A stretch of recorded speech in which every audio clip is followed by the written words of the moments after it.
The Secret of Wealth, a story of discovery and mastery. Imagine sitting in the stately library of a man whose name is synonymous with wealth, power, and philanthropy, Andrew Carnegie. The room is filled with the rich scent of leather-bound books, and Carnegie himself leans back in his chair, his eyes twinkling with the excitement of a secret. "Young man," he says, his Scottish accent rolling softly, "there is a formula, a simple truth, that has been the foundation of my fortune. Would you dedicate yourself to uncovering it and sharing it with the world?" This is the very moment Napoleon Hill stepped into the annals of history. For over 25 years, Hill took on Carnegie's challenge, researching the lives and successes of more than 500 of the wealthiest and most accomplished individuals of the time. From Henry Ford to Thomas Edison, each story revealed a mosaic of principles, culminating in what Hill described as the 13 steps to riches, a philosophy so powerful it transcends money, touching every aspect of life. What do you truly desire? Pause for a moment, close your eyes and ask yourself, what do I want most in life? Is it wealth, fame, peace of mind, happiness? Perhaps it's a harmonious family, fulfilling work, or spiritual growth. Carnegie's formula begins with a profound truth. All achievement starts with a definite goal. Without clarity about your desires, the treasure map of life will remain a blank parchment, but with it, every step becomes illuminated. The 13 steps, a journey to mastery. These steps are not mere ideas. They are the collective wisdom of countless individuals who transformed dreams into reality. They are principles tested by presidents, inventors, business magnates, and everyday people who dared to dream. Among them, you'll discover the power of 1. Desire, the burning wish that ignites action. 2. Faith, belief in your ability and the inevitability of success. 3. Specialized knowledge, learning what is necessary to achieve your goals. 4. Persistence, the unyielding refusal to give up despite obstacles. Each principle is a building block, creating a foundation for success that cannot be shaken. The mastermind principle. One of Carnegie's most cherished ideas is the concept of the mastermind group. "No man succeeds alone," he often said. Great minds come together to share ideas, support each other, and tackle challenges collaboratively. Carnegie himself attributed much of his fortune to the collective wisdom he gained from his close network. You too can form such a group, a circle of trusted friends, colleagues, or mentors. Discuss your dreams and the steps you'll take to achieve them. As ideas flow, you'll discover solutions you could never have found alone. A secret hidden in plain sight. Here's the curious part. The secret is mentioned in every chapter of Hill's book, yet it is never named outright. Why? Because the secret is most potent when you discover it for yourself. Like a puzzle piece, it locks into place only when your mind is ready to receive it.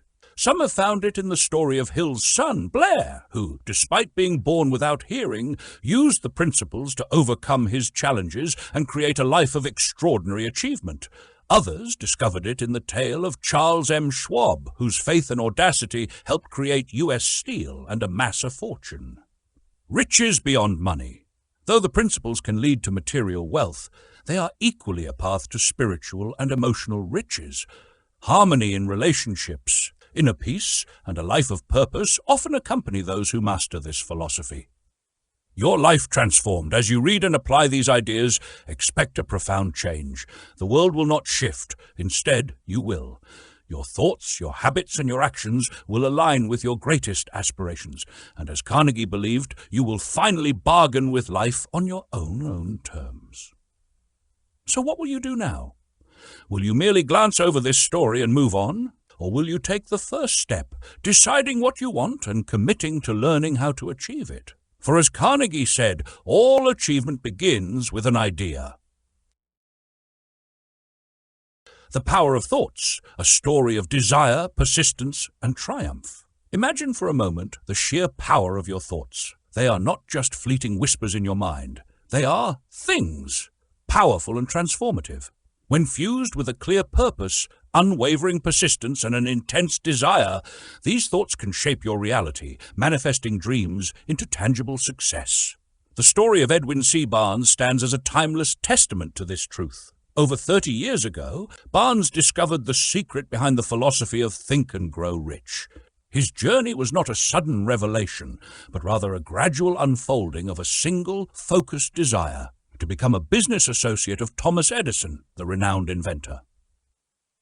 The birth of a burning desire. Barnes's dream was not an ordinary wish. It was specific and consuming. He didn't just aspire to work for Edison. He wanted to work with him as his partner. This distinction marked the beginning of his journey. When the thought first ignited in his mind, Barnes faced two daunting obstacles. He had no personal connection to Edison, and he lacked the money to travel to Orange, New Jersey, where Edison's laboratory was located. For many, these barriers would have been enough to extinguish the dream, but Barnes was no ordinary dreamer. Undeterred, he devised a plan that involved traveling on a freight train, a bold and unconventional choice. This was no act of desperation, but one of unshakable determination. Barnes arrived at Edison's lab, disheveled and unremarkable in appearance, but with a fire in his eyes that spoke volumes. The first encounter. When Barnes stood before Edison and declared his intention to go into business with him, the great inventor saw something extraordinary. He looked like an ordinary tramp, Edison later recalled, but there was something in his expression that conveyed an unyielding determination. Edison, a man seasoned by years of observing human behavior, recognized the profound power of Barnes's belief and resolve. Though Barnes's appearance and immediate circumstances seemed unimpressive, his thoughts and inner conviction told a different story. Edison offered Barnes an opportunity, not as a partner, but as a low-wage worker in his office. To Barnes, this was not a setback, but a stepping stone. Persistence in action. Day after day, Barnes worked diligently, doing tasks that might have seemed menial to others. Yet in his mind, he was positioning himself for success. His desire to partner with Edison grew stronger, evolving into an obsession. He never wavered or entertained the idea of settling for less. Psychologists often say, when one is truly ready for a thing, it puts in its appearance. For Barnes, this readiness and determination eventually aligned with opportunity. Opportunity in disguise. When Edison developed a new device called the Edison dictating machine, his sales team showed little enthusiasm. They doubted the machine's marketability. But Barnes saw something no one else did, a chance to prove himself. He approached Edison with a bold proposal. He would sell the machine. Edison agreed, and Barnes seized the opportunity with fervor. His sales strategy was so successful that he became the exclusive distributor of the device, leading to the famous slogan, "Made by Edison and installed by Barnes." Through this partnership, Barnes amassed wealth and success, proving the incredible power of a single burning desire. Lessons from Barnes's journey. Barnes' story is not just about riches. It is about the principles he applied. 1, definiteness of purpose. He knew exactly what he wanted. 2, persistence. He refused to give up, no matter the obstacles. 3, faith and initiative. He trusted in his ability to turn his dream into reality. He began with nothing, no money, no education, no connections. Yet, through determination and the power of his thoughts, he forged a partnership with one of the greatest inventors in history. A contrast.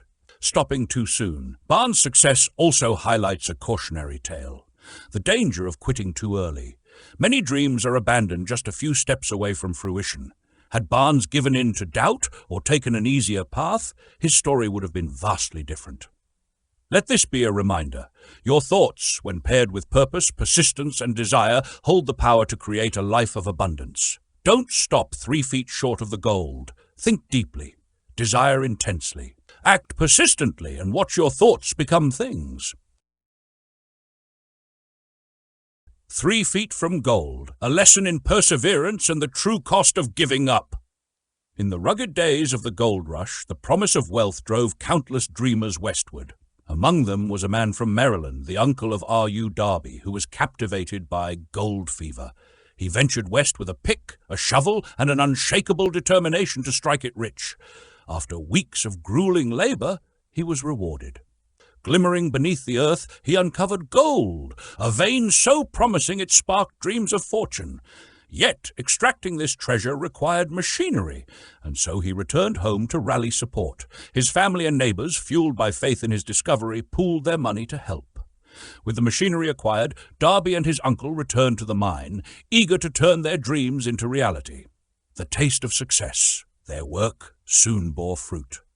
The first load of ore was shipped to a smelter, confirming their belief. They had stumbled upon one of the richest gold mines in Colorado. The returns were staggering, enough to pay off debts and promise immense profits with just a few more loads. Hope soared. The drills dug deeper. The setback. But then disaster struck. The gold vein that had glittered with promise vanished. They dug tirelessly, searching for its continuation. Day after day, hope turned to frustration, then despair. The gold was gone. Finally, defeated, they decided to quit. They sold the machinery to a junk man for a fraction of its worth and took the train back home, dreams crushed under the weight of failure. The unexpected twist. The story might have ended there, a cautionary tale about the fickle nature of fortune, but fate had other plans. The junk man, far from ordinary, sought the advice of a mining engineer. The engineer analyzed the situation and discovered the key to the mystery. The vein had not disappeared. It had merely shifted slightly due to a fault line in the rock. His calculations revealed that the gold lay waiting just 3 feet from where the Darbys had stopped drilling. With this insight, the junk man resumed the work and struck it rich, extracting millions of dollars in gold. A costly lesson. For R.U. Darby, the loss was profound. He had to repay the money borrowed from his trusting family and neighbors, a burden that took him years to settle. Yet this bitter experience planted the seeds of a life-changing realization. Darby vowed never to quit again, no matter how daunting the obstacles. He carried this lesson into his next venture, selling life insurance, turning defeat into victory. As a life insurance salesman, Darby faced rejection after rejection, but each time a prospect said no, he reminded himself of the gold he had left behind, just 3 feet away. He resolved never to stop short again. This determination transformed him into one of the top insurance salesmen in the country, a member of an elite group selling over $1 million in policies annually. Darby's story is a testament to the power of perseverance. He learned the hard way that success often lies just beyond the point of greatest resistance. The broader lesson. Before success visits anyone, it usually tests their resolve with temporary defeat. This is where most people falter. They quit when the path becomes difficult. But failure is a cunning trickster, often hiding triumph just one step beyond the point where defeat seems inevitable. More than 500 of history's most successful people have shared this same insight. Their greatest victories came just after their darkest moments. The takeaway. When you face challenges that make you want to quit, remember the story of Darby and the lost gold. You may be closer to your breakthrough than you realize. Success demands persistence. Sometimes it's not about trying harder, but about enduring just a little longer. So when faced with setbacks, dig deeper, both literally and metaphorically. You may discover that your gold lies just 3 feet beyond where you thought it had disappeared. A 50-cent lesson in persistence. One crisp afternoon, young R.U. Darby was helping his uncle grind wheat in an old-fashioned mill. His uncle, a stern and imposing man, managed a large farm where tenant farmers worked the land. While they labored, the door creaked open, and a small barefoot girl quietly entered. She was the daughter of one of the farm's sharecroppers, and her small stature seemed to shrink even further under the weight of her purpose. She stood near the door, timid yet resolute. The uncle glanced up, irritation flickering across his face. "What do you want?" he barked. In a voice barely above a whisper, the girl replied, "My mammy says to send her 50 cents. The uncle scowled, waving her off. "I'm not giving you 50 cents. Now run on home." "Yes, sir," she murmured, but she didn't move. A lesson in defiance. The uncle returned to his work, assuming she had gone. But when he glanced back, the child remained. His face darkened. "Didn't I tell you to go? Get out of here before I take a switch to you." Again she answered, "Yes, sir," but her feet stayed planted. This time the uncle grabbed a barrel stave, his expression a storm of anger, and took deliberate steps toward her. Young Darby held his breath, certain he was about to witness violence. In that era and place, a colored child standing up to a white man was unheard of and dangerous. But just as the uncle loomed over her, the little girl stepped forward. Her tiny frame trembled, but her eyes burned with a determination that seemed far too big for her. "My mammy's got to have that 50 cents, she shouted, her voice sharp and unyielding. Her uncle froze. The fierce resolve of this child was so unexpected, so overpowering, that it drained the fury from his face. Slowly, he lowered the stave, reached into his pocket, and pulled out $50. He handed it to her without another word. The girl backed toward the door, clutching the money, her eyes never leaving his. She had won, not with size or power, but with sheer, unwavering persistence. A transformative moment. When she was gone, the uncle sank onto a nearby box, staring into the distance, visibly shaken by the encounter. Darby, too, was stunned. How had this small child, powerless by all outward measures, managed to conquer a man so accustomed to commanding authority? Years later, Darby reflected on that moment, recognizing it as a profound lesson in persistence. The little girl had refused to accept no as a final answer. Her unwavering determination broke through barriers, revealing the power of resolute desire. Applying the lesson, this moment stayed with Darby, shaping his approach to life. When he transitioned into a career as a life insurance salesman, he often thought of the girl in the mill. Every time a prospect tried to dismiss me without buying, I saw her in my mind, he explained. Her eyes, her defiance, her persistence. I told myself, I've got to make this sale. And he did. The majority of Darby's success came from refusing to accept rejection. That single moment in the mill had rewired his thinking, replacing doubt with determination. The broader implication, Darby learned a vital truth. Persistence is the bridge between desire and achievement. Too often people give up when faced with obstacles or resistance, but the story of the little girl teaches that steadfastness, unyielding, focused, and courageous can bend even the strongest opposition. A call to action. Think of the moments in your life when you stopped short, when no seemed insurmountable, or when defeat whispered that it was time to give up. Could persistence have carried you further? The power that the little girl unknowingly wielded is available to anyone willing to refuse defeat. It begins with a simple mindset. No does not mean no. It simply means try again. Take this lesson to heart. With persistence as your ally, there are no limits to what you can achieve. Whether you're 3 feet from gold or standing in the face of rejection, remember, stand firm, demand your 50 cents, and claim your success. You are the master of your fate, the captain of your soul. When William Ernest Henley penned the stirring lines, "I am the master of my fate, I am the captain of my soul," he touched on a profound truth, but one that warrants deeper exploration. What gives us this mastery? What makes us captains of our own destinies? The answer lies in the power of thought. Imagine this. The universe around us, vast and incomprehensible, is a sea of energy. This energy vibrates at frequencies beyond our perception, but it responds to a crucial force, our thoughts.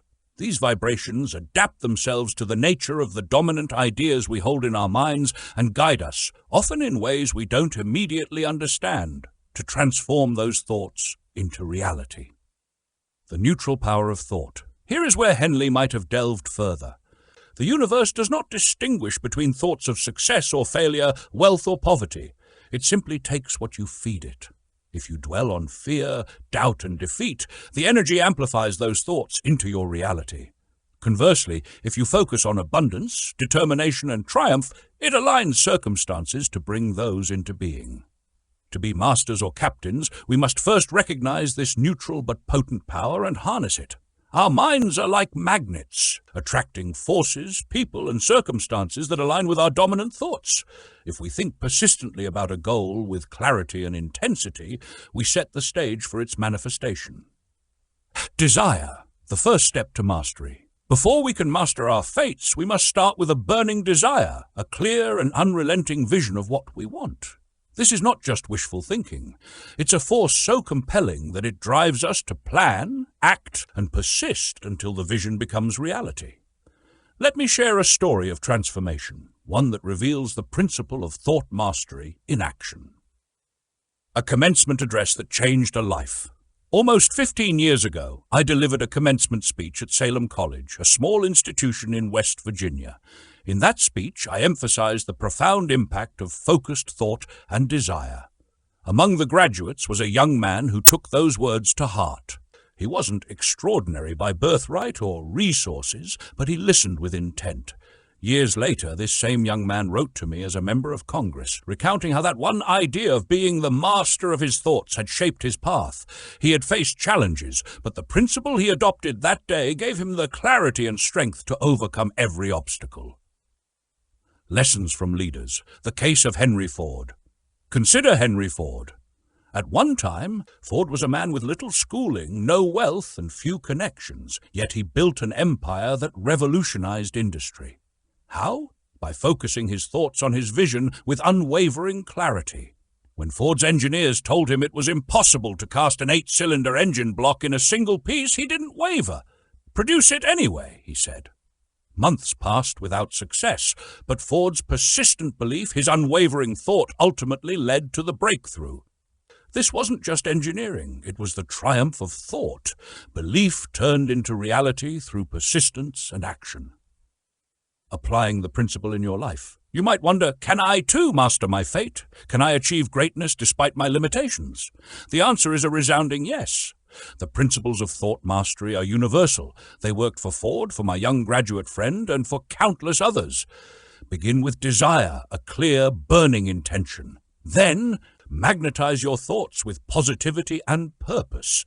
Eliminate doubt, for it is the only barrier to success. Surround yourself with ideas, people, and environments that amplify your vision. Remember, the captain of a ship does not reach the destination by drifting aimlessly. The captain charts a course and adjusts for storms, but always keeps the destination in focus. Your journey begins now. As you embark on this journey of thought mastery, keep in mind, your success lies not in the physical effort alone, but in mastering your mind. With this principle, you can transform failure into opportunity and ideas into wealth. The energy of the universe awaits your command. Will you seize it? Will you steer your ship with determination as the captain of your soul? The choice is yours, and it begins with a single thought. A lesson in desire, determination, and action, the story of Edwin C. Barnes. Once upon a time, a man named Edwin C. Barnes stepped off a freight train in Orange, New Jersey. His appearance may have suggested a wandering tramp, but within his mind resided the thoughts of a king. For Barnes carried with him something far greater than riches or comfort, a burning, all-consuming desire to achieve his dream, to become the business associate of the great inventor, Thomas Edison. Barnes wasn't driven by a fleeting wish or a hopeful aspiration. His desire was precise, powerful, and unwavering. This was not the first time the thought had crossed his mind. His vision had grown from a mere wish to a pulsating force that defined his very existence. When he approached Edison, he wasn't seeking just a job. He was pursuing a mission. The journey begins with humble steps. Barnes did not immediately secure a partnership with Edison. Instead, he started with the most menial of jobs within Edison's organization. For 5 long years, he worked diligently, receiving no promises or signs that his ultimate goal was within reach. To others, he seemed like just another employee, but in his own mind, he was Edison's partner from day one. This unshakable belief fueled his persistence. When the opportunity finally arrived, Barnes seized it with both hands. Edison needed someone to sell an invention that many doubted would succeed, the Edison dictating machine. Where others saw failure, Barnes saw the stepping stone to his dream. He succeeded in selling the device, proving his worth to Edison and solidifying his position as the great inventor's business associate. The partnership he had visualized for years became a reality. Lessons from Barnes's triumph, the story of Edwin C. Barnes is a testament to the power of a definite purpose, backed by an unwavering desire and persistent effort. It teaches us that success is not handed out freely but earned through focus, faith, and action. Barnes burned all bridges behind him. He had no plan B. His only choice was to succeed or perish trying. And succeed he did. The universal principle, burning desire. This principle applies not only to Barnes, but to every individual who seeks to achieve greatness. It is not enough to wish or hope for success. True achievement begins with a burning desire, a goal so clear and compelling that it becomes an obsession. This desire must then be translated into action through specific steps. 1. Set a clear goal. Know exactly what you want and why you want it. Vague wishes lead to vague results. 2. Commit to sacrifice. Decide what you're willing to give in return for achieving your goal. Nothing comes for free. 3. Set a deadline. Establish a timeline for achieving your dream. 4. Create a plan. Develop a strategy and begin executing it immediately, even if the path ahead is uncertain. 5. Write it down. Commit your goal, timeline, and plan to paper. Clarity reinforces commitment. 6. Visualize daily. See yourself as already in possession of your goal, and let this vision drive your actions. Dreamers and doers, the architects of progress. Throughout history, the greatest achievements have been born of dreams and brought to life by determination. Thomas Edison, Henry Ford, the Wright brothers, and countless others succeeded because they were practical dreamers who refused to give up. Even in the face of ridicule, failure, and setbacks, they pressed on, guided by their unwavering faith in their vision. Like Barnes, they understood that failure is not the end, but a step towards success. Every obstacle carries the seed of an equivalent or greater benefit. The call to action. As you reflect on Barnes's story, ask yourself, what is my burning desire? Are you ready to commit to it with the same passion and determination? The world is rich with opportunities, but only those who harness their dreams, take action, and persist against all odds will seize them. Remember, life pays what you demand of it, but only if you're clear on what you want and willing to work for it. As the poet wisely said, I bargained with life for a penny, and life would pay no more. However, I begged at evening when I counted my scanty store. For life is a just employer. He gives you what you ask, but once you have set the wages, why, you must bear the task. I worked for a menial's hire only to learn dismayed that any wage I had asked of life, life would have willingly paid. So dream boldly, act decisively, and let no obstacle deter you. The world belongs to the dreamers who dare to turn their visions into reality. Desire outwits Mother Nature, a tale of faith, determination, and transformation. In a small, quiet room 24 years ago, a child entered the world under unusual circumstances. Born without ears, he was labeled by the attending doctor as likely to be deaf and mute for life. A verdict of silence and limitation was handed down, but one man, his father, refused to accept it. This story, dear reader, is not just about the child's journey, but also about the power of desire, a force so potent it can outwit even Mother Nature herself.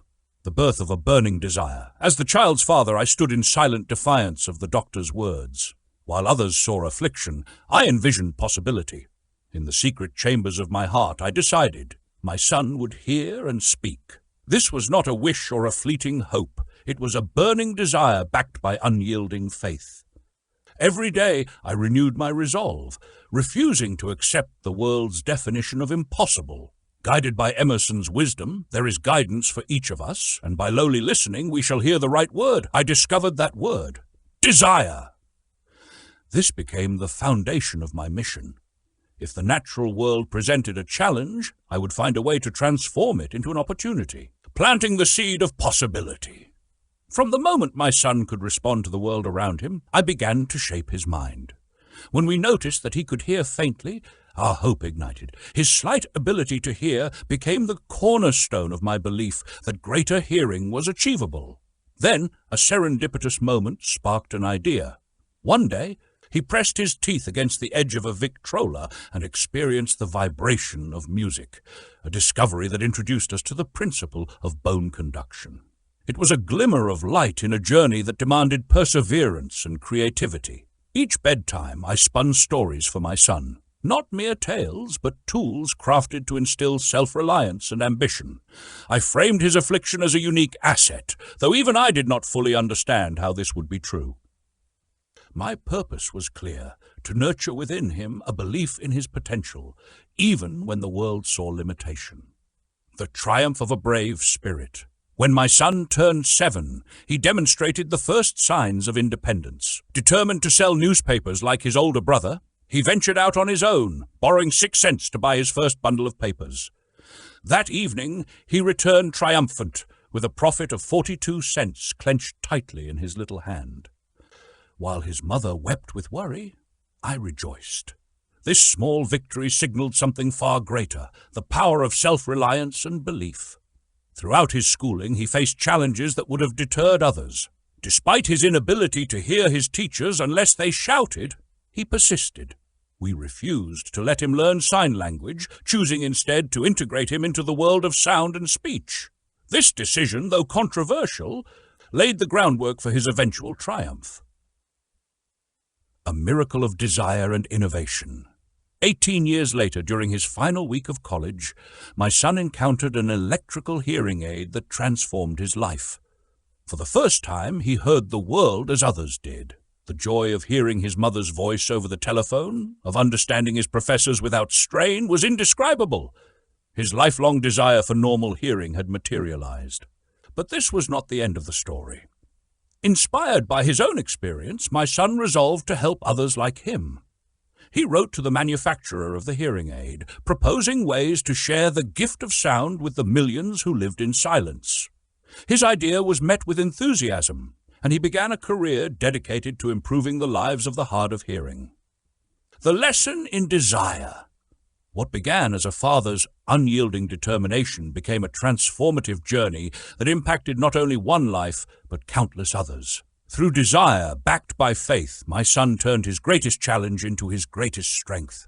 He taught the world that every adversity carries within it the seed of an equivalent advantage. This story is not just about one boy's victory over silence. It is a testament to the power of the human mind. When guided by an intense, burning desire, the mind can bend even the forces of nature to its will. Whether you face challenges of health circumstances or personal ambition, remember, the key lies in desire. Back it with faith, persist without wavering, and watch the impossible unfold. In your own life, reflect on the challenges that seem insurmountable. What burning desire can you kindle to transform obstacles into opportunities? Remember, as Emerson said, the whole course of things goes to teach us faith. Faith and desire are the twin engines that propel the extraordinary into the realm of reality. Let this story inspire you to outwit your own Mother Nature. The Alchemy of Faith, a story and guide. Once upon a time, in a small village nestled in the heart of a lush valley, there lived a wise alchemist named Faith. Faith was renowned not for transmuting metals into gold, but for her profound ability to transform thoughts into tangible realities. She was known as the head chemist of the mind. Travelers from far and wide would come to her humble workshop, seeking the secret to her mysterious craft. Faith would smile gently and explain, "When a thought is infused with the power of belief, true, unshakable faith, it vibrates with a force so potent that it touches the infinite. This vibration is like a prayer sent to the great infinite intelligence, which then transforms it into reality." The three potent ingredients. Faith often spoke of three magical ingredients that, when combined, created a recipe of unmatched power. Faith and vital energy, sexual energy. Faith and love, she explained, are of the spirit, intangible, yet profoundly real. Vital energy, however, is of the body, grounding us in the physical world. Together they form a bridge between the finite and the infinite. When these three emotions intertwined, they acted like vivid colors blending into a masterpiece, making thoughts vibrant and irresistible to the subconscious mind. Faith would demonstrate with a simple analogy. Imagine a river. Love is the water, faith is the current, and vital energy is the force that propels the water forward. Together they carry your desires to the ocean of infinite possibilities. How faith is cultivated. Faith wasn't a gift bestowed upon a chosen few. It was a skill, a state of mind anyone could develop. Faith would teach. The mind is like a garden. Whatever seeds you plant and nurture will grow. Plant thoughts of faith, love, and success, and tend them with care. She often used the principle of autosuggestion, the practice of repeating affirmations to oneself. Repetition, she said, is like sunlight and water for the seeds of faith. By feeding your mind positive affirmations, you convince the subconscious of their truth. In time, the subconscious transforms those affirmations into reality. To illustrate, Faith told the tale of a man who wished to become wealthy. Every night he whispered to himself, "I am a magnet for prosperity. Wealth flows to me effortlessly." At first he felt foolish, but he persisted. Over time, his subconscious mind accepted the idea, his belief grew stronger, and opportunities began to manifest.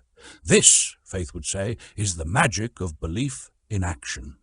A cautionary tale, The Power of Thoughts, Faith also warned of the dangers of negative emotions. The subconscious mind, she said, is like a fertile field. It will grow weeds as readily as flowers if you're not careful. She shared the story of a farmer who constantly thought, "I am cursed with bad luck." As he repeated this thought, his subconscious mind accepted it as truth. His farm suffered, his animals fell ill, and he became a self-fulfilling prophecy. He cultivated despair, Faith lamented, and it bore bitter fruit. From this, Faith taught her visitors to guard their thoughts and emotions fiercely. If you dwell in the company of negative influences, fear, doubt, and anger, they will dominate your mind. Instead, surround yourself with positivity and nurture the emotions of faith, love, and hope. Practice and perseverance. Faith would end her lessons with a gentle reminder. The power to shape your destiny lies within you, but it requires practice.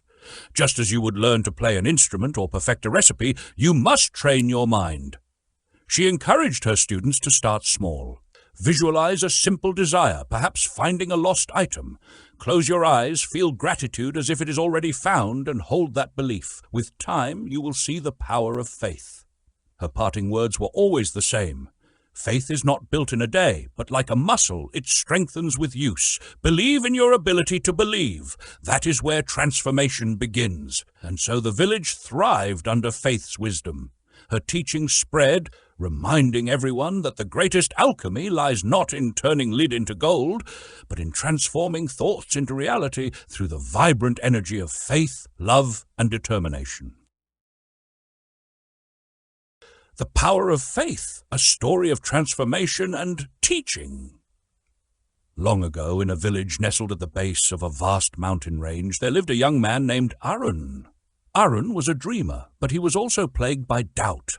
Every time he imagined a better life, one filled with purpose and prosperity, he would hear a small voice in his mind whispering, "It's not possible. You're not enough." The villagers had often told him, "Have faith in yourself," but they never explained how he might nurture such faith. One day, while wandering through the forest, Arun stumbled upon an old hermit meditating by a crystal-clear stream. The hermit radiated a calm confidence that immediately drew Arun closer. Summoning his courage, Arun asked, "Wise one, everyone tells me to have faith, but no one tells me how to find it. Can you help me?" The hermit opened his eyes and smiled. "Faith," he said, "is not a mysterious gift bestowed upon a few lucky souls. It is a state of mind, one you can cultivate through the practice of autosuggestion. Let me tell you a story to explain." The hermit began his tale. Once, a farmer wanted to grow a mighty oak. He planted a small acorn in fertile soil and watered it daily. As the days turned to weeks, he spoke to the seed, saying, "You will grow strong, you will rise high." Though the seed could not hear his words in the way humans do, the farmer's faith resonated with the energy of life. Over time, the acorn sprouted, stretched toward the sky, and became a towering oak. Arun furrowed his brow. "But I am not a seed," he protested. "How can words alone change my life?" The hermit chuckled. "Ah, but you are a seed of infinite potential. Your thoughts are like the farmer's words, and your mind is the fertile soil. If you repeat empowering thoughts to yourself, mixing them with emotion and belief, those thoughts will take root in your subconscious mind. Over time, they will grow into the reality you seek." The hermit then shared the key principles of faith. 1. Faith is the spark of life. It gives power and action to your thoughts. Think of it as the invisible force that turns your dreams into reality. 2. Faith can be built through repetition. Repeat your goals and aspirations to yourself every day. Write them down, speak them aloud, and let the words resonate with feeling. 3. Faith attracts like vibrations. Your dominant thoughts act as a magnet, drawing similar energies from the universe. If you think positively and believe in success, you will attract opportunities that align with those thoughts. 4. Faith transforms failure into strength. Even when you stumble, faith allows you to see failure as a lesson rather than a defeat. It is the antidote to despair. Arun listened intently, his heart alight with hope. But what if my mind is filled with doubt and fear? How do I overcome these destructive thoughts? The hermit's eyes sparkled. You must replace them. Just as light banishes darkness, positive, faith-filled thoughts can drive out doubt. Begin with this simple practice. Write a statement of your deepest desire. Memorize it. Speak it aloud with emotion every morning and every night. Let your words carry the certainty that your dream is already on its way. Arun nodded, determined to try. He returned to his village and wrote his statement. I am confident, capable, and destined for greatness. Each day, I grow closer to my dreams. He repeated it with conviction, even when his doubts tried to creep back. Slowly but surely, his thoughts began to change. Weeks turned into months, and Arun's faith grew stronger. Opportunities he had never noticed before began to appear. He took action, guided by his newfound belief. In time, the young man who had once been paralyzed by doubt became a leader in his village, inspiring others to believe in their own potential. Years later, Arun returned to the forest to thank the hermit, but the wise teacher was nowhere to be found. Yet Arun smiled, for he now understood. The true teacher had always been within him, his own mind, harnessed by faith and nurtured by the power of autosuggestion. The lesson!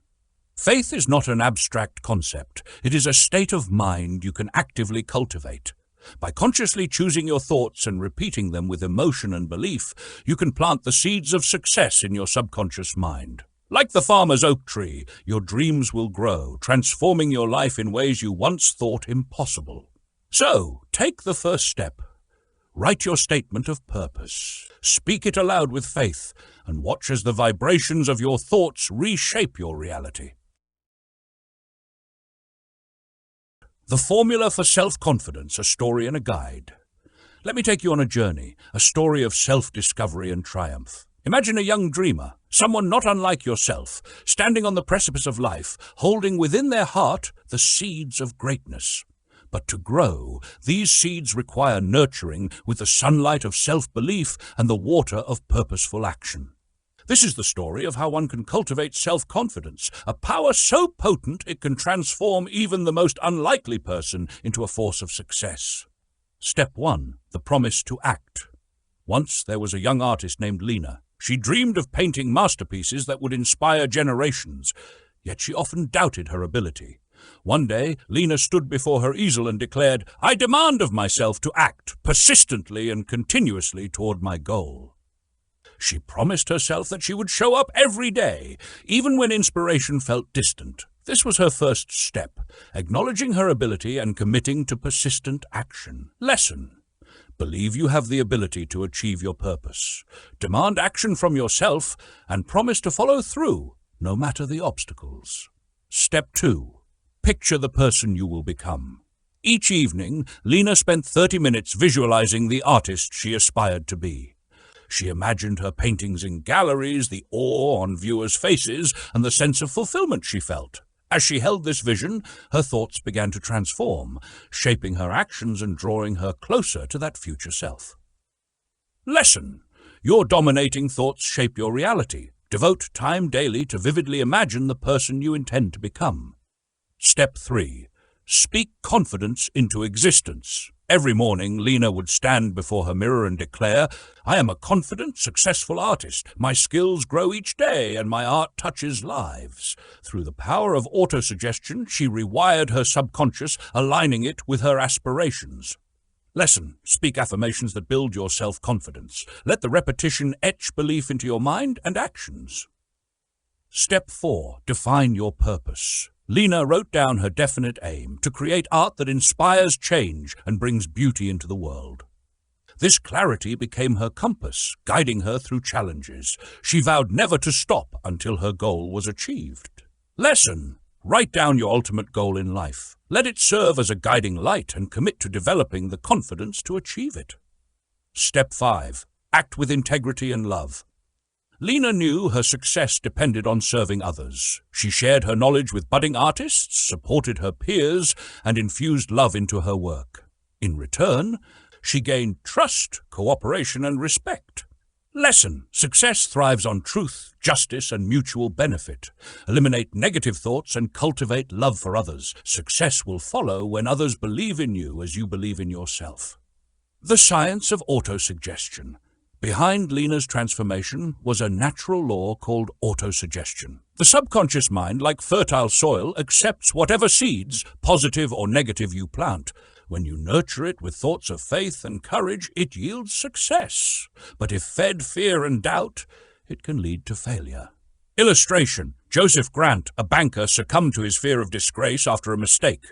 Repeating to himself, "This will kill me," his subconscious turned this thought into reality. Negative autosuggestion destroyed him. Lesson: your mind will act on the impulses you feed it. Use autosuggestion constructively to create a life of success and joy. Faith as the catalyst. Lena's journey mirrors that of leaders like Abraham Lincoln, who overcame failure, or Gandhi, whose unwavering faith united millions. They taught us that faith, unshaken belief in one's vision, can achieve the impossible. Lesson: faith transforms thoughts into power. Cultivate it, and you can move mountains. The power of thought. A poet once wrote, "If you think you are beaten, you are. If you think you dare not, you don't. Success begins with a fellow's will. It's all in the state of mind." Lena's story reminds us that within every person lies a dormant genius, waiting to be awakened by the power of belief. Like her, you can nurture this genius through faith, purposeful action, and unwavering confidence. Now, take up your pen, write your own self-confidence formula, commit it to memory. Repeat it daily with conviction, and watch as your life transforms into the masterpiece you've always dreamed it could be. A lesson in the power of desire and imagination. The $1 billion dinner. On a crisp evening into 1900, in the grandeur of the University Club on Fifth Avenue, history unfolded. 80 of the nation's financial titans gathered for what seemed a routine dinner, honoring a young steel executive from Pittsburgh. Few could have guessed they were about to witness the birth of one of the most audacious ventures in American industry, the United States Steel Corporation. The guest of honor was Charles M. Schwab, a 38-year-old dynamo whose career had bloomed under Andrew Carnegie's mentorship. Schwab was known for his bold ideas and magnetic personality, but his hosts cautioned him to tread carefully. These men, they warned, don't respond well to speeches. Keep it short and polite. Seated among the likes of J.P. Morgan, the undisputed king of Wall Street, Schwab was undeterred. As the dinner progressed, conversation was sparse. Many of the New York elite barely knew Schwab, dismissing him as an outsider from the industrial heartlands of Pittsburgh. Then Schwab rose to speak. What followed was not just a speech, it was a vision. Schwab painted a picture of a steel industry transformed, streamlined, efficient, and ready to dominate global markets. He spoke with conviction, urging the gathered financiers to embrace innovation, eliminate waste, and think expansively. He challenged their short-sighted practices of monopoly building and price manipulation. Instead, he proposed a revolutionary idea, lowering costs to expand markets and unlock new possibilities for steel. For 90 minutes, the room was spellbound. When Schwab finished, even Morgan, the reserved and imposing banker, was stirred. The two men retreated to a quiet corner, where they continued their discussion late into the night. The idea that shaped an empire. Schwab's speech wasn't just words, it was a blueprint. He envisioned a unified steel enterprise that would consolidate scattered companies under one efficient and innovative management. Yet Schwab's real genius lay in his ability to inspire belief. He didn't merely propose an idea, he sold a future. J.P. Morgan was convinced. But there was one obstacle. Andrew Carnegie. The Scottish industrialist controlled the largest and most powerful steel operation in the country. Without Carnegie's company, any steel trust would be incomplete. A plum pudding without the plums. Morgan asked Schwab, "Can you persuade Carnegie to sell?" "I can try," Schwab replied. The deal of a lifetime. In January, Schwab played a quiet round of golf with Carnegie. Over the course of their game and a warm conversation by the fire, Schwab worked his magic. He appealed to Carnegie's desire for legacy and comfort in retirement. By the end, Carnegie scribbled a number on a slip of paper, $400 million. That was his price for selling. Schwab delivered the number to Morgan, who agreed without hesitation. With the deal in hand, the United States Steel Corporation was born, valued at over $1 billion, a colossal sum at the time. The audacity of Schwab's idea and his ability to convince Carnegie and Morgan turned a vision into reality. Pashash. The power of faith and desire. This story is not just about steel or money. It is a testament to the power of desire, faith, and imagination. Schwab's idea, born in his mind and fueled by unwavering belief, created an enterprise that transformed industries, employed thousands, and generated billions. It teaches us a simple yet profound truth. Riches begin as thoughts. The amount of wealth you can create is limited only by the scope of your imagination and the strength of your belief. Schwab was an unknown figure before that fateful evening, but with his bold vision he rose to fame, fortune, and power. Let this story remind you. Life offers limitless opportunities to those who dare to dream and act. Desire, coupled with faith, can transmute ideas into physical realities. Never underestimate the power of an idea backed by unwavering belief. The power of autosuggestion, a story of influence and mastery. Imagine a small, vibrant garden hidden deep within the boundaries of your mind. This garden, fertile and rich, represents your subconscious mind. Whatever seeds you plant there, whether beautiful flowers of success or invasive weeds of negativity, will flourish, nurtured by the energy you provide. Now consider Sarah, a determined woman with dreams of financial independence. She had heard whispers of a powerful concept called autosuggestion, a way to plant the right seeds in her subconscious and shape her future. Intrigued, Sarah embarked on a journey to understand and harness this principle. What is autosuggestion?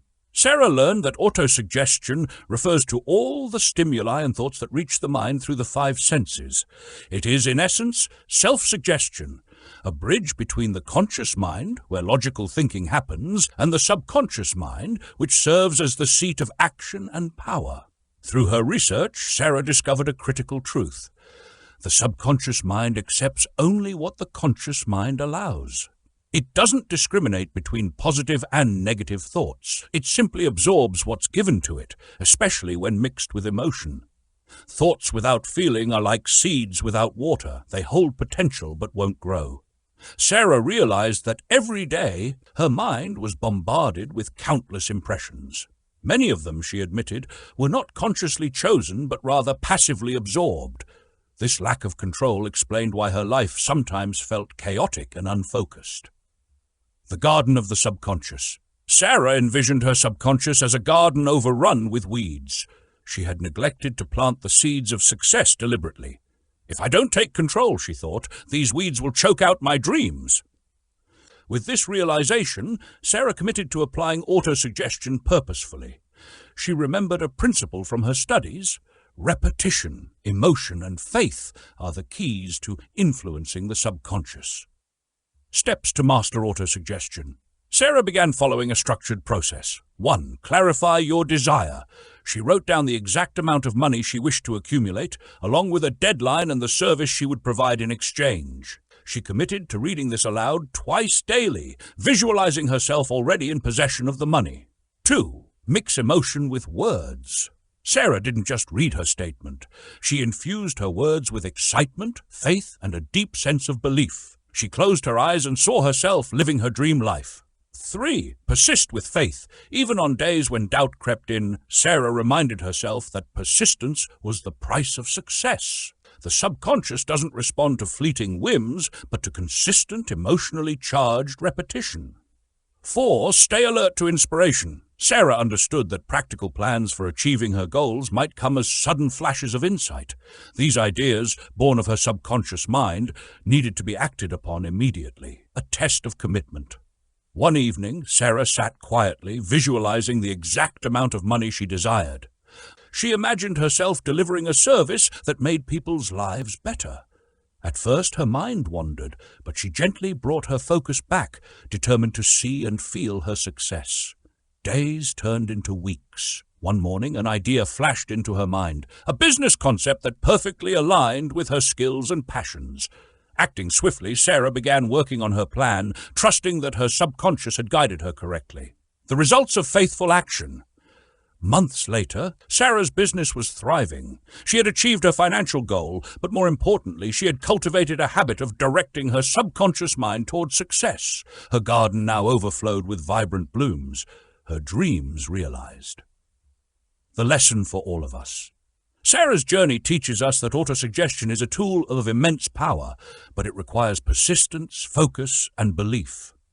By carefully choosing and repeating our thoughts, mixing them with emotion, and acting on inspired ideas, we can shape our subconscious mind into a fertile ground for success. So ask yourself, what seeds are you planting in your subconscious garden today? Are you tending it with care or letting weeds take over? Remember, your mind is your most precious asset. Use it wisely, for it will shape the reality you live in tomorrow. The Path to Success, a story of faith, persistence, and mastery. Once upon a time, in a quiet village nestled between rolling hills, there lived a seeker of wisdom named Ellen. She was driven by an insatiable desire to unlock the secrets of success. One day she stumbled upon an ancient book, its pages brimming with promises of transformation. But it came with a stern warning. The instructions within must be followed completely and faithfully, not selectively or half-heartedly. Ellen read the first lines, which emphasized the importance of humility. The book said, "If you are here as a student, ready to learn with an open heart and mind, you will succeed. But if you pick and choose which lessons to follow, you will fail." She decided to embrace the book's wisdom, committing to follow its teachings with unwavering faith.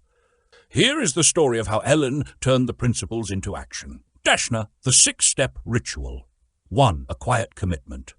Each night, Ellen retreated to her room, closed her eyes, and spoke her dreams aloud.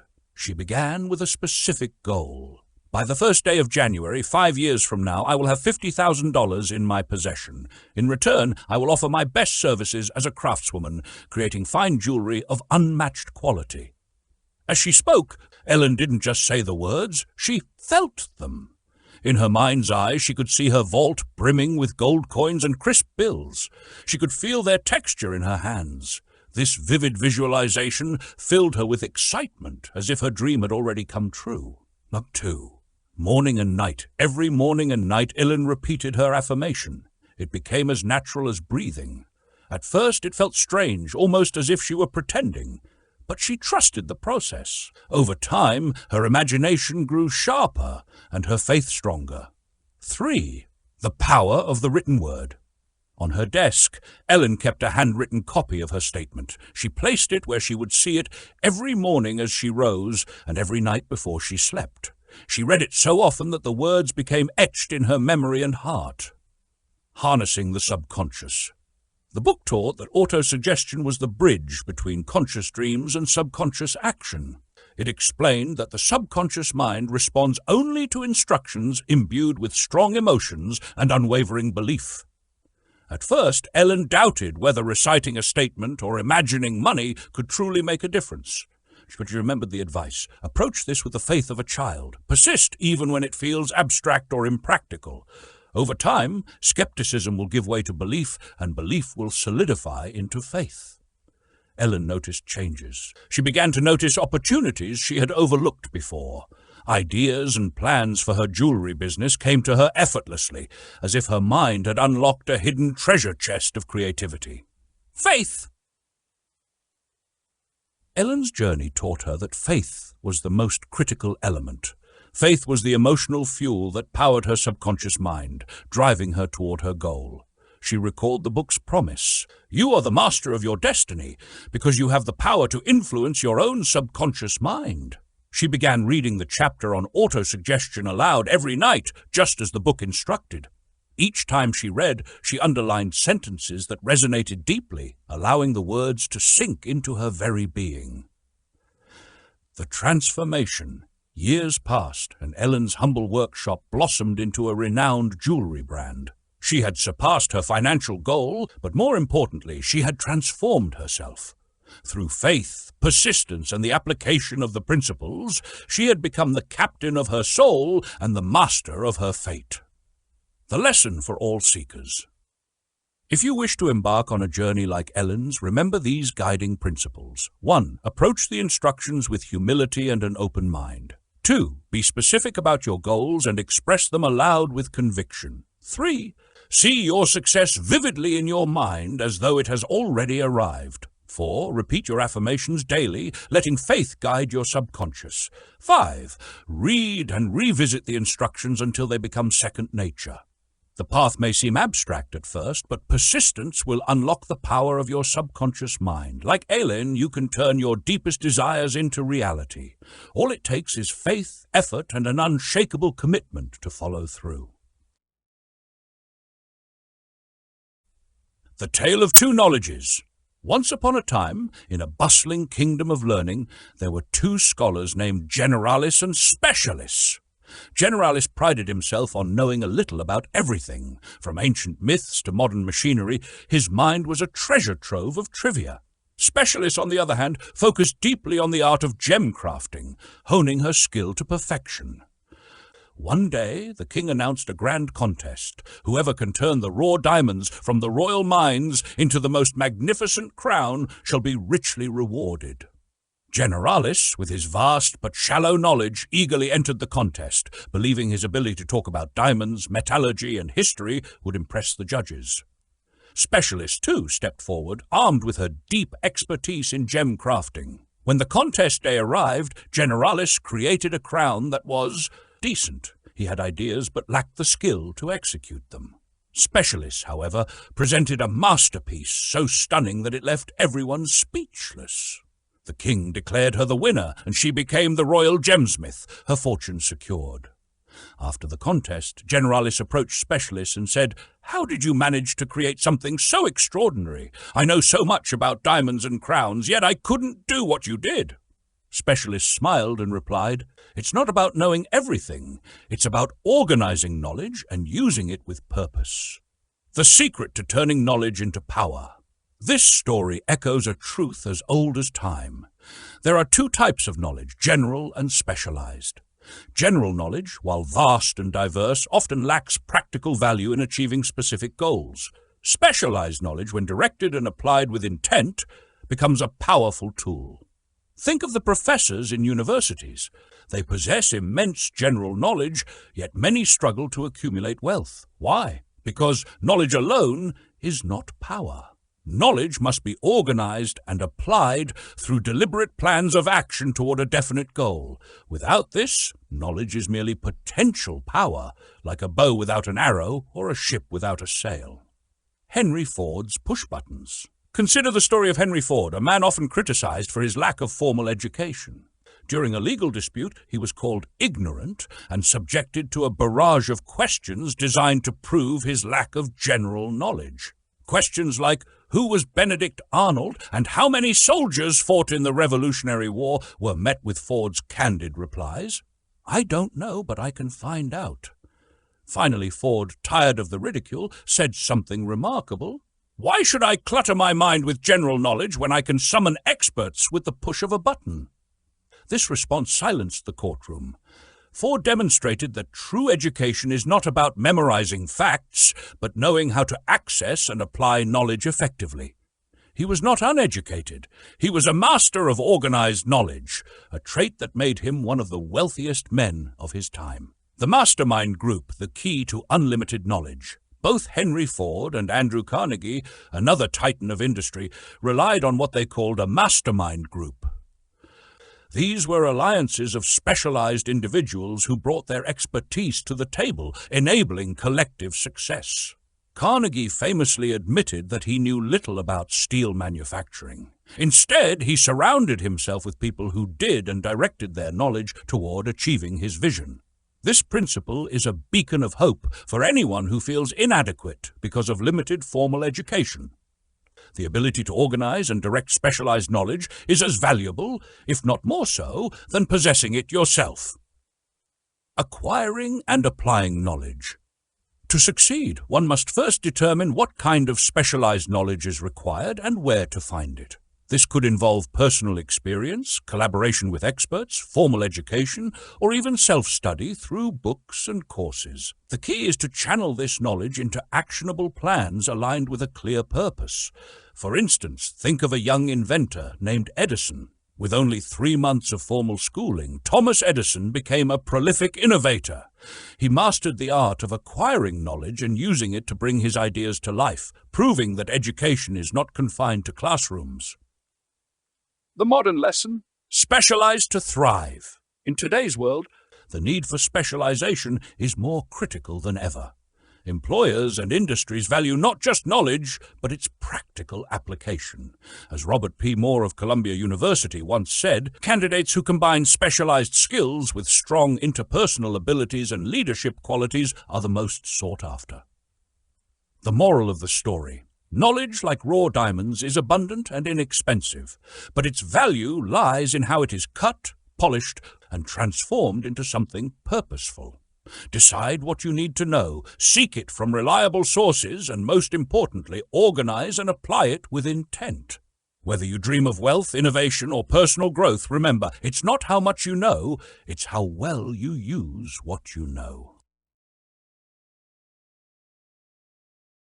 Apprenticeship and the Power of Specialized Knowledge, a story of growth and opportunity. Once upon a time, in a bustling world filled with opportunities waiting to be seized, there was a man named Mr. Moore. A visionary at heart, Mr. Moore observed that many young people drifted through their education without a clear sense of purpose. Why should students merely wander through their academic years without discovering their true calling, he asked himself. To address this, Mr. Moore proposed an apprenticeship system, one that would immerse students in real-world professions during their summer vacations. Whether in offices, stores, or industrial occupations, this hands-on experience would compel students to think about their future, turning aimless drifting into purposeful growth. By their 3rd year of college, he believed, students should make a choice, pursue a definitive career path, or reconsider their journey altogether. Specialization, Mr. Moore often said, is the key to thriving in modern professions. He urged universities to shoulder the responsibility of vocational guidance, ensuring students were prepared for the practical demands of the world. The magic of learning by doing. One summer, a young man named Henry, inspired by Mr. Moore's philosophy, decided to apprentice at a small accounting firm. Henry wasn't entirely sure if accounting was his calling, but he thought, why not give it a try? In the office, Henry learned the intricacies of bookkeeping and the importance of precise calculations. But beyond that, he discovered something remarkable, the power of specialized knowledge combined with creativity. As he worked, he imagined ways to make bookkeeping more accessible to small businesses. This idea planted the seed for what would later become a revolutionary business model, mobile accounting services. The value of effort and investment. Henry's story mirrors that of countless others who understood the importance of investing in themselves. Take, for instance, the case of Stuart Austin Weir, who transitioned from a construction engineer to a corporate lawyer in the midst of an economic downturn. Despite being over 40 and married, Stuart embraced rigorous specialized training, completing a law degree in half the usual time. His determination paid off as he built a thriving law practice in Dallas, Texas. This determination wasn't just about hard work, it was about strategic effort. Stuart chose his courses wisely, focusing only on what he needed to excel. His story teaches us an important lesson. It's not just about working hard, it's about working smart. Imagination, the spark of innovation. Consider the story of a woman who, in the depths of the Great Depression, created a business to help others market their personal services. Her idea was simple, yet profound. Prepare service plans for individuals seeking better job opportunities. These plans highlighted their strengths, skills, and innovative ideas for potential employers. Her method was so effective that her clients not only secured jobs, but often started at higher positions with better pay. Her success demonstrates the transformative power of imagination. She didn't just create resumes, she crafted compelling stories that showcased her clients as indispensable assets to any organization. Lifelong learning, the path to excellence. The stories of Henry, Stuart, and the enterprising woman share a common thread, the pursuit of continuous learning. Whether through apprenticeships, night schools, or home study courses, they all embraced the idea that learning doesn't end with formal education. Dan Halpin, another inspiring figure, embodied this philosophy. Starting as a salesman for hearing aids, he worked tirelessly to climb the ranks, eventually becoming a vice president of a major company. His success wasn't accidental. It was the result of refusing to settle and continuously striving for better opportunities. The lesson. These tales remind us that success is rarely handed out freely. It requires effort, imagination, and the willingness to learn continuously. Specialized knowledge is everywhere, hidden in night schools, correspondence courses, and even in the hands-on experience of an apprenticeship. The question is, will you seize it? Every great journey begins with an idea. Perhaps your next step is to seek out an apprenticeship, enroll in a course, or simply imagine a new way to use your skills. Whatever you choose, remember, the combination of knowledge, effort, and imagination is a recipe for limitless success. So, what will your story be? The Workshop of the Mind, a tale of imagination and desire. Once upon a time, in a world not unlike ours, there existed a magical workshop. This workshop wasn't made of bricks or mortar. It wasn't tucked away in a forest or hidden in a mountain. Instead, it lived inside the minds of every man and woman. It was called imagination, and it held the power to transform the intangible into the tangible, dreams into reality. The ancients whispered that imagination was the birthplace of all great achievements. Anything that a person can vividly imagine, they said, can one day be brought to life. And in this belief lay a profound truth. Humanity's only limits were those it placed upon itself. The age of rapid change. In an era of swift and extraordinary transformation, the workshop of imagination had never been more vibrant. The world was teeming with innovations and discoveries. Everywhere people were inspired by the wonders around them. Electric lights banishing the night, machines conquering the skies, and tiny devices carrying voices across continents. Through their imaginative faculties, people unlocked secrets that had once seemed like magic. They tamed the winds, measured the sun, and learned that even the tiniest atom held immense power. They discovered that the brain was not just a thinking organ, but a transmitter and receiver of thought. Indeed, the more they used their imagination, the more boundless their potential became. Yet, among all these marvels, one realization stood tall. Imagination was the key to everything. Two faces of imagination. In a small village, a wise elder named Sage explained the dual nature of imagination to an eager group of learners. Imagination has two forms, she began, like two sides of a coin, synthetic and creative. Synthetic imagination, she said, was like a master craftsman working with familiar tools. It rearranged old ideas into new patterns. A musician composing a symphony from known notes or an inventor improving a familiar machine often used synthetic imagination. But creative imagination was different. It was a gateway to the unknown.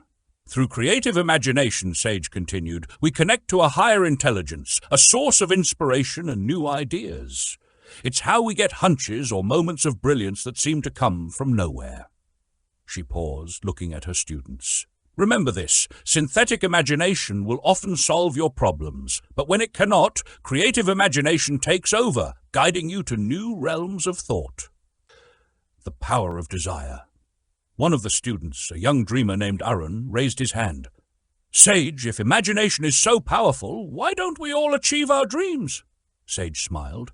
Because imagination requires fuel, Arun, and that fuel is desire. Desire is like a spark that ignites the engine of your mind. But it's not enough to merely wish for something. You must want it so deeply that your thoughts become actions, and your actions turn into plans. She leaned closer, her voice soft yet firm. Write down your desires. When you do, you transform a fleeting thought into a solid plan. That's the first step to turning dreams into reality. Lessons from nature. To illustrate her point, Sage pointed to a flower blooming nearby.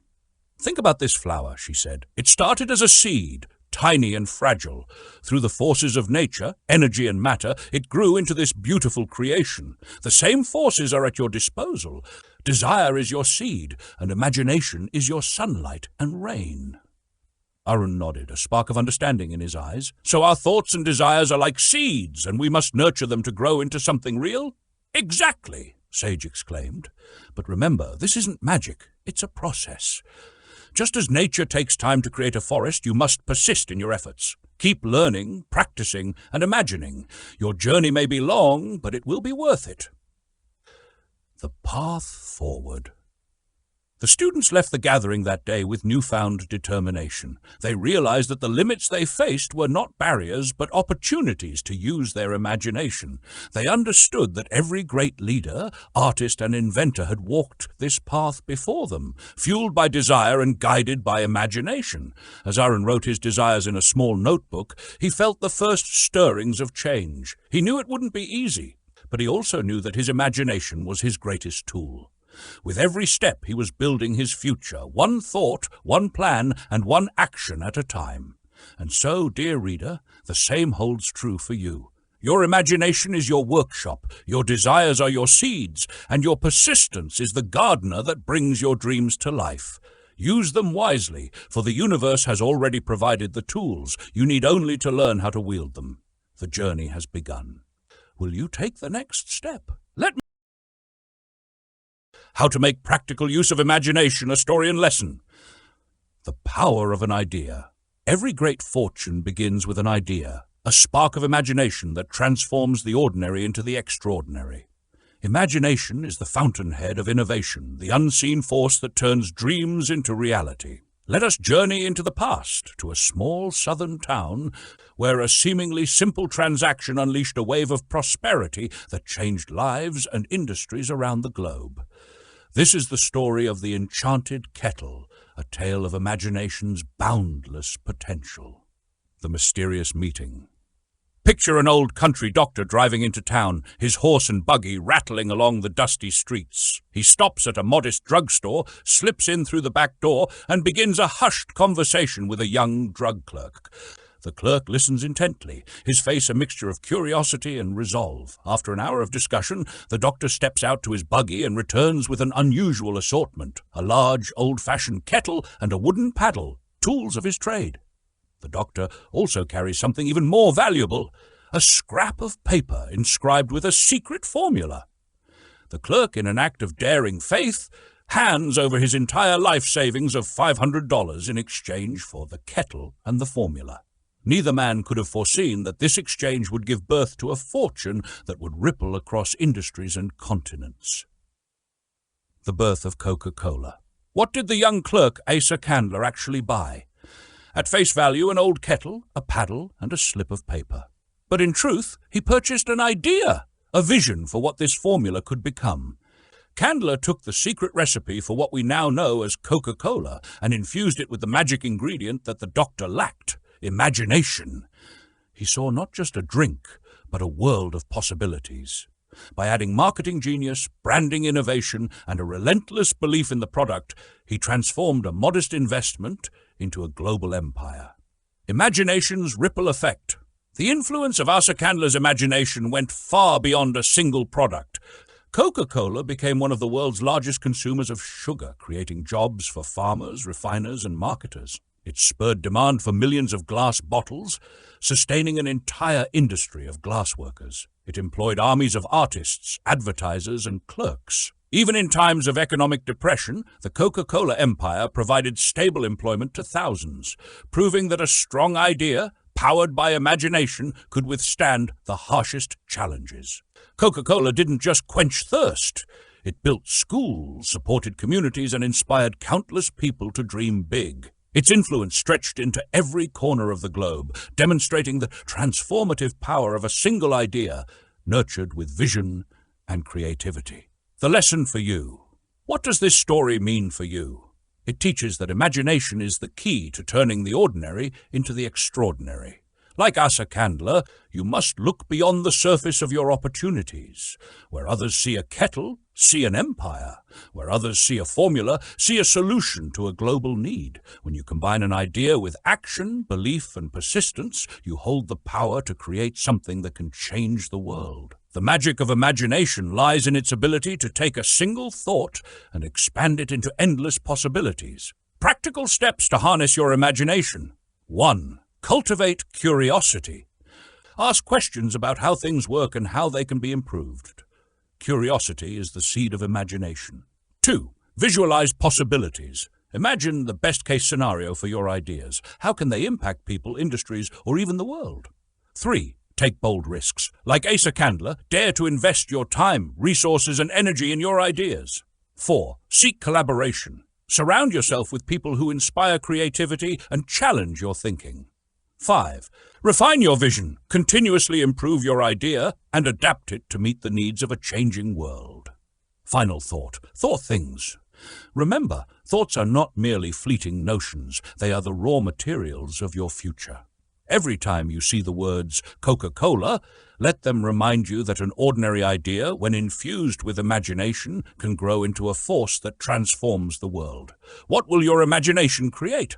The next enchanted kettle could be waiting in your mind right now. All it takes is the courage to believe in your idea and the determination to bring it to life. What I would do if I had $1 million. There's an old saying that's been proven time and again, where there's a will, there's a way. Let me tell you the inspiring story of Dr. Frank W. Gonzalez, a preacher and educator who turned a dream into reality through the sheer power of purpose and persistence. Dr. Gonzalez began his career preaching in the stockyards of South Chicago while attending college. As a student, he saw glaring flaws in the educational system, rigid orthodox methods that, he believed, stifled creativity and practical learning.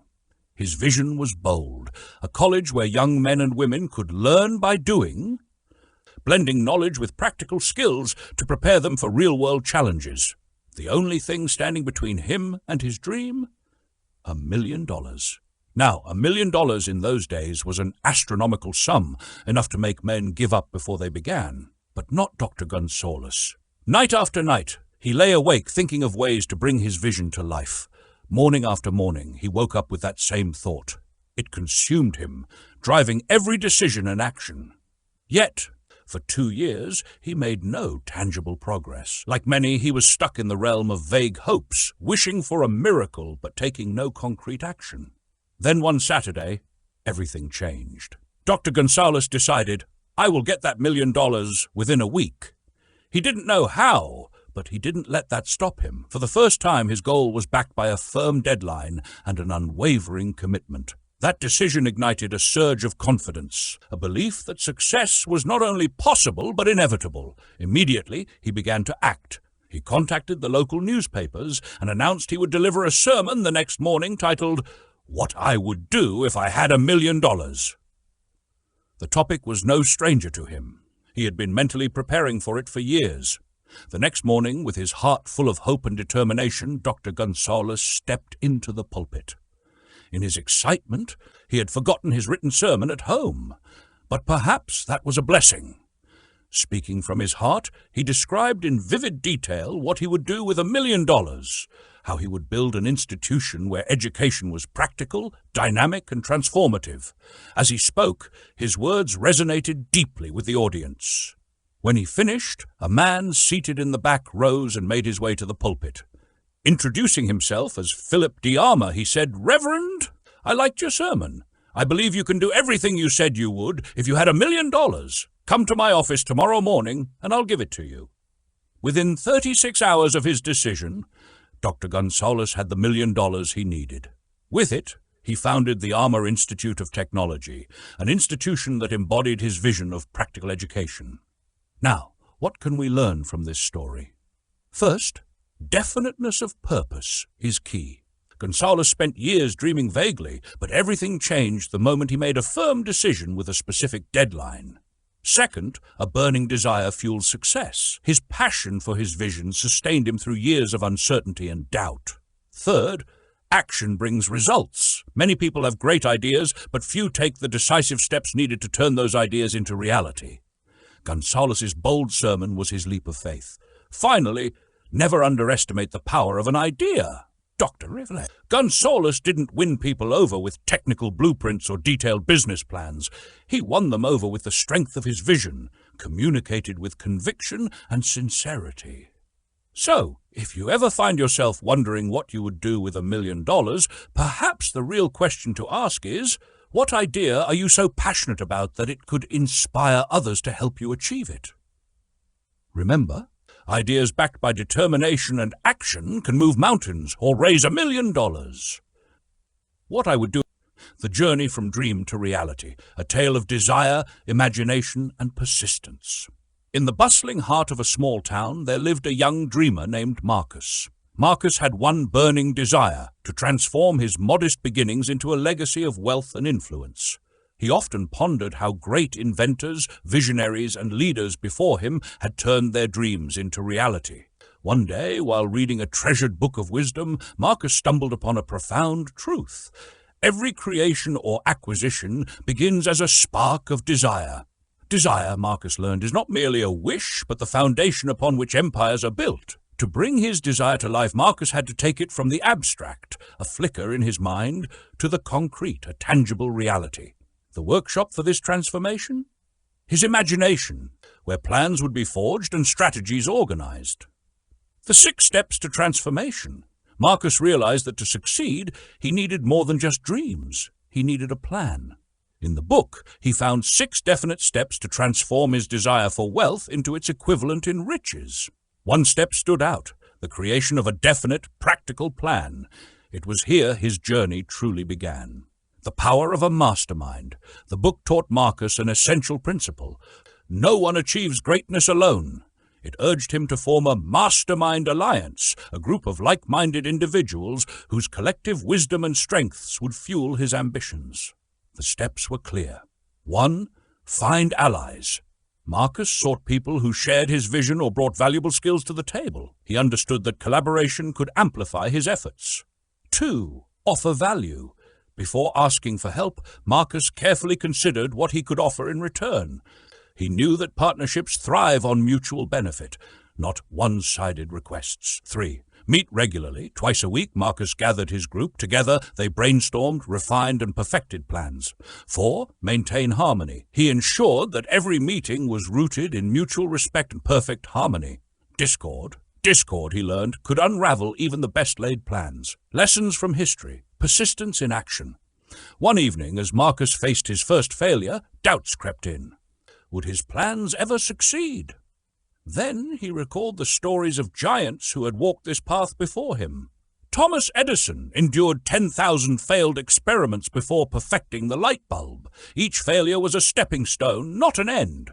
Henry Ford met countless setbacks, yet persisted, creating an automobile empire through sound planning and unwavering resolve. James J. Hills overcame temporary defeats while raising capital for his transcontinental railroad. Failure, Marcus realized, was merely temporary defeat, a signal that his plans needed refinement, not abandonment. He vowed never to quit, for, as the book declared, a quitter never wins and a winner never quits.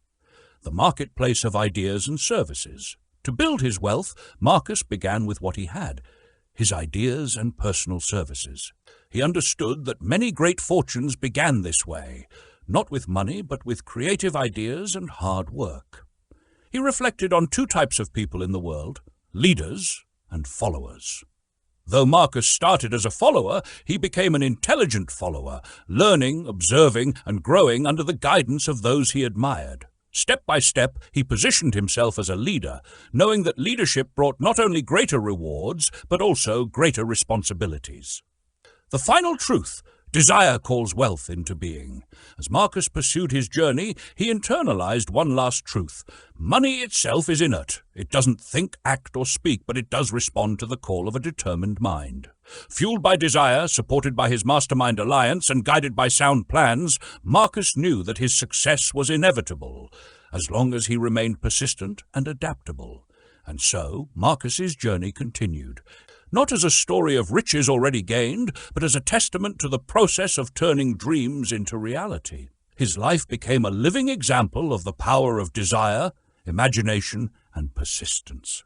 This story invites you to reflect on your own desires. What is it you wish to achieve? Have you forged a definite plan? Have you surrounded yourself with allies who believe in your vision? Remember, success is a journey, not a destination. Temporary defeats are simply opportunities to rebuild stronger than before. Now go forth and craft your masterpiece. The Path to True Leadership, a story of growth and guidance. Once upon a time, in a bustling kingdom known as Prosperia, there was a young aspiring leader named Leora. Leora dreamt of leading her people to a brighter future, but she often wondered what it truly meant to be a great leader. One day, while wandering through the forest, she stumbled upon an old hermit named Elion, known for his wisdom. "Teach me, wise Elion," Leora implored. "What are the secrets to becoming a great leader?" Elion smiled and gestured for her to sit beside him. "Leadership is not a crown to wear, but a responsibility to bear. Let me tell you of the 11 attributes that define true leadership. These are not just lessons, but a way of life. 1. Unwavering courage. A leader must have courage rooted in self-awareness and knowledge, Elion began. No one will follow a leader who doubts themselves or fears the path ahead. Courage inspires trust and loyalty. Leora nodded, thinking of the times she hesitated in her decisions. I must know myself and my purpose deeply, she realized. #2. Self-control. A leader who cannot master themselves cannot hope to guide others, Elion continued. Self-control sets a powerful example for your followers to emulate. Leora reflected on her temper and vowed to practice patience and restraint. 3. A keen sense of justice. Fairness and justice are the foundation of respect, said Elion. Without them, your followers will lose faith in your leadership. Leora remembered her people's grievances and resolved to listen and act with fairness. 4. Definiteness of decision. Indecision is a sign of uncertainty, Elion warned. A leader must make decisions with confidence and stand by them. I must trust my instincts and knowledge, Leora murmured. 5. Definiteness of plans. Plans are the compass of leadership, Elion explained. Without them, a leader is like a ship without a rudder, bound to crash on the rocks of chaos. Leora promised to chart clear paths for her people. 6. The habit of doing more than expected. A leader must lead by example, said Elion. Doing more than required shows commitment and inspires others to follow suit. Leora realized that true leadership meant going the extra mile, not for glory, but for the good of all. 7. A pleasing personality. Respect is earned, not demanded, Elion advised. A pleasing personality, courtesy, kindness, and approachability is essential. Leora resolved to refine her demeanor, ensuring her presence uplifted those around her. 8. Sympathy and understanding. Empathy binds leaders to their people, Elion said. To lead effectively, you must understand the needs and struggles of those you guide. I will listen more, Leora vowed, and seek to walk in their shoes. 9. Mastery of detail. True leaders understand the intricacies of their roles, Elion remarked. Mastery of detail builds competence and trust. Leora committed to learning every aspect of her responsibilities. 10. Willingness to assume full responsibility. A leader must bear the weight of mistakes and failures, Elion said. Shifting blame erodes trust and authority. I will own my actions and those of my people, Leora promised. 11. Cooperation. Power thrives on cooperation, not coercion, Elion concluded. Leadership built on unity and mutual effort endures. I will seek harmony and shared purpose, Leora affirmed. The two faces of leadership. Elion leaned closer. There are two kinds of leaders, those who lead by consent and those who lead by force. Remember this, Leora. Leadership by force crumbles, but leadership by consent and cooperation stands the test of time. Leora absorbed the wisdom like a sponge. She realized that the world had changed, moving away from leadership rooted in domination. The future belonged to those who embraced equity, collaboration, and the principles Elion had shared. A new era of leadership. As Leora left the forest, her heart burned with determination. She knew the road ahead was challenging, but armed with the 11 attributes, she was ready to transform not only herself, but also her kingdom. The opportunity to lead wasn't just a privilege. It was a call to rise, grow, and inspire. So, dear reader, what about you? The world is always in need of leaders who embody these principles. Will you step forward and answer the call? The future awaits those with the courage to lead with heart, mind, and purpose. The 10 major causes of failure in leadership, a story of growth. Once upon a time, in a bustling kingdom called Prosperia, a young leader named Adrian was appointed to guide his people through an era of change. Adrian was eager and ambitious, but he soon discovered that leadership was not as simple as issuing commands and making decisions. He faced challenges that tested not just his knowledge, but also his character. One evening, Adrian sought counsel from an old sage, Ilara, who lived in the mountains. She handed him a scroll and said, "These are the 10 pitfalls that ensnare leaders who fail. Study them well, for avoiding these is as vital as mastering your strengths." 1. Inability to organize details. Adrian's first test came when a sudden drought hit the kingdom. Overwhelmed, he dismissed his advisor's concerns, saying, "I'm too busy with bigger matters." The kingdom's resources spiraled into chaos. Ilara's words rang in his mind. Efficient leadership calls for mastery of details. Adrian learned to delegate tasks to capable ministers while ensuring he had oversight. The drought was eventually managed, but only after he embraced the importance of organization. 2. Unwillingness to render humble service. During a festival, a storm disrupted the preparations. Adrian hesitated to dirty his royal hands, but seeing the townsfolk struggle, he recalled the sage's advice. "The greatest among ye shall be the servant of all." He joined the people, helping rebuild their stalls and shelters. His willingness to serve inspired loyalty, proving that no task was beneath a true leader. 3. Expectation of pay for knowledge instead of action. Adrian once prided himself on his wisdom, expecting accolades merely for his ideas. Yet, his plans failed when he didn't guide their execution. A wise mentor reminded him the world pays for what you do, not what you know. From then on, Adrian actively participated in turning his visions into reality, showing others the value of action. 4. Fear of competition from followers. Adrian feared his young lieutenant, Leora, who showed remarkable skill. He worried she might outshine him, but Ilara's words echoed, "Train understudies to multiply your impact." Adrian began mentoring Leora, discovering that her success elevated the entire kingdom and his own legacy. 5. Lack of imagination. When the kingdom's trade routes were blocked, Adrian initially froze. Remembering the scroll, he realized, without imagination, a leader cannot meet emergencies. He brainstormed creative alternatives, proposing a river transport system that ultimately revolutionized commerce in Prosperia. 6. Selfishness. During a grand celebration, Adrian took full credit for the kingdom's prosperity. Morale among his ministers and workers plummeted. He remembered Ilara's warning. The great leader claims none of the honors. Adrian publicly praised his team, restoring their trust and motivation. 7. Intemperance. Adrian once indulged excessively during a royal banquet. His behavior drew scorn and his credibility suffered. Humbled, he committed to moderation, realizing that followers do not respect an intemperate leader. Disloyalty. In a moment of frustration, Adrian openly criticized a trusted advisor. The advisor resigned, and Adrian's court grew wary. He recalled the sage's stern reminder, "Disloyalty marks one as less than the dust." Adrian apologized publicly, mending trust and vowing to always support his team. 9. Emphasis on authority. Adrian often reminded his subjects of his power, thinking it would secure obedience. Instead, fear bred resentment. He learned from Ilara, lead by encouragement, not by force. By listening, understanding, and leading with compassion, Adrian earned genuine respect.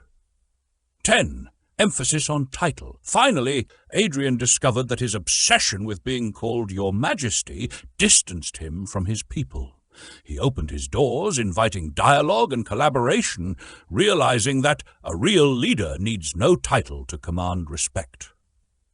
As Adrian embraced these lessons, Prosperia flourished under his leadership. He often shared the scroll with aspiring leaders, reminding them that success lay not just in actions but in character.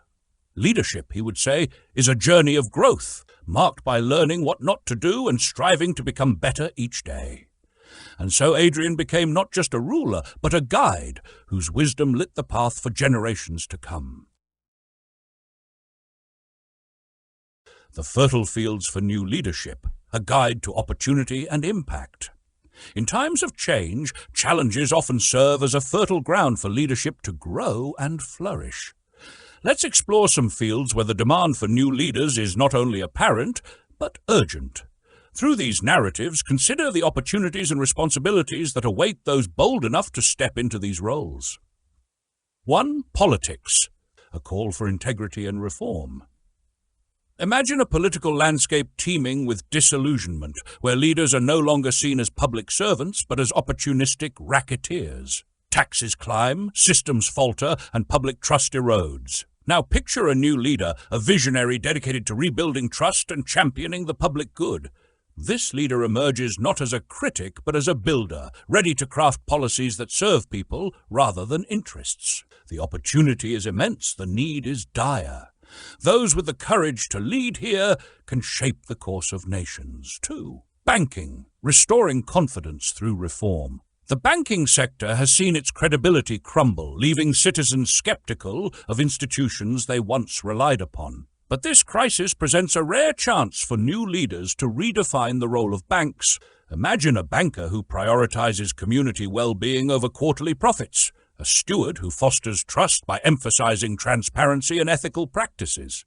This transformative figure could lead the charge in rebuilding an industry integral to economic stability. Industry, from dividends to humanity. The industrial sector has long been driven by the pursuit of profits, often at the expense of workers' welfare.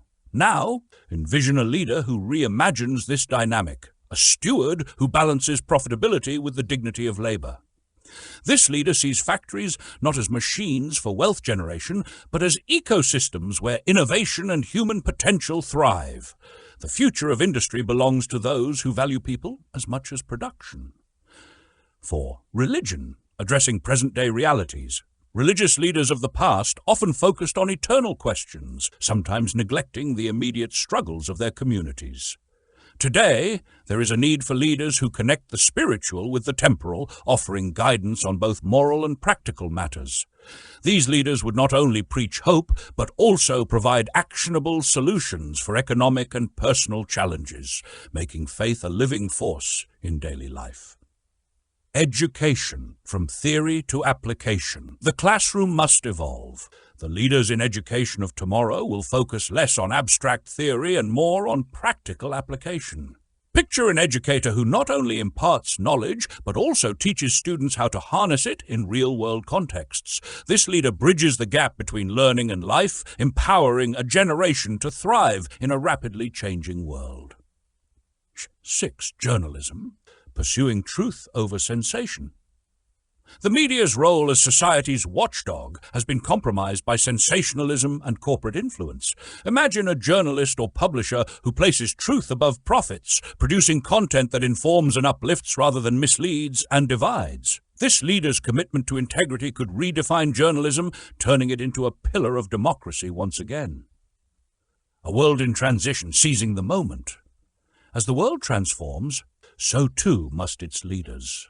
These fields represent not just challenges, but also opportunities for meaningful impact. By embracing innovation and integrity, new leaders can reshape the systems that define our civilization. Marketing yourself as a leader, practical steps to secure your role. To step into these roles, one must approach the process with diligence and strategy.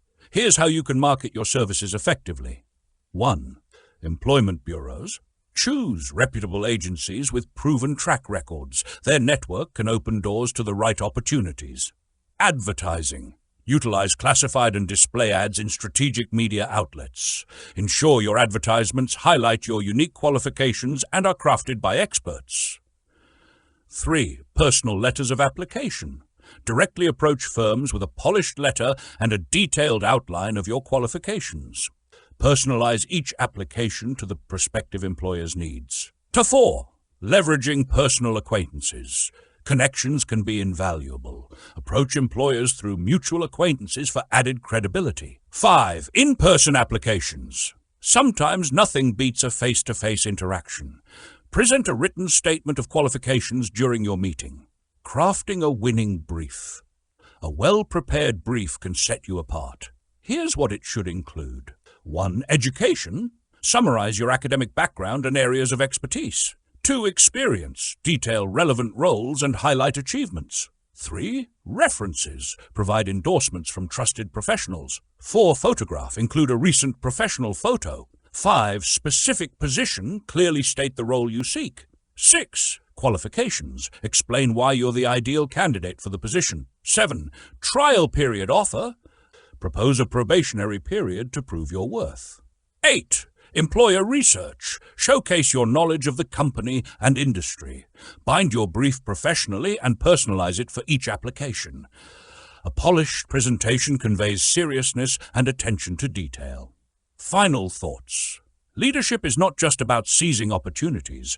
It's about serving others and rising to meet society's most pressing challenges. As you prepare to step into a new role, remember that your impact depends on your readiness to lead with vision, integrity, and action. The future is calling. Will you answer? How to achieve the exact position you desire. A story of vision, strategy, and service. Once upon a time, there was a young man named Alex who dreamed of a fulfilling career. Alex had always believed that hard work and passion could unlock the doors to success, but he often felt overwhelmed by the complexity of the job market. One day, he met a wise mentor who shared a step-by-step guide to achieving not just any job, but the exact position Alex desired. Success, the mentor began, is like a dance between preparation and opportunity. Let me show you the steps. Step 1. Define your dream. The mentor asked Alex, what is the one thing you love doing? Paint a picture of your ideal role. If it doesn't exist yet, can you create it? Alex thought about his passions and skills and imagined a job that allowed him to create and innovate every day. The mentor smiled. Perfect. The first step to achieving any goal is to know it clearly. Step 2. Identify your target. Now, the mentor continued, think about the company or individual you'd like to work with. Learn everything about them, their mission, their culture, and their goals. This is where your dream finds a home. Alex chose a forward-thinking company that aligned with his vision and started researching it thoroughly. Step 3. Understand their needs. To win someone's favor, said the mentor, you must understand their challenges. Study their policies, personnel, and opportunities for growth. This isn't about a job, it's about how you can serve them better. Step 4. Prepare your offer. The mentor explained, figure out what you can bring to the table. Your talents, ideas, and solutions must be crystal clear. Draft a plan detailing exactly how you can add value to your dream company. Alex spent days analyzing his strengths and mapping out ways he could contribute meaningfully. Step 5. Forget about job openings. Don't ask if there's an opening, the mentor advised. Focus on what you can give, not what you can get.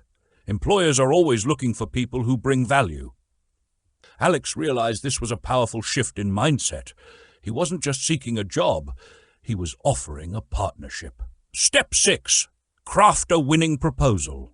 Put your plan in writing, said the mentor. Work with someone skilled in communication to make it clear, professional, and compelling. Alex enlisted a friend with writing expertise to polish his presentation. Step 7. Present it boldly. Finally, the mentor concluded, take your proposal directly to the decision-maker. Speak confidently about the benefits you bring. Companies are always eager for individuals with initiative and vision. A new era, partnerships, not jobs. As Alex implemented these steps, he realized he wasn't just pursuing a position, he was offering a partnership. In today's world, the mentor explained, the relationship between employers and employees has evolved into a collaboration. Employers, employees, and the public they serve are interconnected. Success now lies in serving others effectively. The mentor shared examples of how industries had shifted. Transportation, railroads replaced harsh customer service with politeness, creating better relationships with passengers. Retail, chain stores with courteous staff outperformed old-fashioned merchants who ignored customer needs. Banking, bankers who once hid behind mahogany doors now meet customers openly, fostering trust. These changes, the mentor said, teach us that success is rooted in service, not selfishness. The public is the real boss. The QQS formula, the secret to long-term success. The mentor introduced Alex to a powerful tool, the QQS formula, which stands for quality, quantity, and spirit of service. 1. Quality. Strive to perform every task with precision and excellence. 2. Quantity. Always go the extra mile, delivering more than expected. 3. Approach with a positive, harmonious attitude that fosters collaboration. Alex understood that mastery of this formula would not only help him secure his dream role, but also ensure long-term success. The value of your brains. Before parting, the mentor left Alex with one final insight. Your ideas and talents are your greatest capital. Unlike material wealth, your brain power grows with use and can never be stolen. To achieve your dreams, combine your skills with initiative and vision.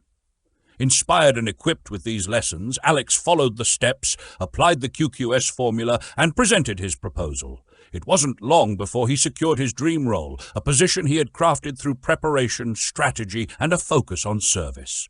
The mentor's words echoed in his mind. The world rewards those who give, not those who take. Remember, the key to success lies in what you can offer. And with that, Alex began his journey, ready to contribute, grow, and thrive in his chosen field. The 30 Major Causes of Failure, a Story and Lesson. In a quaint town nestled by the riverbanks, there lived a wise teacher named Elias. He had spent decades observing the struggles of the townsfolk, farmers, merchants, artists, and scholars alike. Elias noticed a pattern. While some people thrived, most stumbled repeatedly, unable to achieve their dreams. One day, the townspeople gathered in the square, eager for Elias to share his insights. He stood before them, holding a simple notebook, and began his story. Imagine, Elias started, a vast field where seeds are sown. Some grow into strong, tall trees, while others struggle to sprout. Why do some seeds flourish while others fail? The answer lies not only in the soil or the sun, but in the care given to each seed. Likewise, the success of a person depends on recognizing and addressing the obstacles that hinder growth. Elias letting his words sink in.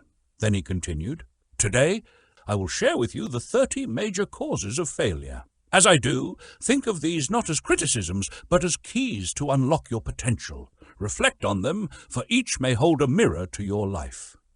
The causes of failure. 1. Unfavorable hereditary background. Some seeds are weaker than others. If your starting point feels unfair, surround yourself with strong allies.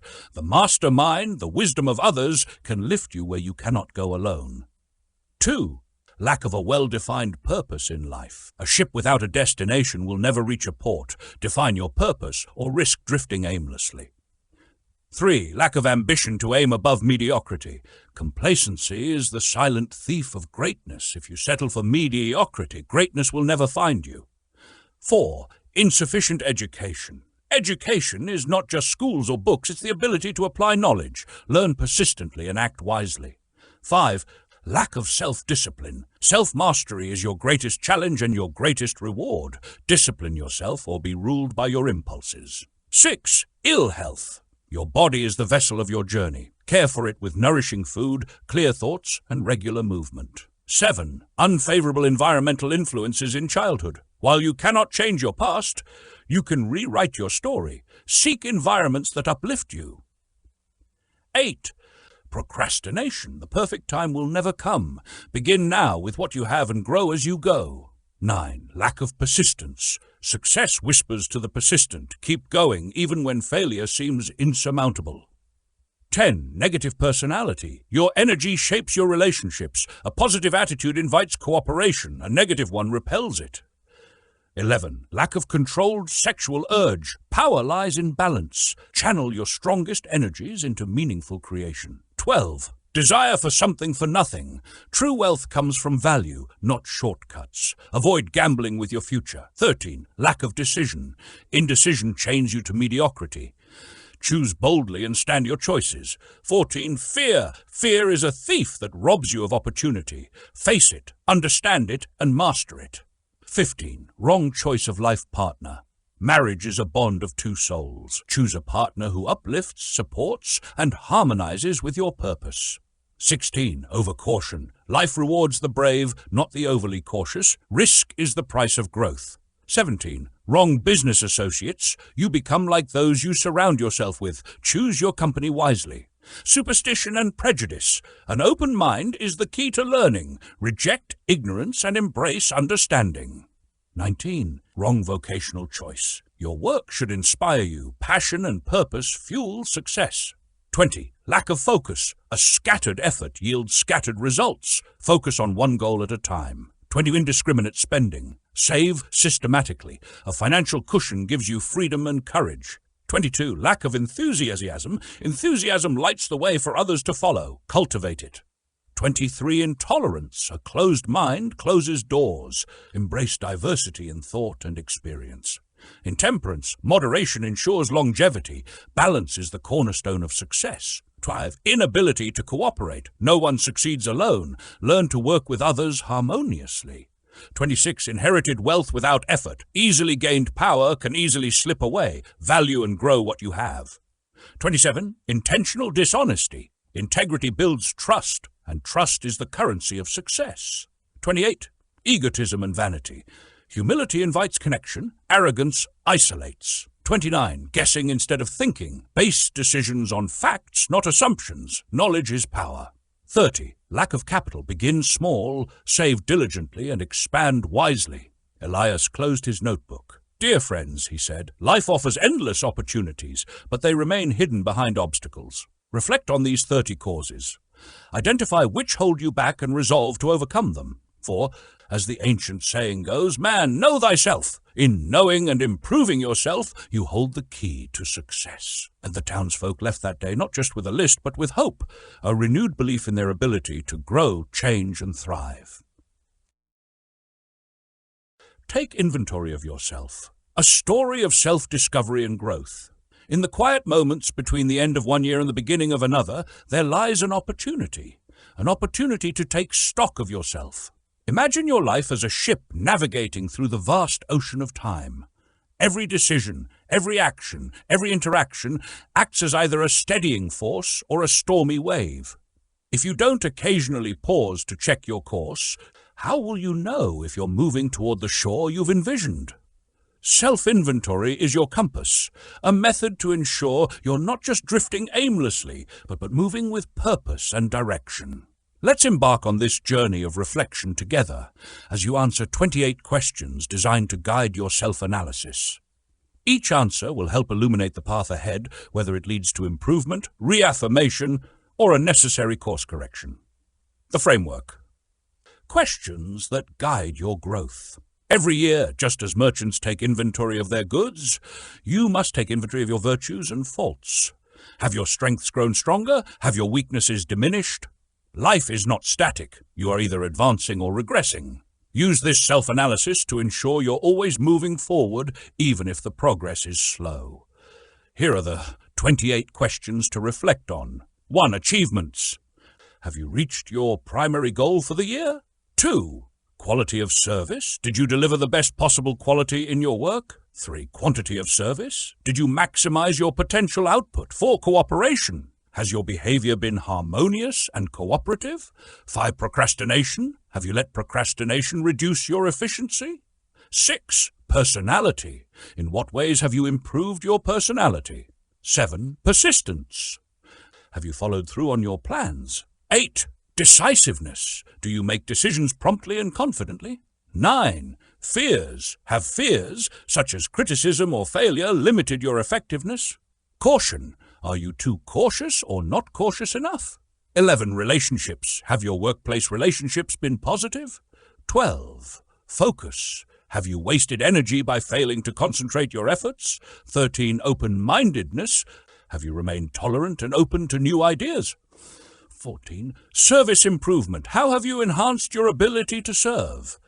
5. Temperance. Have you been excessive in any habits? Egotism. Have you expressed unwarranted pride or self-importance? 17. Respect. Have your actions earned the respect of your peers?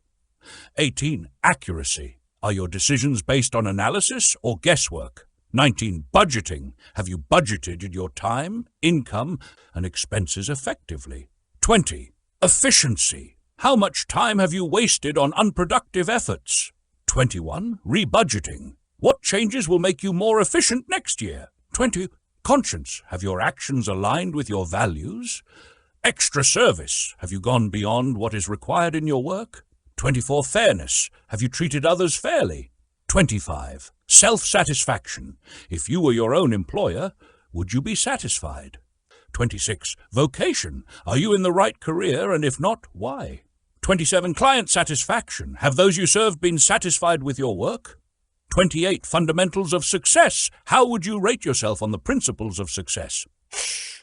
A lesson in self-discovery. Now imagine this inventory as a treasure map. Each question you answer is like marking an X on the map where a piece of wisdom lies. By the end, you'll have charted a course to self-improvement, a map that will guide your resolutions for the coming year. The exercise is more than just answering questions. It's about being brutally honest. Share your responses with a trusted friend or mentor who will hold you accountable. They may see blind spots you miss or help you refine your goals further. The bigger picture. Opportunities in freedom. When you take stock of yourself, don't forget the broader context of your environment. If you live in a country that offers freedom of thought, action, and opportunity, you have a head start in the race towards success. This freedom, whether in education, vocation, or lifestyle, is a reminder of the wealth of opportunities available to you. For example, consider the small miracles of everyday life, like the ease of access to food, shelter, and clothing. These blessings often go unnoticed, but form the foundation of our ability to pursue greater ambitions. Reflect on these privileges and use them as fuel for your journey of growth. Conclusion. Charting your path forward. The answers to these 28 questions will serve as a mirror reflecting your growth and gaps. They will reveal where you stand and where you need to go. Whether you're striving for leadership, personal fulfillment, or financial independence, this self-inventory is the first step. So take the time to pause and reflect. Commit to the discipline of self-analysis every year. Each step forward, no matter how small, brings you closer to becoming the best version of yourself. Let this practice of self-inventory be the compass that guides you toward a life of purpose and success.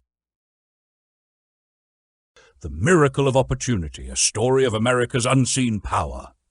Once upon a time, there was a land filled with vast opportunities, a place where dreams could flourish, where effort was rewarded, and where freedom reigned. This land was America. People spoke of its blessings, its freedom, and the boundless potential it offered. Yet few stopped to ask, what is the source of this freedom? What makes it possible for so many to chase their aspirations and accumulate wealth? Let me tell you about a family in New York City. Each morning they sit down to a simple yet delightful breakfast. Tea from China, sugar from Cuba, bread from Kansas, and grapefruit juice from Florida. Their bananas came all the way from South America, and their milk and butter from nearby dairies. This breakfast costs only a few coins. But how does such a miracle occur? Behind this everyday meal lies a vast and intricate system. Ships sail the oceans, trains race across the heartland, and factories hum with activity, all to bring that breakfast to their table. This system is powered by something extraordinary, a force so vital, yet so misunderstood. This miracle is called capital. What is capital? Capital is not just money. It is the collaboration of minds and skills. Scientists, educators, inventors, business strategists, engineers, and workers, all united to create systems that serve humanity. These are the people who build roads, hospitals, schools, and factories. They design the machines that harvest wheat and refine sugar.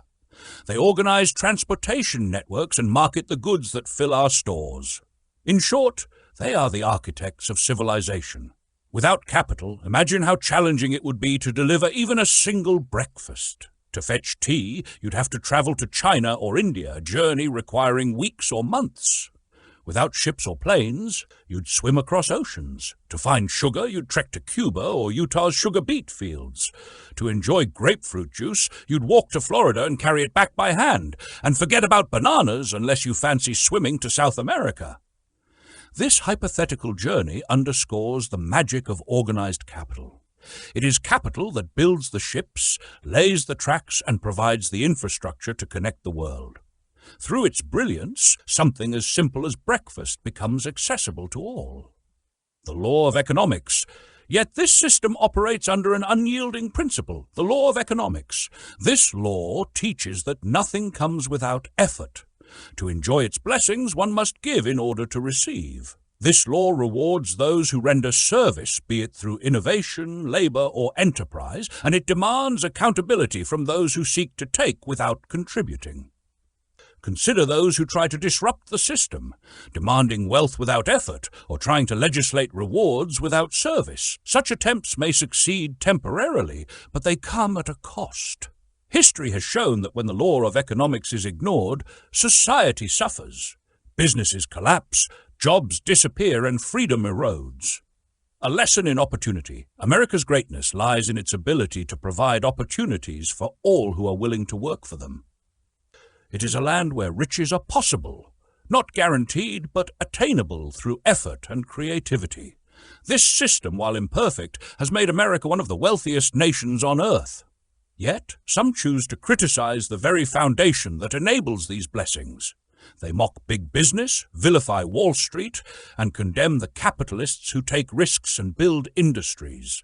These criticisms often overlook the fact that without these forces, there would be no railroads, no factories, no jobs, and no wealth to distribute. The balance of freedom and responsibility. True freedom is not the absence of responsibility. It is the privilege to create, to contribute, and to build. It is the opportunity to render service in exchange for rewards. This is the promise of the capitalistic system.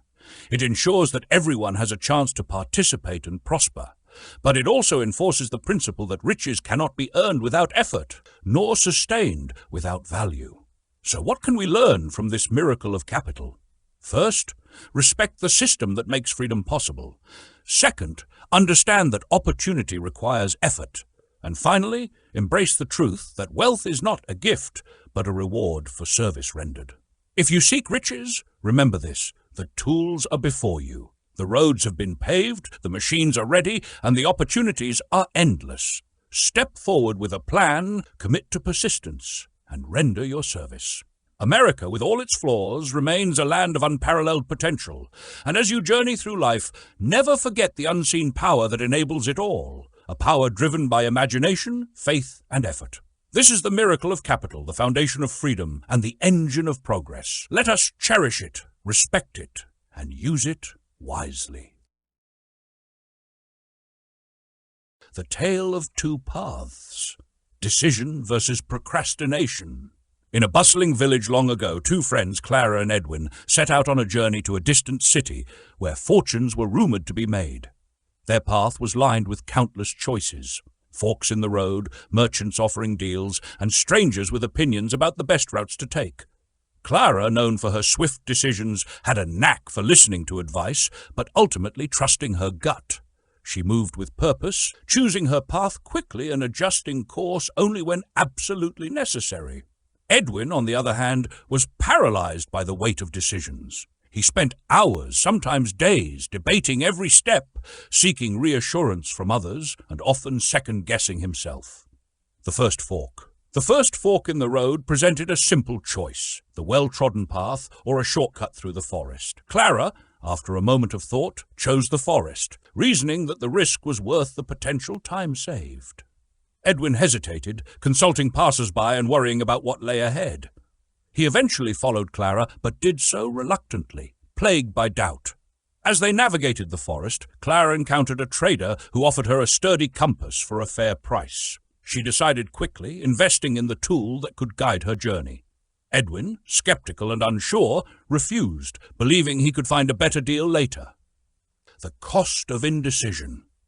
By the time they reached the city, Clara had not only arrived faster, but also used her decisiveness to secure a profitable trade deal using the compass. Edwin, still unsure of his purpose, wasted days seeking opinions and missed the golden opportunities that Clara seized. The lesson in action. The story of Clara and Edwin reflects the critical truth uncovered by analyzing thousands of men and women. Decisiveness is a cornerstone of success, while procrastination is a common enemy to overcome. Successful individuals, those who accumulate wealth and achieve their goals, share the habit of making decisions quickly and sticking to them. They do not waver with every new opinion or passing doubt. Instead, they adjust their course slowly and only when necessary. The Henry Ford Principle. Consider the case of Henry Ford, a man whose decisiveness was legendary. Despite being advised to abandon the Model T, Ford's resolute focus turned it into one of the most successful vehicles in history. While some labeled his determination as obstinacy, it was this very trait that led to monumental success. His decisiveness far outweighed the temporary setbacks of delayed change. Guarding against the noise. One of the greatest threats to decisiveness is the influence of others' opinions. Edwin's downfall in the story was his reliance on external validation. Clara, by contrast, understood the importance of consulting only those who aligned with her goals and keeping her plans private till they bore fruit. Opinions are the cheapest commodities on earth. Allowing them to dictate your decisions ensures failure. Instead, cultivate your own counsel, trust your judgment, and act decisively. Practical steps to cultivate decisiveness. 1. Silence the noise. Avoid sharing your plans with everyone. Only confide in those who support and align with your vision. 2. Gather facts quietly. Seek the information you need, but avoid broadcasting your intentions. 3. Act with purpose. When faced with a decision, analyze quickly and trust your intuition. 4. Stay resolute. Once a decision is made, commit to it. Adjust only when new, undeniable facts emerge. 5. Practice listening. Keep your ears and eyes open, but speak less. Wisdom often comes through observation and silence. Your challenge, as you embark on your own journey, whether it's building wealth, pursuing a dream, or mastering a skill, you will be tested. Can you make decisions swiftly and confidently? Will you protect your dreams from the opinions of others? Write down this epigram and place it where you will see it daily. Tell the world what you intend to do, but first show it. In the end, deeds, not words, define your legacy. Like Clara, let your decisions propel you forward, and like Ford, let your resolve carve a path to success. The choice is yours. Will you decide, or will you wait? Freedom or death, the power of decisions, the tale of two paths. On a brisk evening in the colonies, the town of Boston was alive, not with joy, but with defiance. British soldiers patrolled the cobblestone streets, their bayonets gleaming in the dim light, a stark reminder of oppression. Among the colonists, resentment brewed like a storm ready to break. When stones flew and tempers flared, a skirmish erupted, leaving blood on the streets and anger in the hearts of the people. This seemingly small event ignited the flames of revolution. Two men, John Hancock and Samuel Adams, sat in a dimly lit room, their faces resolute. They had a choice: accept the chains of submission or ignite the fight for freedom. They chose the latter, knowing it could cost them their lives. Adams, soon confronted by the cunning Governor Gage, was offered a tantalizing deal: abandon the cause and receive wealth and safety. The alternative? Execution. Without hesitation, Anne responded, "I trust I have long since made my peace with the King of Kings. No personal consideration shall induce me to abandon the righteous cause of my country." The decision that shaped a nation. Fast forward to Philadelphia, July 4th, 1776. 56 men gathered, knowing the weight of their task. Each signature on the Declaration of Independence was a bold challenge to the most powerful empire of their time. They signed, not in haste, but with a deep understanding of the risk, freedom or death. Their courage set the foundation for a nation, but their decision was not born of spontaneity. It was the result of deliberate planning, collaboration, and a shared vision, a mastermind, as it has been called. This group did not act alone. Their faith, desire, and resolve created a force far greater than their numbers. The universal lesson of courageous decisions, the story of America's founding, is not just about a nation, but about the principles of personal success. At its core is decision-making, a habit that separates leaders from followers. Decisions, especially those that demand courage, define our lives. Socrates chose death over compromising his beliefs. Lincoln signed the Emancipation Proclamation, knowing it could divide a nation and cost him his life. These decisions, like those of the founders, were made with clarity and purpose, demonstrating that great rewards often come with great risks. Applying the lesson to our lives. Every one of us faces moments of choice, where the path forward is uncertain and fear beckons us to retreat. Yet history teaches us that indecision is the greatest thief of opportunity. 1. Define your purpose. Just as the founders had a clear vision for independence, we must know what we want. Without a definite goal, decisions lose their power. 2. Master the habit of decision. The ability to decide quickly and firmly is a skill that can be learned. Start with small decisions and build the courage to face larger ones. 3.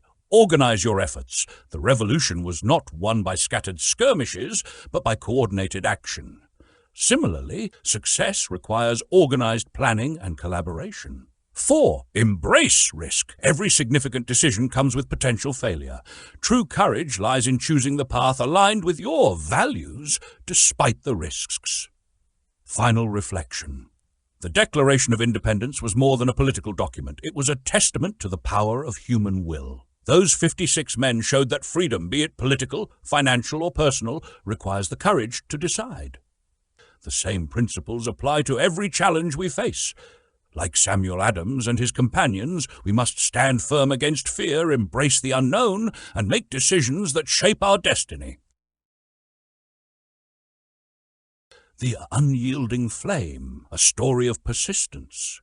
Once upon a time, in a quiet town overshadowed by towering mountains, lived a young blacksmith named Elias.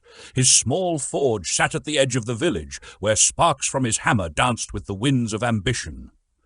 Elias was no stranger to the clamor of challenges, for his greatest dream was not merely to craft tools, but to create swords so fine they would be sought by kings. The villagers doubted him. "Why waste your time? You'll never match the forges of the great cities," they'd say. But Elias had something far more powerful than skill alone. He possessed persistence, the fire within willpower and desire. Elias knew that desire is the starting point of all achievement. His longing to craft the perfect blade was no fleeting fancy, but a flame fueled by willpower. Each morning he would rise before dawn, working tirelessly to improve his technique. His hands bore the calluses of failure, yet his spirit remained untouched by despair.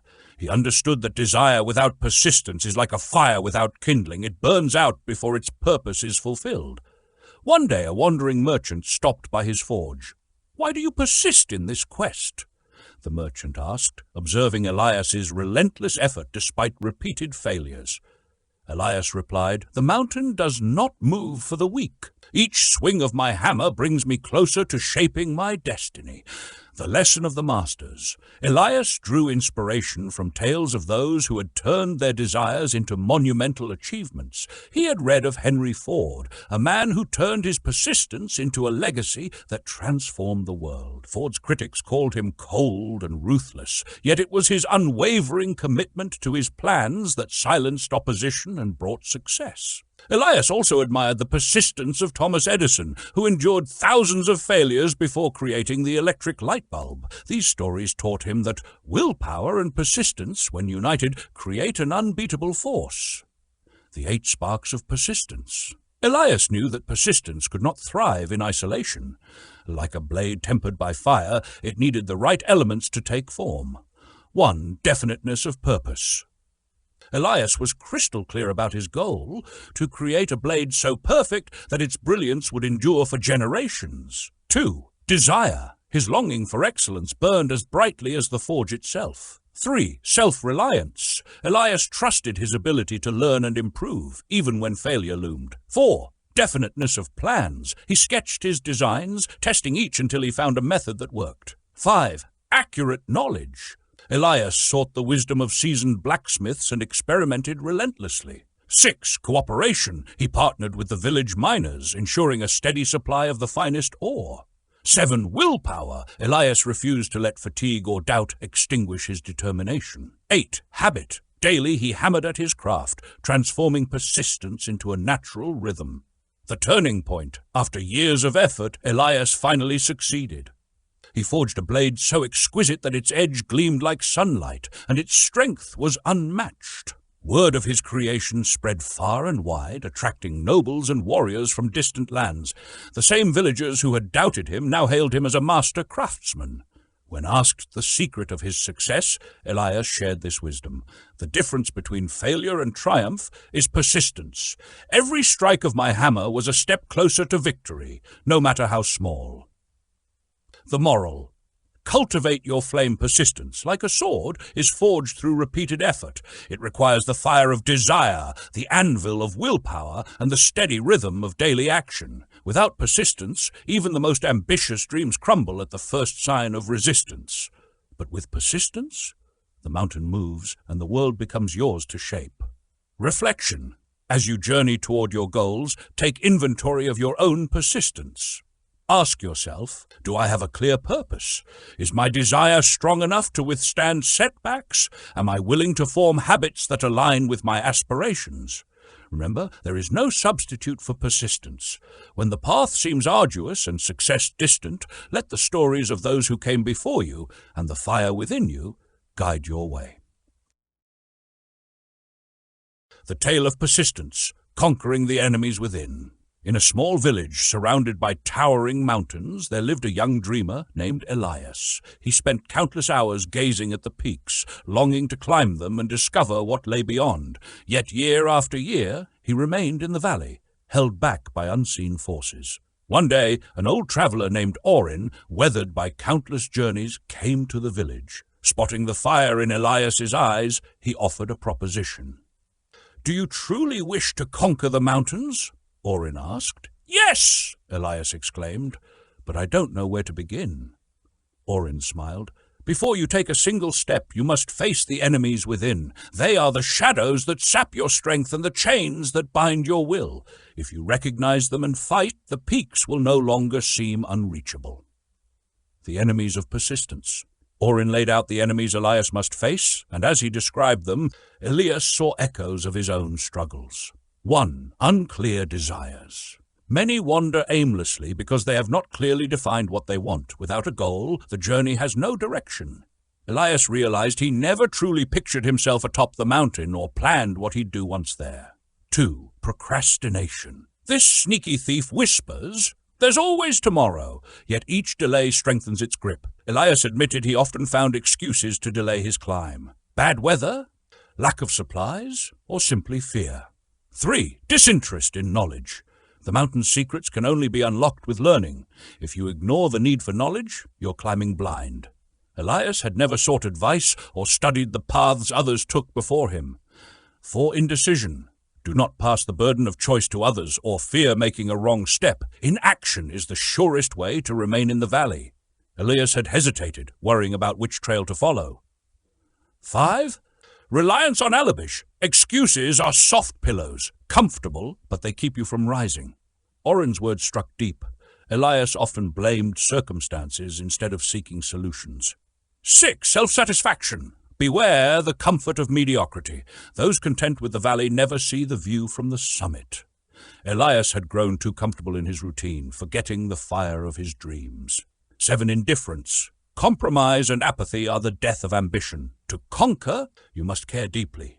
8. Blame-shifting. The habit of blaming others builds walls around your potential. True strength lies in owning your journey. 9. Weak desire. Your will must burn brighter than any storm. Weak motives lead to weak actions. 10. Quitting at the first obstacle. Persistence is forged in the fire of failure. Each setback is a lesson, not an end. 11. Lack of planning. Dreams without plans are clouds, beautiful, but they never touch the ground. 12. Neglecting opportunity. Opportunities are fleeting. Hesitation is their greatest enemy. 13. Wishing instead of willing. To wish is passive, to will is active. Dreams require action. 14. Settling for less. Never compromise with poverty or mediocrity. Aim high and strive relentlessly. 15. Searching for shortcuts. True riches come from value, not tricks or gambles. 16. Fear of criticism. This enemy whispers, "What will they think?" It steals dreams and buries ambition. Silence it by focusing on your purpose. The lesson of the mountain. Elias listened intently, feeling both challenged and inspired. "How can I fight these enemies?" he asked. Orin smiled.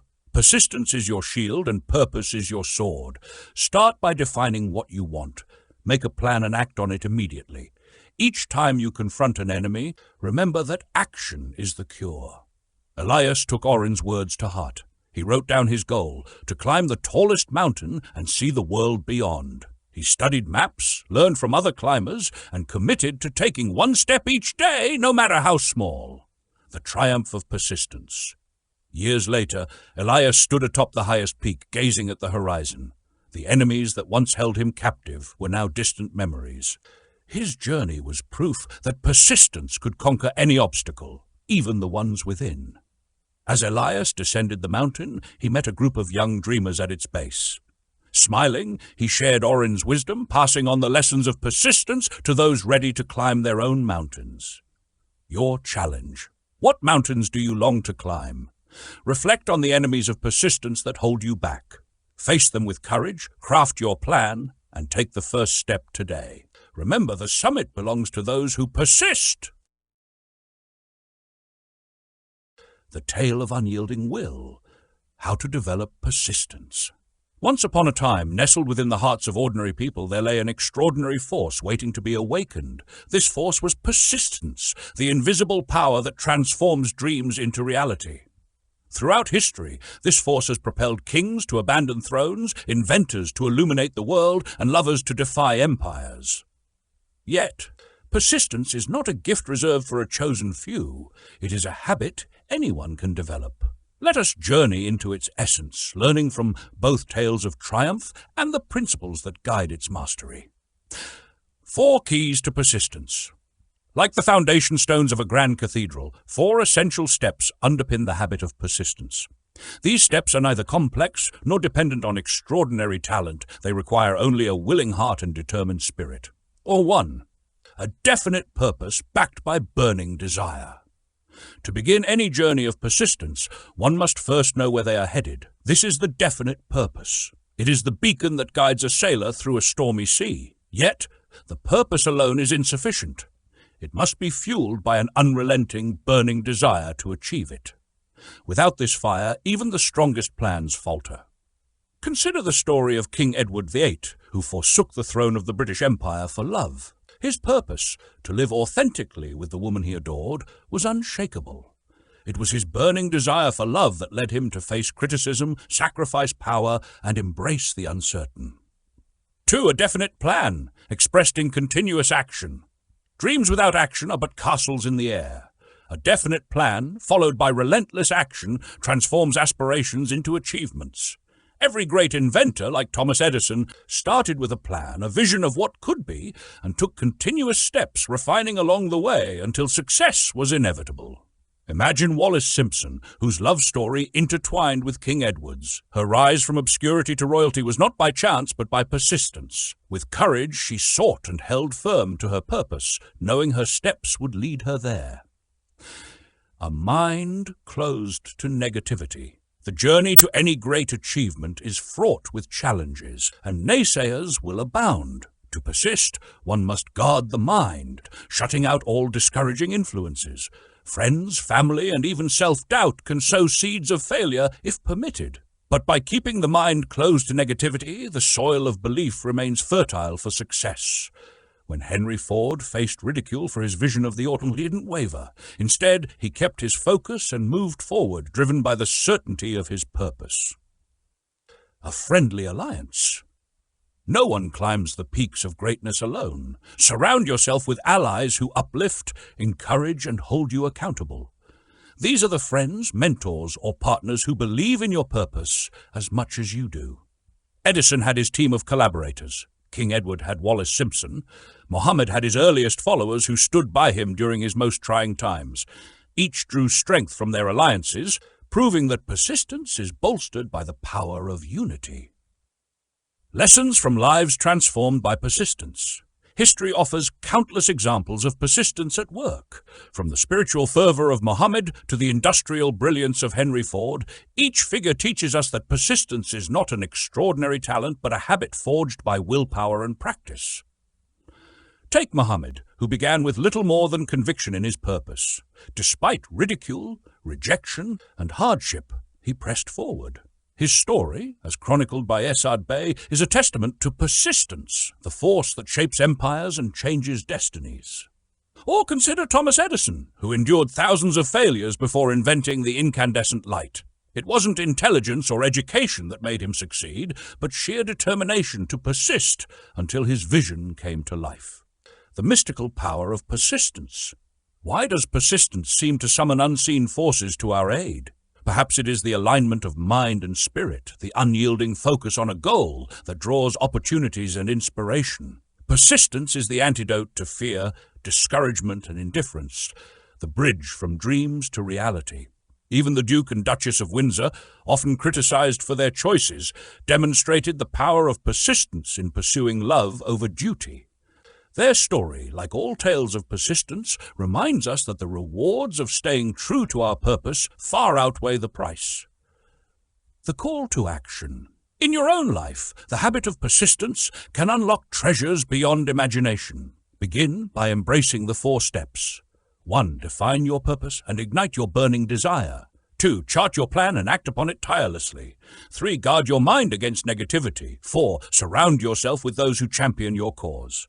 Persist, even when the path is dark, and you will find that the universe bends to the will of the determined. Like the stories of love, invention, and faith that have shaped history, your persistence can become a beacon, lighting the way for others to follow. The Last Great Prophet, a story of faith, struggle, and triumph. In the heart of the Arabian desert, amidst the sands of Mecca, a man was born into a modest yet prominent family, a man whose life would alter the course of history. His name was Muhammad. Though his lineage tied him to one of Mecca's leading families, his childhood was marked by hardship. Orphaned at a young age, he grew up under the care of relatives and was sent to live with Bedouins in the desert. There, the barren landscapes and boundless skies became his school, and the nomad's simple, resilient way of life became his foundation. As a young man, Muhammad earned his living as a shepherd and later as a trusted caravan leader for Khadija, a wealthy widow. His honesty and integrity earned him the title Al-Amin, the trustworthy. Impressed by his character, Khadija proposed marriage, and they formed a partnership built on mutual respect and affection. For many years, Muhammad lived a life of relative prosperity and tranquility, yet his soul yearned for something deeper. He often retreated to the solitude of the mountains, seeking answers to life's great mysteries. It was during one of these meditative retreats at the age of 40 that his life changed forever. In a cave on Mount Hira, he experienced a profound revelation. The archangel Gabriel appeared to him, commanding him to recite the words of God. Terrified and unsure of himself, Muhammad confided in Khadija, who became his first believer and unwavering support. As the revelations continued, Muhammad began to share them with others. These words, later compiled as the Quran, were unlike anything heard before. Though Muhammad had no formal education or poetic prowess, the verses he recited were beautiful, profound, and transformative. For the Arabs, whose culture revered the power of words, this was nothing short of miraculous. Yet, his message of monotheism and equality before God challenged the status quo. Mecca, a thriving center of trade, owed much of its wealth to the polytheistic traditions that drew pilgrims to the Kaaba, a sanctuary filled with idols. Muhammad's call to worship only one god threatened the livelihoods of Mecca's elites. Ridicule and hostility followed. Children tripped him in the streets, women threw filth at him, and he was branded a madman. His followers were persecuted, stripped of their possessions, and forced into exile. After years of preaching, Muhammad had little to show but hardship. Yet his faith never wavered. Exiled to Medina, Muhammad found refuge and built a community united by faith and justice. Here his leadership flourished. He preached not only religion but also governance, social welfare, and humane warfare. His followers grew, and so did their resolve. With every challenge, the message of Islam gained strength. A decade after his exile, Muhammad returned to Mecca not as an outcast, but as a conqueror. Yet his victory was marked by mercy. The idols in the Kaaba were destroyed, but the lives of his enemies were spared. He had not come to seek revenge, but to fulfill a mission to bring humanity closer to God. Muhammad's legacy was not confined to Arabia. The faith he founded, Islam, spread rapidly, propelled by its call for unity, justice, and knowledge. He extended an invitation to Jews and Christians, urging them to join in a shared faith in one God. Though his vision of a united monotheistic world was not realized, his influence endured. Under Islam, education and learning flourished. The establishment of universities and centers of knowledge became one of its enduring contributions to the world. The Prophet's teachings emphasized compassion, equity, and the pursuit of truth, principles that continue to inspire millions today. Though Muhammad did not perform miracles in the conventional sense, his life itself was a testament to the extraordinary power of faith, perseverance, and vision. From the deserts of Arabia arose a man whose message reshaped the spiritual and temporal landscape of the world. He was not only the last great prophet, but also a timeless teacher of humanity. The power behind success, a story of organization and action. Imagine a young inventor named Thomas. Thomas had a grand vision, a revolutionary idea for a machine that could transform how people communicated. He believed this invention could change the world and make him a wealthy man. However, his initial attempts to bring the idea to life fell flat. Why? He lacked the power to turn his plans into action. The essence of power. One day, an old mentor visited Thomas and shared a valuable lesson. Power, my boy, is the key to success. Without it, your plans are lifeless, no matter how brilliant they may seem. The mentor explained that power is the result of organized and intelligently directed knowledge, much like how a river is channeled to generate electricity. Power, the mentor said, comes from the harmony of effort, the unity of purpose, and the transformation of desire into action. To acquire wealth or achieve any goal, you must understand and harness this principle. The sources of power. Thomas's mentor outlined the three major sources of knowledge from which power could be derived. 1. Infinite intelligence. This, said the mentor, is the realm of ideas and inspiration, where you connect with boundless creativity. Use your imagination to tap into it, as this is where the seed of every invention is born. Number 2. Accumulated experience. The wisdom of generations past is at your disposal. Books, libraries, and the teachings of others contain organized knowledge that can guide your steps. Learn from those who walked this path before you. 3. Experiment and research. When existing knowledge falls short, conduct experiments, test your ideas, and uncover new truths. Innovation is born here, but it often requires creativity and courage. Organizing knowledge into action. Thomas asked, "How do I turn knowledge into power?" His mentor smiled. Organize it. Create a clear plan. No matter how much knowledge you acquire, it's useless unless you mold it into a strategy and act upon it. A plan, however, requires more than just your effort. It demands collaboration. The mentor stressed the importance of coordinated effort. Large plans need people. You must rally others to your cause, aligning them with your vision. When multiple minds unite, working in harmony toward a shared goal, the result is power, enough to bring your dreams to life. The birth of a dream. Inspired, Thomas began to apply these principles. He visited libraries to study past inventions. He collaborated with other inventors and engineers, pooling their knowledge and skills. He conducted experiments, refining his machine through trial and error. Slowly but surely, the plan came together. His team worked tirelessly, driven by a shared vision. Their coordinated efforts transformed Thomas's idea into a tangible product, the first ever telephone. The lesson for you. Thomas's journey teaches us an essential truth. Power is the driving force behind success in any endeavor, especially the accumulation of wealth. It is the bridge between desire and its physical realization. Whether your goal is to build a business, create a masterpiece, or invent something new, remember that plans alone are inert.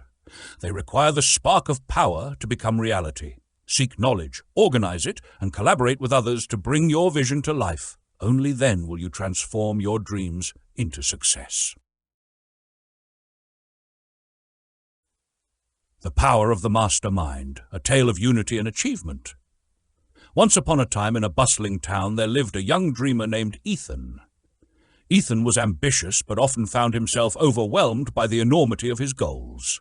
One day, while wandering through the marketplace, he overheard a wise old merchant sharing a story with his apprentices. The merchant spoke of the mastermind, a principle that had propelled ordinary men and women to extraordinary heights. Intrigued, Ethan asked the merchant to explain further. The merchant smiled knowingly and said, "The mastermind is the coordination of knowledge and effort in a spirit of harmony between two or more people, all working toward a definite purpose." The first lesson, cooperation. The merchant shared the story of Andrew Carnegie, the steel magnate who began with nothing but a vision. Carnegie surrounded himself with a team of 50 brilliant minds, each contributing unique expertise. Together they created an empire, transforming ideas into steel and steel into wealth. Ethan asked, "But how did Carnegie choose the right people?" The merchant replied, "He sought those who shared his vision and worked in perfect harmony. This harmony was key. It amplified their collective power. Alone he could achieve little, but united, they moved mountains." Ethan realized the importance of assembling a team, not just of capable individuals, but of those who could work harmoniously. The second lesson, the power of thought. The merchant then spoke of the invisible psychic energy created when two or more minds align in harmony. He said, "When minds come together, they form a third, intangible force, a kind of collective mind that is greater than the sum of its parts. This is the secret behind the greatest innovations and breakthroughs." He shared the story of Henry Ford, who began life impoverished and uneducated. Ford's transformation came when he surrounded himself with great thinkers like Thomas Edison and Harvey Firestone. Their combined energy and shared ideas propelled Ford to unimaginable success. Ethan asked, "How can I harness this energy?" The merchant replied, "By aligning your mind with others in a spirit of trust and shared purpose. When this happens, you tap into a universal stream of power that enhances your thoughts and actions." The miracle of harmony. The merchant then spoke of Mahatma Gandhi. Ethan was surprised. "But Gandhi was not wealthy," he said. "True," the merchant replied, "but Gandhi wielded a different kind of power, one that united over 200 million people in harmony for a shared purpose. His power was passive but immense, proof that the mastermind principle transcends wealth and applies to all endeavors." Ethan pondered this. If one man could inspire millions, what could he accomplish with a small but united group? The stream of power. The merchant described life as a great river of energy. "This river flows in two directions," he said. "One side carries you to success and wealth, powered by positive thoughts and actions. The other drags you to poverty, driven by fear and negativity." Ethan asked, "How do I stay on the positive side?" "Through faith, persistence, and deliberate action," the merchant said. "Surround yourself with people who lift you, think positively, and share your goals. Together, you will row against any current." A new chapter begins. Inspired, Ethan decided to apply the lessons he had learned. He carefully selected a team of like-minded individuals, each with unique skills, but united by a shared vision. They met regularly, exchanged ideas, and worked in harmony. Slowly but surely, Ethan's dreams began to take shape. As the years passed, Ethan became a leader in his field, known not just for his achievements, but for his ability to bring people together. He often recalled the merchant's teachings and passed them on to others, ensuring the legacy of the mastermind principle endured. The takeaway. The mastermind principle is more than a strategy. It is a way of life. It teaches us that great power comes from unity, harmony, and shared purpose. Whether you dream of wealth, innovation, or social change, the path forward lies in joining forces with others who share your vision. As Ethan discovered, the key to unlocking this power is simple. Choose wisely, work harmoniously, and never stop believing in the power of collective thought. This story encapsulates the teachings of the mastermind principle while illustrating its practical application in a relatable and inspiring way. The power of transmutation, a story of transformation and genius. Imagine a river, mighty and untamed, flowing with relentless energy. Left unchecked, it can erode banks, overflow boundaries, and cause chaos.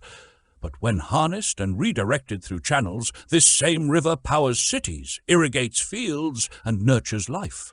This story is a metaphor for the concept of transmutation, a process of transforming raw energy into purposeful power. What does transmute mean? In simple terms, to transmute means to change or transfer one form of energy into another. It's not about suppressing or denying energy, but about giving it a new purpose, direction, and meaning. Among the various forms of human energy, the emotion tied to sex stands out as the most potent. But why is this emotion so powerful, and how can it be transmuted into something transformative? The emotion of sex, a double-edged sword. The emotion of sex is one of the most influential forces in human life. It creates a unique state of mind, intense, creative, and driven. Unfortunately, due to societal misconceptions and improper teachings about sex, this state of mind often gets associated solely with physical expression. This limits its potential. In truth, the emotion of sex carries three incredible constructive possibilities. 1. The perpetuation of mankind. It ensures the continuity of the human race. 2. The maintenance of health. As a therapeutic force, it promotes vitality and well-being. 3. The transformation of mediocrity into genius. Through the process of transmutation, it can unlock unparalleled creativity and genius. The art of transmutation. Think of sex desire as a fire. Unchecked, it may burn wildly, but when contained and directed, it can forge steel. Transmutation involves redirecting the energy of sex from physical expression toward creative or intellectual pursuits. When a person channels this energy, they gain imagination that soars to new heights, courage to face challenges head-on, willpower to persist through obstacles, creative abilities that transform ordinary efforts into extraordinary achievements. This isn't about repression. Nature doesn't favor suppression, as suppressed energy always seeks an outlet. Instead, it's about consciously guiding that energy into pursuits that enrich the mind, body, and spirit. The river analogy. Picture again the river. If its flow is dammed without purpose, the water will eventually break free, often destructively. However, if redirected through turbines, it generates electricity, illuminating lives. The same applies to sexual energy. When transmuted, it fuels innovation, artistry, and success. The stimuli of the mind. Human thought is activated and elevated by stimuli. Among these, the desire for sex expression is the most powerful. Below is a list of stimuli that heighten the mind's vibrations. 1. The desire for sex expression. 2. Love. 3. A burning ambition for success, be it fame, power, or wealth. 4. Music. 5. Friendship and companionship. 6. Collaboration through a harmonious alliance. 7. Shared suffering and empathy. 8. Autosuggestion, self-influence. 9. Fear, a destructive stimulus. 10. Intoxicants like narcotics or alcohol, also destructive. Sexual desire tops the list because it can awaken the mind on unprecedented levels of creativity and action. The key is channeling this heightened state toward constructive outcomes. Genius and the role of sex transmutation. What defines a genius? Is it eccentric behavior or unconventional habits? Not quite. A better definition is a person who elevates their thoughts to higher vibrations, enabling access to extraordinary knowledge and creativity.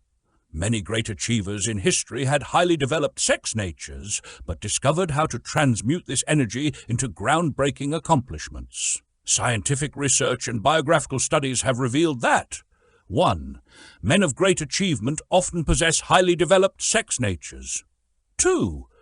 Behind many successful men is the influence of a woman who inspires their endeavors. This doesn't diminish their achievements, but underscores the transformative power of channeling emotion into purpose. The takeaway: harnessing your inner power. The emotion of sex is a driving force, neither inherently good nor bad. It is raw energy waiting to be directed. By learning the art of transmutation, you can turn this energy into a catalyst for creativity, success, and self-realization. To harness this power, consider the following steps. 1. Acknowledge the energy. Recognize that sexual energy is natural and powerful. Choose a purpose. Redirect this energy toward a meaningful goal, be it artistic, professional, or intellectual. 3. Exercise willpower. Like any discipline, transmutation requires conscious effort. 4. Create a channel. Find creative outlets, writing, painting, innovation, or problem-solving that align with your passions. In mastering transmutation, you unlock the secret to turning raw desire into genius, transforming yourself and the world around you. Like the river that powers cities, your energy can illuminate lives, starting with your own. The Genius Within, Unlocking the Power of the Sixth Sense. In a quiet room bathed in shadows, a man sits alone at a small desk. His eyes are closed, his thoughts focused. The world outside fades into silence as he enters a realm of boundless possibilities, a plane of existence where the ordinary ceases to exist and the extraordinary begins. This is the story of Dr. Elmer R. Gates, a scientist whose groundbreaking inventions emerged not from textbooks or laboratories, but from the hidden recesses of his creative imagination. Yet, Dr. Gates is not alone in his mastery of this mysterious faculty. Throughout history, great minds have tapped into what is often called the sixth sense, a power that separates the genius from the ordinary. This sixth sense is none other than creative imagination, a latent ability that lies dormant in most people but can be awakened, cultivated, and wielded with purpose. The sixth sense, what it is and where it comes from. The sixth sense is not magic. It is the mind's ability to connect with higher planes of thought. When ideas strike like lightning, those aha moments or sudden flashes of inspiration, they often originate from one of four sources. 1. Infinite intelligence, a universal source of knowledge and wisdom. 2. The subconscious mind, a treasure trove of every experience, thought, and sensory input you've ever had. 3. Other minds, vibrations of thought released by others which your mind can capture. 4. Your own subconscious, the internal wellspring of ideas stored and combined in ways your conscious mind cannot fathom. Creative imagination is the bridge to these realms. It functions best when the mind operates at a heightened state of vibration, when you're inspired, stimulated, or deeply concentrated. How genius is born. Genius is not merely a gift. It is a skill that can be developed. Great inventors like Thomas Edison and Abraham Lincoln unlocked their genius by using creative imagination deliberately. Their methods often followed a pattern. 1. Stimulate the mind. Elevate your thoughts to a higher plane using inspiration, passion, or even challenges. 2. Focus on the problem. Concentrate intensely on the known elements of what you are trying to achieve. 3. Release and wait. After focusing, clear your mind and allow the subconscious to present the solution. Edison famously conducted over 10,000 experiments before arriving at the perfect filament for the incandescent light. He paired his reasoning with creative flashes of inspiration, drawing from the depths of his imagination when logic alone failed. The catalyst, the role of energy and stimulation. The mind, like an engine, needs fuel to run at higher speeds. Among the most powerful fuels is the energy of emotion, particularly sex energy. Napoleon Hill, author of Think and Grow Rich, observed that some of history's greatest leaders and innovators, from George Washington to Shakespeare, were driven by this potent force. When harnessed and redirected, sexual energy becomes a creative powerhouse. It inspires art, drives ambition, and lifts the mind into realms where ordinary thoughts cannot reach. Misused, it can lead to chaos, but transmuted, it creates genius.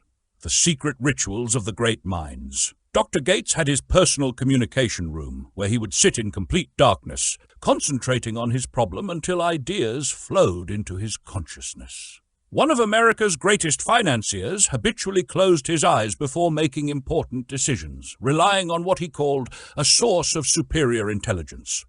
These rituals were not random acts, but deliberate practices designed to engage the sixth sense. They followed 3 principles. 1. Silence the noise. Create a physical and mental environment free of distractions. 2. Focus with intensity. Hold the problem in your mind until it imprints on your subconscious. 3. Be receptive. Open yourself to flashes of insight, trusting the process even when results aren't immediate. Why most people never tap into genius. The sixth sense is available to everyone, but most people never learn to access it. They live confined to the world of reasoning and experience, relying on logic alone. Logic is a tool of the conscious mind, limited what it knows. Genius lies beyond those boundaries, in the realm of the unknown, accessible only through creative imagination. Awakening your creative genius. To awaken your creative genius, you must cultivate your imagination like a muscle. 1. Practice daily. Spend time each day focusing intensely on creative challenges. 2. Stimulate your mind. Use emotions, passions, or challenges to lift your thoughts. 3. Trust the process. Allow your subconscious to work without forcing immediate results. 4. Record your ideas. Always have a way to capture insights when they strike. The more you rely on your imagination, the sharper and more powerful it becomes. Like any skill, it grows with use. The lesson of the sixth sense. The sixth sense is the invisible force that turns ordinary individuals into geniuses. It is the still small voice that whispers solutions when logic falls silent. It is the creative fire that fuels art, invention, and leadership. Genius is not a divine accident, but the result of deliberate cultivation. Whether through a quiet room, a ritual of focus, or the harnessing of powerful emotions, the tools of genius are available to all. The question is, will you use them? Why men seldom succeed before 40. A story of growth, discipline, and transmutation. In the bustling city of ambition, there was once a young man named Henry. Like many of his peers, he was full of dreams, drive, and a restless energy that often sought expression in fleeting pleasures. Henry was smart, charismatic, and talented, yet he often found himself falling short of his aspirations. No matter how hard he worked or how many risks he took, true success seemed just out of reach. One day, while wandering through the city's library, Henry stumbled upon a peculiar old mentor named Mr. Emerson. Mr. Emerson was known for his eccentric ideas and his knack for unlocking hidden potential in those willing to listen. When Henry shared his frustrations, the old man smiled knowingly. "Henry," he began, "did you know that most men don't truly succeed until after the age of 40? Henry frowned. "Why not? Isn't youth the prime time for greatness?" Mr. Emerson chuckled. "Youth is full of energy, but often lacks discipline. Let me tell you why. The secret of misplaced energy." Mr. Emerson explained that in his years of observing thousands of people, he had uncovered a profound truth. The strongest and most impelling human emotion is the desire for sexual expression. For many, this overwhelming force, when left unchecked, leads to a dissipation of energy in pursuits that bring fleeting pleasure but little lasting fulfillment. "Think of energy as a river, Henry," Mr. Emerson said.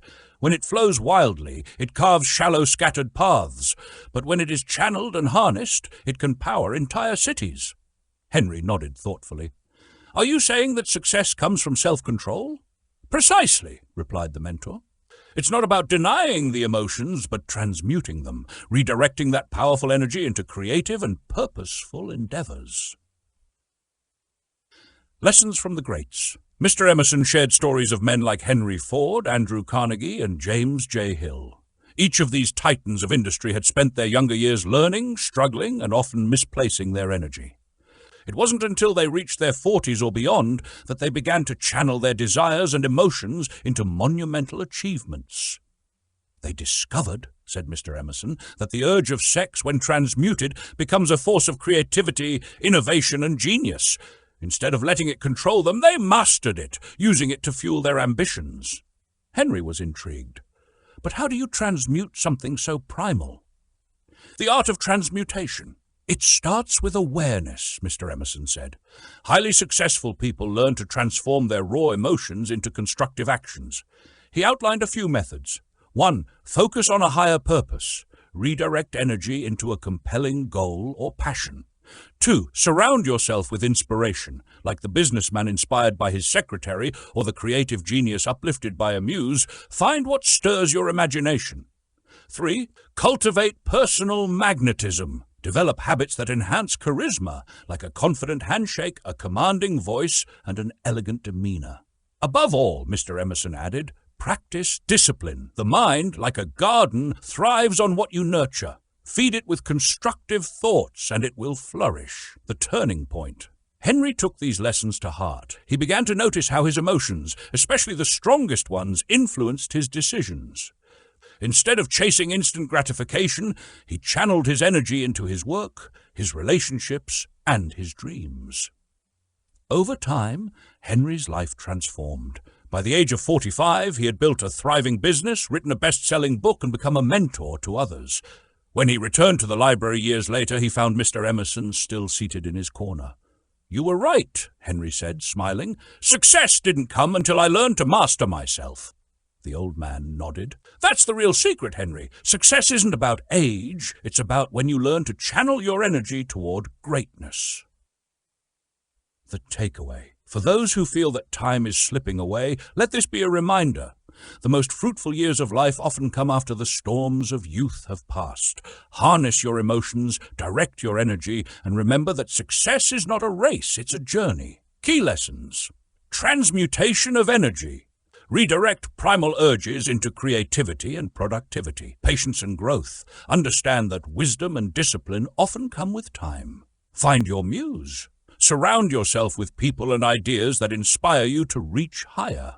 As the old saying goes, life begins at 40. And for those who learn the art of self-mastery, the possibilities are endless. The Road to Genius, a journey of love, effort, and understanding. In a quiet village nestled between rolling hills, there lived a young sculptor named Elias. Known for his innate talent and the raw intensity he brought to his art, Elias believed he was destined for greatness. Yet despite his undeniable skill, his works often felt incomplete, as though they lacked the soul to make them eternal. Elias poured every ounce of energy into his craft. Driven by passion and ambition, he worked tirelessly, often neglecting relationships and the world beyond his studio. His mentor, an elderly artist named Master Reuben, watched Elias with both admiration and concern. One evening, as the sun cast golden hues across the studio, Reuben approached Elias with a story. "Elias," Reuben began, "do you know the secret of genius? True genius, not just fleeting success?" Elias, wiping marble dust from his hands, looked up.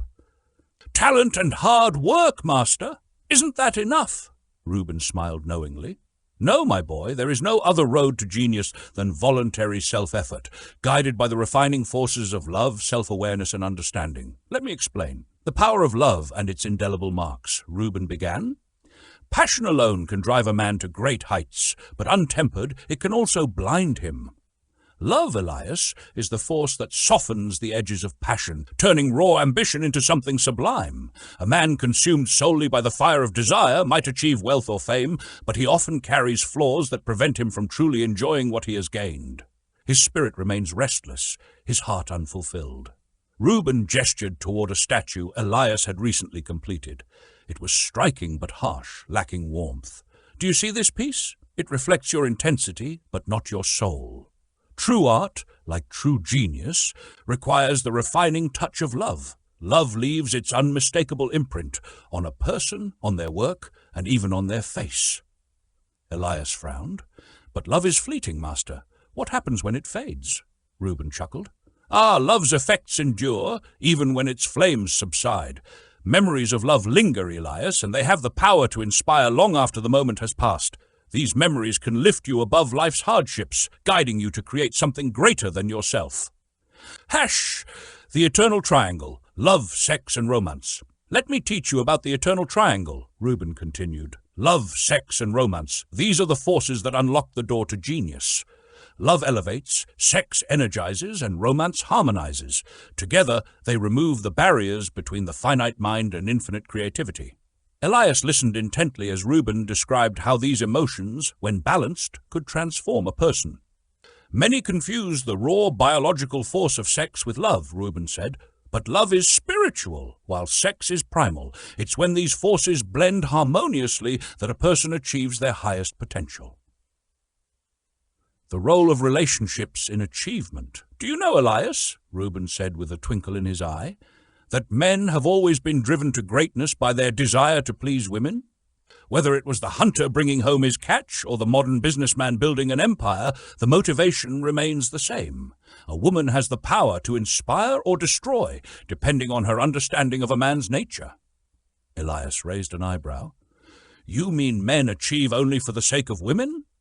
"Not just that," Reuben clarified, "but women wield incredible influence, whether as mothers, wives, or muses. A man who recognizes the value of this influence and a woman who understands how to nurture it creates a partnership that can overcome any obstacle." Reuben paused, letting his words sink in. "And this, my boy, is why marriages and relationships thrive only when love, sex, and romance are in harmony. Without this balance, even the most passionate unions will falter. A lesson in balance." Over the following weeks, Elias reflected on his mentor's wisdom. He began to observe the world around him, noting how the emotions of love softened people's faces and brightened their eyes. He revisited memories of his own past loves, finding in them inspiration for his art. For the first time, his sculptures began to radiate not just intensity, but also warmth and humanity.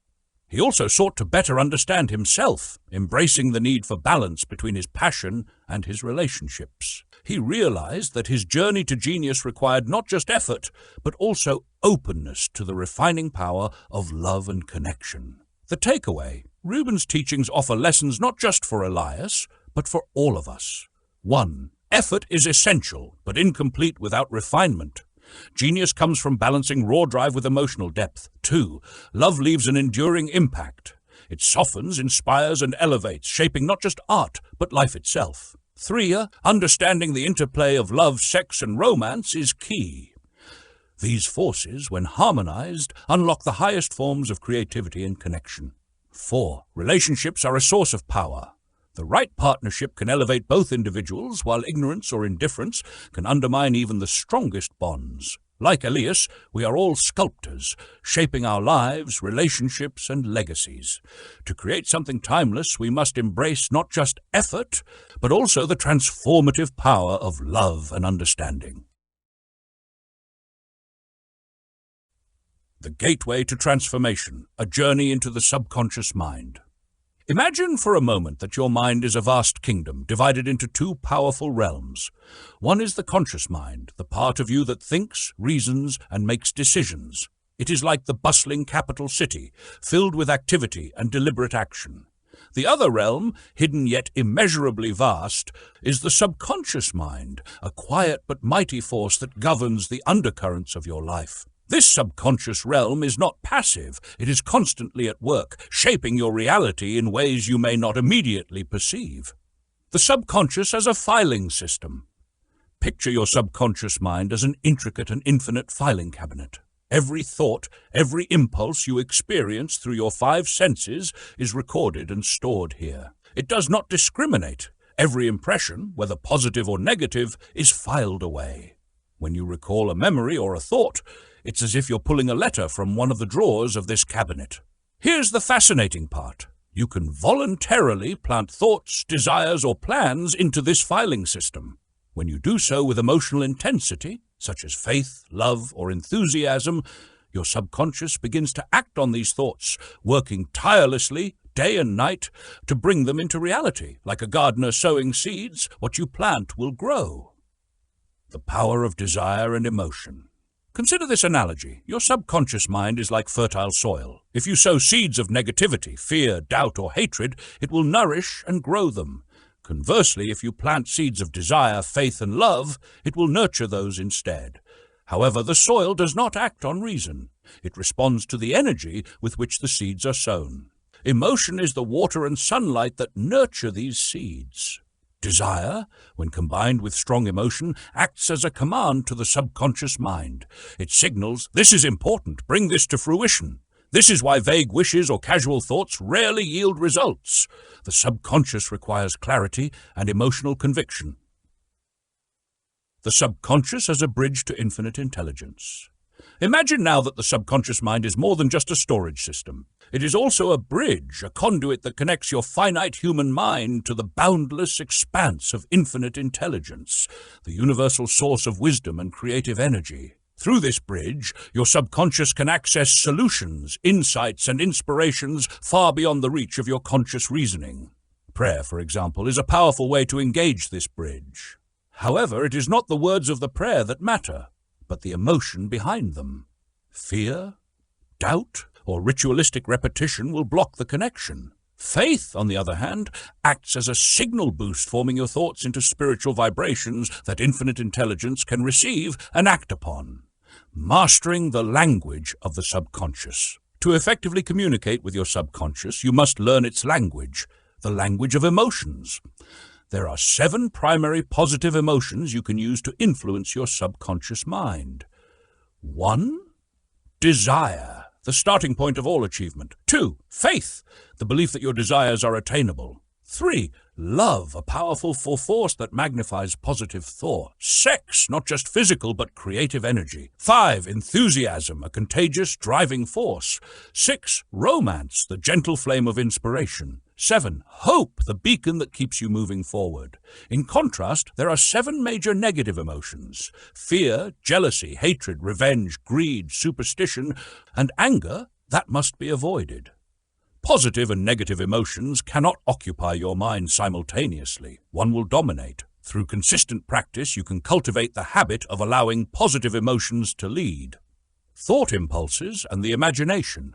Every creation begins as a thought impulse. These impulses are then shaped by the imagination into plans and actions. When you mix your thoughts with emotion and vividly imagine your desired outcome, you provide your subconscious with a detailed blueprint to follow. The process is akin to programming a GPS with a specific destination. The subconscious will find the most practical path to achieve it. Patience, persistence, and faith. Like learning a new skill, influencing the subconscious mind takes time and effort. It requires patience, persistence, and faith. You may not see results immediately, but with repeated practice and emotional commitment, your subconscious will respond. Think of the subconscious as an engine. Faith is the fuel that powers it, and persistent, emotionally charged thoughts are the gears that set it in motion. Keep these components aligned, and you will unlock the potential to transform your desires into tangible realities. A future of infinite possibilities. Imagine a world where everyone understands and utilizes the power of their subconscious mind, a world where prayer, thought, and action are guided by faith rather than fear.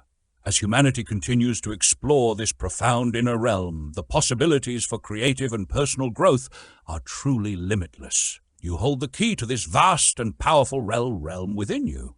Nurture your thoughts, master your emotions, and align your desires with positive energy.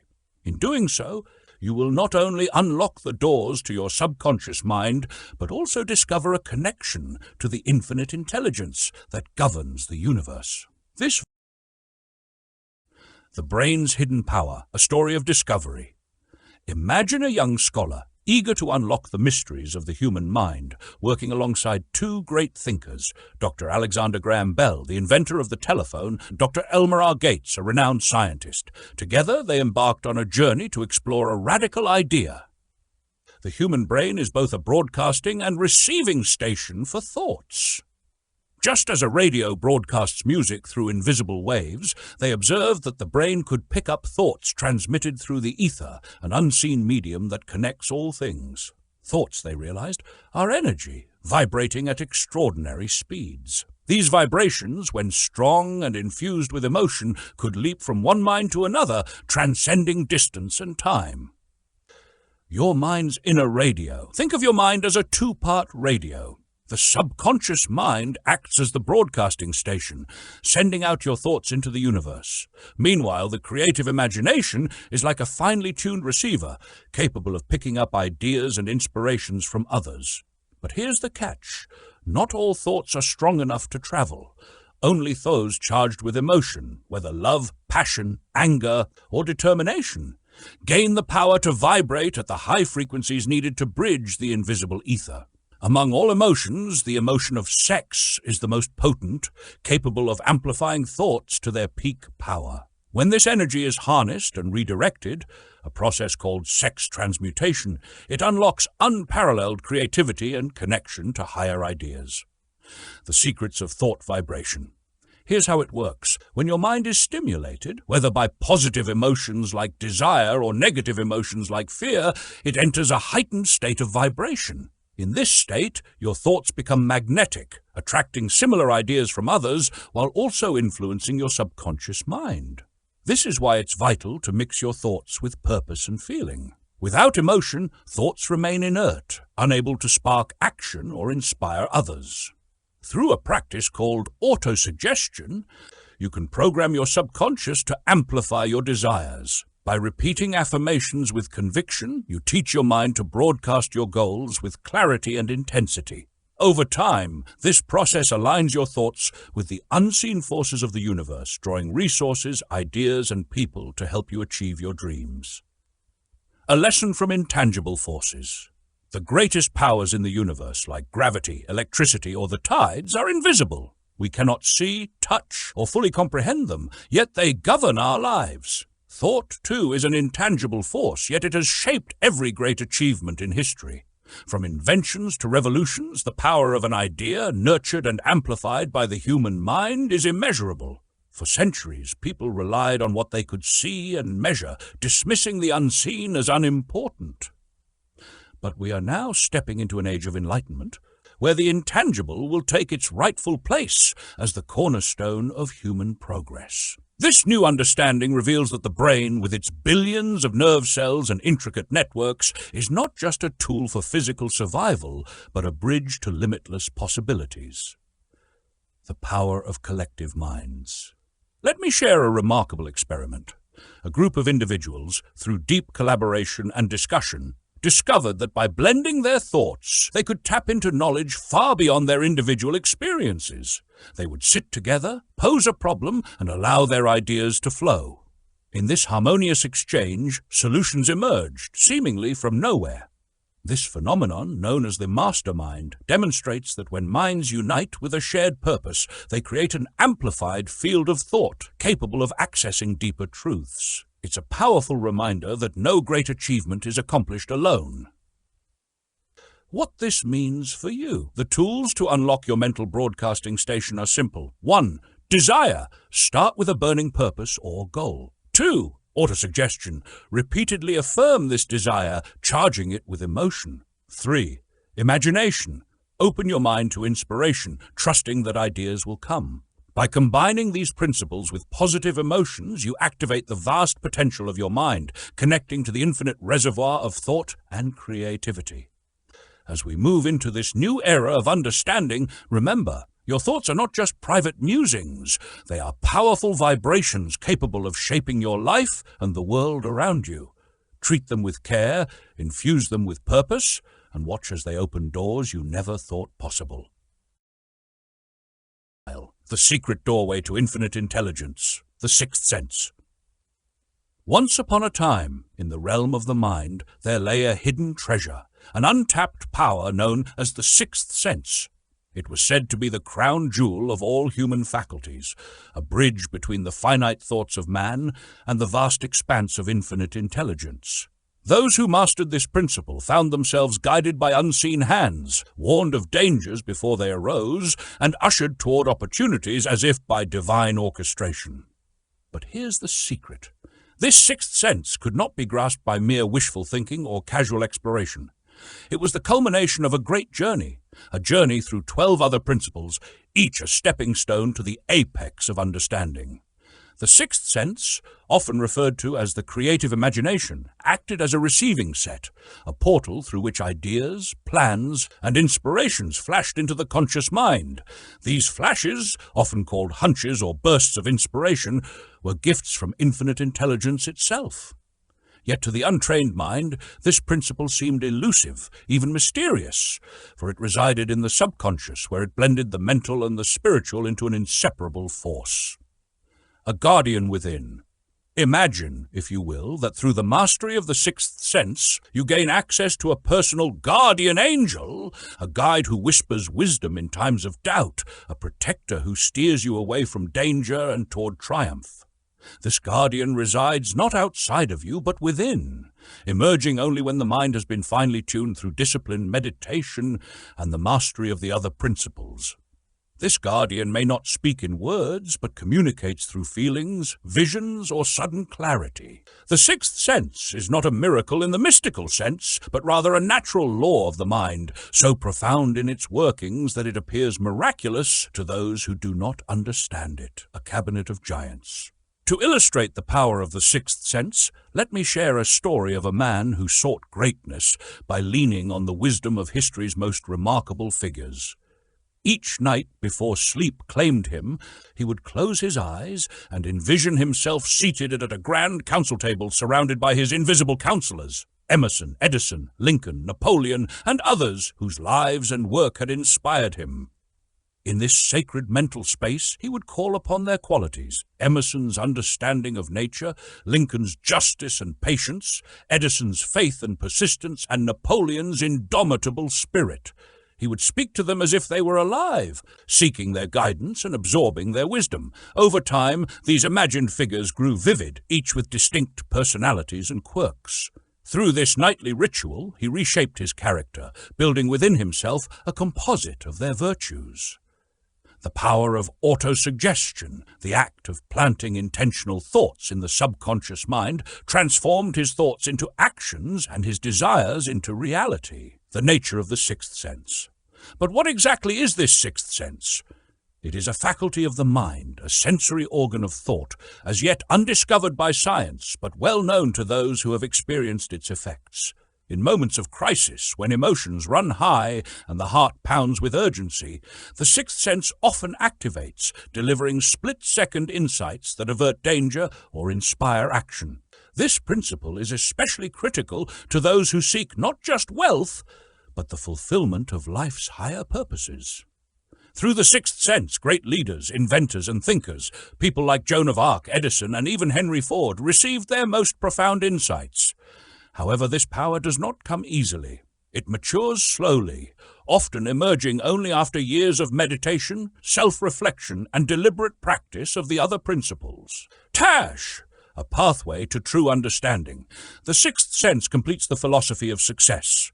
It is not simply a tool for material gain, but a pathway to profound understanding of self, of others, and of the natural laws governing life. As you grow familiar with this principle, you may find yourself lifted to new heights of thought and creativity, capable of transforming even the vaguest desire into a tangible reality. Start small. Revisit this concept often. Over time, the principles will integrate into your being, enabling you to overcome fear, doubt, and hesitation. Eventually, you will find yourself guided by that unknown something, the very force that inspired history's greatest minds. Faith versus fear. The sixth sense is the antithesis of fear. Fear, that invisible enemy, thrives in the absence of faith and understanding. To master the sixth sense, one must first confront and dissolve the 6 basic fears that sabotage success. Fear of poverty, criticism, ill health, loss of love, old age, and death. By cultivating faith through autosuggestion, desire, and the power of the subconscious mind, you prepare the soil for the seeds of the sixth sense to grow. Remember, the journey begins with desire, but ends with a deeper understanding of happiness and life's true purpose. As you embark on this journey, may you discover the treasures of the sixth sense, your gateway to wisdom, creativity, and the fulfillment of your greatest potential. A journey to mastery, conquering the mind's hidden enemies. Before you can unlock the power of this philosophy and put it to work in your life, you must first prepare your mind to receive it. This preparation is not a monumental task, but it is essential. It begins with understanding and addressing 3 insidious enemies that reside within the human mind: indecision, doubt, and fear. These 3 are the gatekeepers standing between you and the life you desire. The sixth sense, your intuitive compass, will never function while these 3 negatives occupy your mind. They are a closely knit trio, always found together. Where one thrives, the others quickly follow. The root of fear. Let us first understand the chain reaction these enemies create. Indecision is the seed from which fear grows. It begins as a small, seemingly insignificant hesitation. That hesitation hardens into doubt, clouding your judgment and weakening your resolve. Over time, doubt matures into full-blown fear, crippling your ability to act. This process is subtle, often unnoticed until it has taken root. It is for this reason that these enemies are so dangerous. They thrive in the shadows of your subconscious, growing stronger while you remain unaware of their presence. The 6 basic fears. Humanity suffers from 6 primary fears, though the degree to which they affect individuals varies. These fears, in order of their prevalence, are 1. The fear of poverty, 2. The fear of criticism, the fear of ill health, 4. The fear of loss of love, 5. The fear of old age, 6. The fear of death. All other fears stem from these foundational 6. They shape the cycles of human history. For instance, during the Great Depression, the fear of poverty dominated society. In times of war, the fear of death prevailed, and following a global crisis like a pandemic, the fear of ill health often takes center stage. The power of thought. At their core, fears are nothing more than states of mind, and the mind, as you must realize, is entirely within your control. This truth is both liberating and daunting. Every thought you harbor begins to translate itself into its physical equivalent, whether by design or by default. This principle explains why some people seem lucky, achieving success effortlessly, while others, equally skilled and capable, struggle endlessly.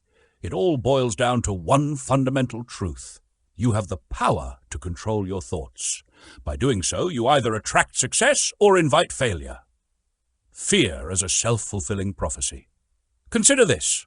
After the Wall Street crash of 1929, the fear of poverty gripped the minds of millions. This collective fear gave birth to a tangible reality, the Great Depression. The laws of nature make it inevitable. The thoughts that dominate our minds manifest in the physical world. If fear can create widespread poverty, then courage, confidence, and clarity can create prosperity. The choice is yours. Mastery begins with awareness. To overcome fear, you must first identify it. Analyze yourself with brutal honesty. Which of the 6 fears have taken hold of your thoughts? Are they lurking in the shadows, hidden within your subconscious? Be vigilant. These fears often masquerade as reasonable caution or practical concerns, but they are thieves of opportunity and saboteurs of success. Shine the light of awareness upon them. Only then can you begin to dismantle their hold. Final lesson. The one thing you control. Nature has given us dominion over one thing. Our thoughts. Every invention, achievement, or act of courage began as a single thought. Likewise, every failure, misstep, or tragedy often began with a thought of doubt, fear, or indecision. Master your thoughts, and you master your destiny. The Fear of Poverty, a story of 2 paths. In a quiet village, 2 roads diverged. One led to prosperity, the other to scarcity. Each traveler who arrived had to make a choice. Those who walked the path to riches spoke of clarity, purpose, and resilience.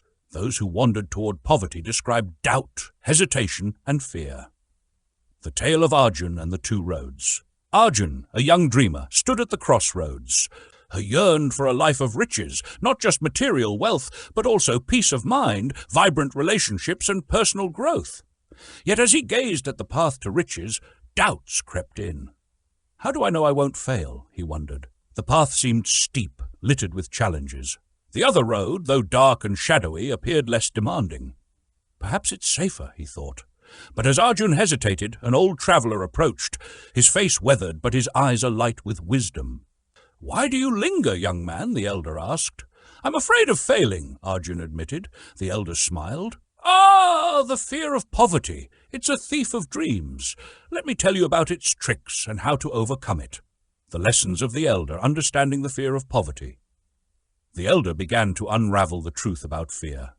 The fear of poverty, he said, is a state of mind, a silent saboteur that cripples ambition and clouds judgment. Its symptoms are subtle yet pervasive. Indifference. This is when you settle for less, when you stop dreaming and accept whatever life throws at you. Have you ever noticed how laziness and lack of ambition creep in when you're too comfortable? 2. Indecision. This fear whispers, what if you choose wrong? It convinces you to stay on the fence, letting others decide your fate. 3. Doubt. This is the voice of excuses. It says, you can't do it, while envying those who succeed. 4. Worry. It shows up as constant fault-finding, spending beyond your means or neglecting yourself. It saps your energy and joy. 5. Overcaution. This is fear disguised as prudence. You see failure in every opportunity and wait for the perfect moment that never comes. 6. Procrastination. This is fear's favorite ally. It tells you tomorrow is better until tomorrow never arrives. The turning point, Arjun's decision. As the elder spoke, Arjun recognized these fears in himself. The elder continued, "The road to riches demands a clear state of mind. Desire is the starting point, but faith, persistence, and self-analysis pave the way." The elder handed Arjun a mirror. "Look closely. The answers you seek are within.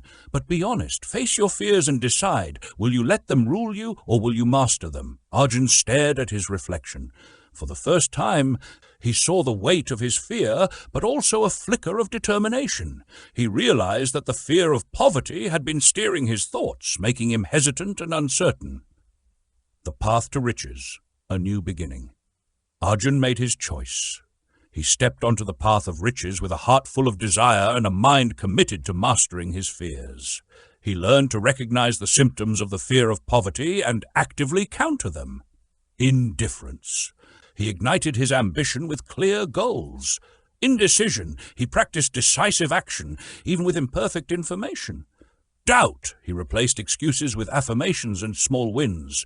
Worry. He focused on solutions instead of problems. Overcaution. He embraced calculated risks, understanding that failure was a stepping stone. Procrastination. He took action immediately, burning bridges to retreat. Your challenge, like Arjun, you stand at a crossroads. The fear of poverty may whisper in your ear, but it is nothing more than a state of mind, a choice you can overcome. The world is abundant, and the only limit is the clarity of your purpose and the strength of your belief. Which path will you choose? Will you let fear dictate your life, or will you demand riches, financial, spiritual, mental, and material? The choice is yours, and the responsibility is yours alone. Take the first step today.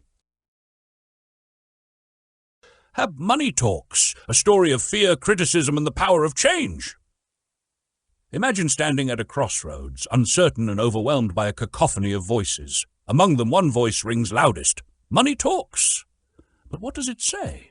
And why does its whisper or shout command the respect, fear, and reverence of so many? Some people, skeptics perhaps, will ask, why focus on money? Aren't there richer treasures, love, health, purpose? And they are right. Riches are not measured solely in dollars, but for millions, the ability to secure money is tied directly to their sense of independence, self-worth, and dignity. Give me the money I need, they say, and I will find the rest. Fear as a silent thief. The decision to write this comes from a collective wound, the fear of poverty which has left its mark on humanity, as visible as the droop of a man's shoulders or the set of his hat when hope is lost.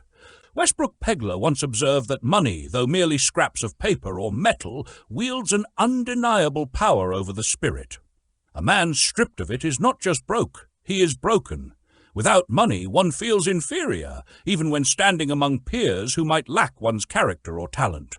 This is not a critique of the man's worth, but a testament to society's cruel metric of value. The fear of poverty traps men and women alike, but it manifests differently. For men, it is often visible in their gait, posture, and gaze. For women, despair is veiled, silent, and often unspoken, yet equally devastating. The chain reaction of criticism. As potent as the fear of poverty is, another enemy lurks just as insidiously, the fear of criticism. This fear chains us to conformity and drains our potential. Why does criticism cut so deeply? Because it questions our choices, our worth, and even our existence. Criticism begins early in life. A parent, intending discipline, may plant seeds of doubt in a child's heart. A boss, through harsh words, might crush creativity and initiative. Society reinforces it through relentless judgment, whether it's about wearing outdated clothes or daring to challenge religious or cultural norms. This fear isn't merely uncomfortable, it is paralyzing. It prevents risks, kills innovation, and reduces individuals to passive shadows of their potential selves. Symptoms of fear and their remedies. Understanding the symptoms of these fears can empower us to confront them. Let's examine the signs. 1. Self-consciousness, nervousness and timidity in conversations. Remedy, practice mindfulness. Engage in small, deliberate steps to build confidence. 2. Lack of poise, poor posture, nervousness, and a weak voice. Remedy, develop self-awareness. Learn techniques to improve body language and speaking skills. 3. Inferiority complex, overcompensating with boastfulness or imitation. Remedy, Focus on self-acceptance. Celebrate small victories and genuine achievements. 4. Extravagance, spending beyond means to keep up with the Joneses. Remedy, embrace financial literacy. Align spending with personal values, not societal pressures. 5. Lack of initiative and ambition. Fear of expression or failure. Remedy, set small, achievable goals and gradually expand your comfort zone. Lessons from Money's voice. Money does talk, but its message is not purely material. It speaks of independence, dignity, and opportunity. To conquer the fear of poverty and criticism, one must change their relationship with money and the voices of judgment that echo around them. Start by acknowledging the fears. Replace criticism, whether self-imposed or external, with constructive encouragement. Build a foundation of resilience where money serves as a tool, not a master, and where criticism fuels growth, not paralysis. In the end, the true conversation isn't about what money says, it's about what you tell yourself. Will you let fear dominate, or will you take control of your narrative? That is the question only you can answer. The Fear of Ill Health, a tale of minds and choices, a story to begin. In a bustling town nestled between mountains, there lived a man named Edgar. Edgar was known for his constant complaints about his health. He would sit on his porch, scrutinizing every ache and twinge, convinced that each was a harbinger of doom. Neighbors often found him flipping through medical advertisements or sharing tales of illness he had read about in the papers. Edgar's fear of ill health consumed him, but his actual illnesses were few and far between. One day, his cousin Clara, a bright and optimistic nurse, visited him. She watched Edgar for a while, then said, "Edgar, what if your greatest ailment isn't your body but your mind?" Edgar laughed nervously. "What do you mean? I know what I feel. This isn't in my head." Clara leaned closer. "Let me share a story with you."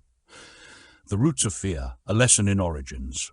Clara explained, "The fear of ill health often grows from seeds planted in our minds, stories passed down, or whispers of dread that we've internalized.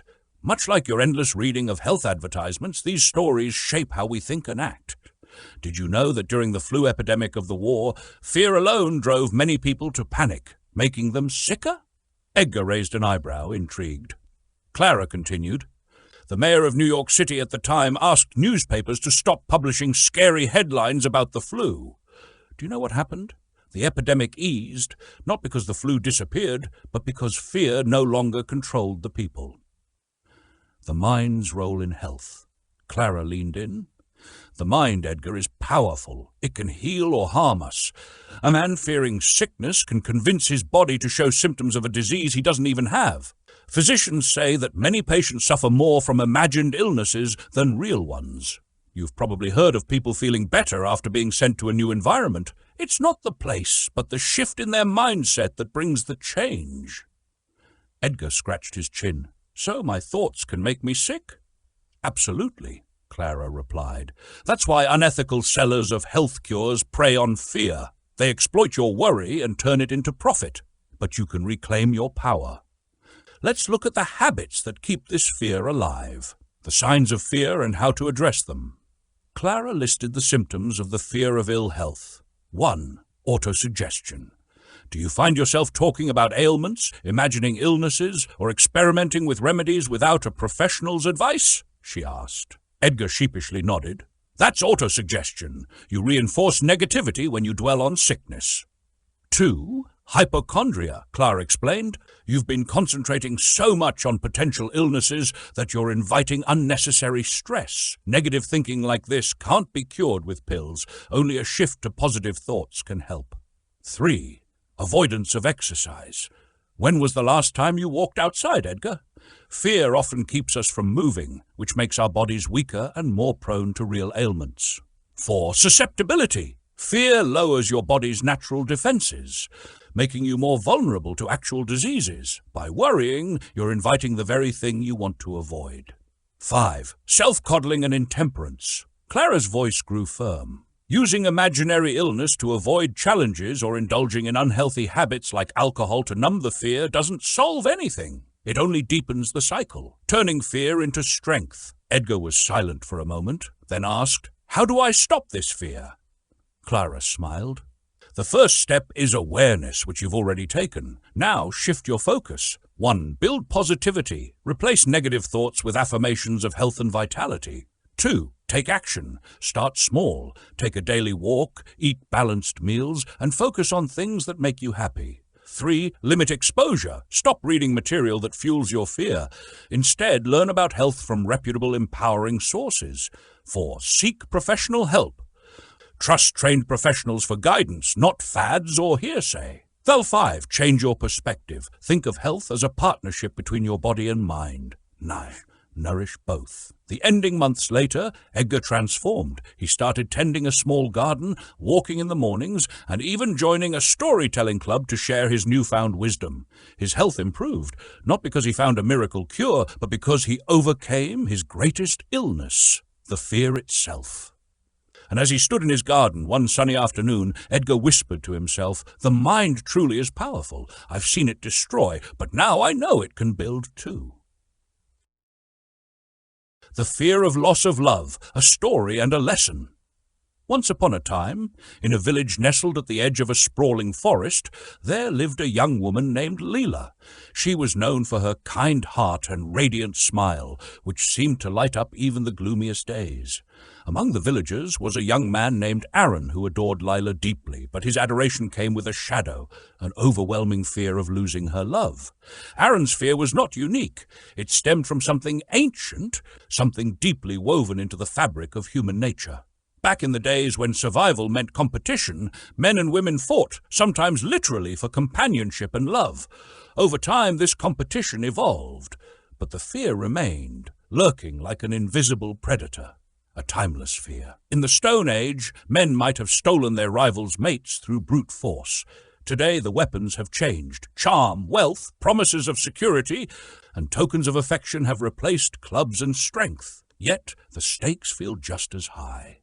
For Aaron, his fear manifested in suspicion, possessiveness, and an unshakable anxiety that someone would whisk Leela away. Leela, too, understood this fear in her own way. As a woman, she carried an inherited understanding that love, once given, might not always remain. History and experience had shown her that some men sought variety and excitement, sometimes at the expense of loyalty. The symptoms of fear. One evening, Aaron's jealousy flared up. Leela had been speaking with a merchant who passed through the village, and Aaron felt a knot tighten in his chest. Without evidence, he accused her of being unfaithful. His outburst came from the fear of loss, but it only pushed Leela further away. This episode illustrates one of the symptoms of the fear of losing love. Jealousy, the unwarranted suspicion that corrodes trust. Aaron also began to criticize Leela over small, insignificant matters, a behavior born of insecurity. His fear whispered lies to him, leading him to believe that if he didn't control everything, he would lose her. Aaron's desperation led him down another path, excessive generosity. He gambled away his savings, hoping to buy Leela's love with gifts. But love, as Leela tried to explain, could not be purchased or won through manipulation. The lesson: breaking free from fear. Aaron's story is a reminder of the destructive power of the fear of loss. Left unchecked, it can lead to emotional instability, broken relationships, and even self-destruction. Yet this fear, like all fears, can be managed. Here's how. 1. Build trust. Relationships thrive on mutual trust. To counteract jealousy, practice open and honest communication. If Aaron had shared his fears with Leela instead of accusing her, they could have strengthened their bond instead of weakening it. 2. Recognize self-worth. Fear often arises when we tie our value to someone else's love. By cultivating self-confidence and self-reliance, we can love without clinging or controlling. 3. Detach from outcomes. True love is about freedom, not possession. By accepting that love cannot be forced or guaranteed, we release the grip of fear. 4. Seek balance. Generosity is beautiful, but not when it becomes a tool to manipulate. Show love through presence and sincerity, not material gifts. Moving forward. Eventually, Aaron learned to face his fears. He sought the guidance of an elder in the village who taught him the importance of inner peace and self-trust. Leela, seeing his efforts, forgave him, and together they rebuilt their relationship on a foundation of honesty and respect. The fear of losing love is as old as humanity itself, but it doesn't have to rule us. Like Aaron, we can learn to recognize its symptoms and transform it into an opportunity for growth. Love, after all, is not something we hold on to tightly, but something we nurture with care, trust, and freedom. The Fear of Old Age, a story of shadows and light. Once upon a time, in a quiet village nestled at the foot of ancient hills, there lived an elder named Elias. He was a man of wisdom and kindness, but he carried a shadow, a gnawing fear of old age. As he sat beneath the sprawling branches of an oak tree, surrounded by younger villagers, he often shared his anxieties in veiled tales and cautious words. The roots of fear, Elias's fear, like that of many, had grown from two deep roots. First was the shadow of poverty. In his youth, Elias had seen elders lose their hard-earned homes to cunning opportunists or to the cruel indifference of fate. The fear of losing material stability haunted him. The second root was planted early in his mind, watered by tales of fire and brimstone, eternal judgment, and unkind gods. These stories, though distant echoes, shaped his view of aging as a grim march toward an unknowable and fearsome beyond. Adding to these fears was the creeping possibility of ill health. Elias watched his hands grow weaker, his legs slower, and the once vivid world blur at the edges of his vision. Yet another fear whispered in his ear, the loss of freedom and independence, the essence of his dignity. Facing the symptoms. Over time, Elias noticed changes in himself that echoed the fears he harbored. He found himself hesitating to join the vibrant discussions of the younger generation, convinced his age rendered him irrelevant. He often joked about being too old to learn new things or venture into unknown territories. His once bright imagination dimmed, and his dreams seemed like relics of a younger man. He even began to dress in ways that tried to mask his years, mimicking the styles of the young, only to feel the sting of pitying smiles and quiet chuckles from those around him, a lesson in light. One day Elias confided his fears to Mira, a young teacher who had recently arrived in the village. She listened intently, her eyes bright with understanding. "Elias," she began, "you see your years as chains, but I see them as your crown. Let me tell you a different story." Mira spoke of how wisdom often ripened with age, how the years between 40 and 60 were a golden bridge of mental and spiritual strength.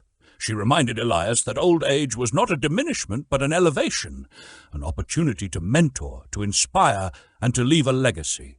She encouraged him to embrace his years as a badge of honor, to replace the word old with seasoned, and to use his stories not as warnings but as guiding lights for those who would follow. The transformation, inspired by Mira's words, Elias began to change. He stopped apologizing for his age and instead celebrated it. He joined the younger villagers in their pursuits, not to compete, but to share his perspective. His laughter, wisdom, and calm presence became a balm to the village. Elias also realized that the fear of poverty and ill health was not inevitable, but could be mitigated by planning, community support, and living a life of purpose.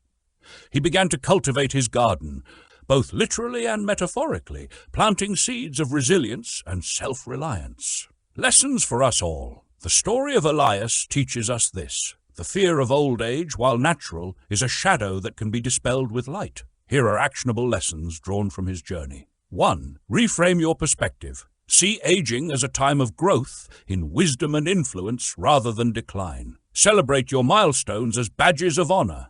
2. Stay active mentally and physically. Keep learning, imagining, and engaging with the world around you. Age is no barrier to curiosity and creativity. 3. Prepare and plan. Financial security and health are concerns, but they are manageable with foresight and discipline. Invest in your well-being and future. 4. Embrace your authenticity. There's no need to mimic youth. Authenticity inspires respect and admiration far more than artifice. 5. Find purpose. Aging is an opportunity to mentor, guide, and create a legacy. Focus on what you can give rather than what you might lose.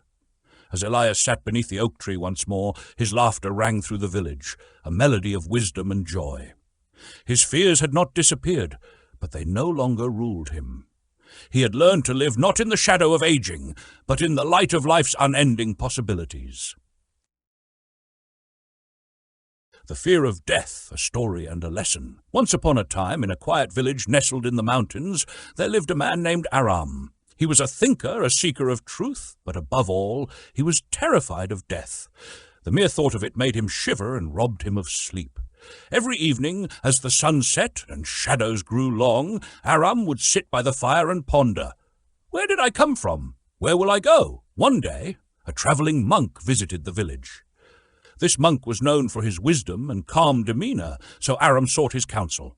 "Wise one," Aram began, "I am haunted by the fear of death. I cannot enjoy life, for its end looms over me like a dark cloud. How can I free myself from this dread?" The monk listened patiently and then smiled. "Aram," he said, "your fear is not unique. It is as ancient as humanity itself. But to understand it, let me tell you a story." The monk spoke of a time when the world was young, and humans, yearning for answers to life's greatest mysteries, created gods to fill the void. There were gods of the sun and the rain, of war and peace, of life and death, he explained. Some leaders, seeing the power of fear, used these gods to control others.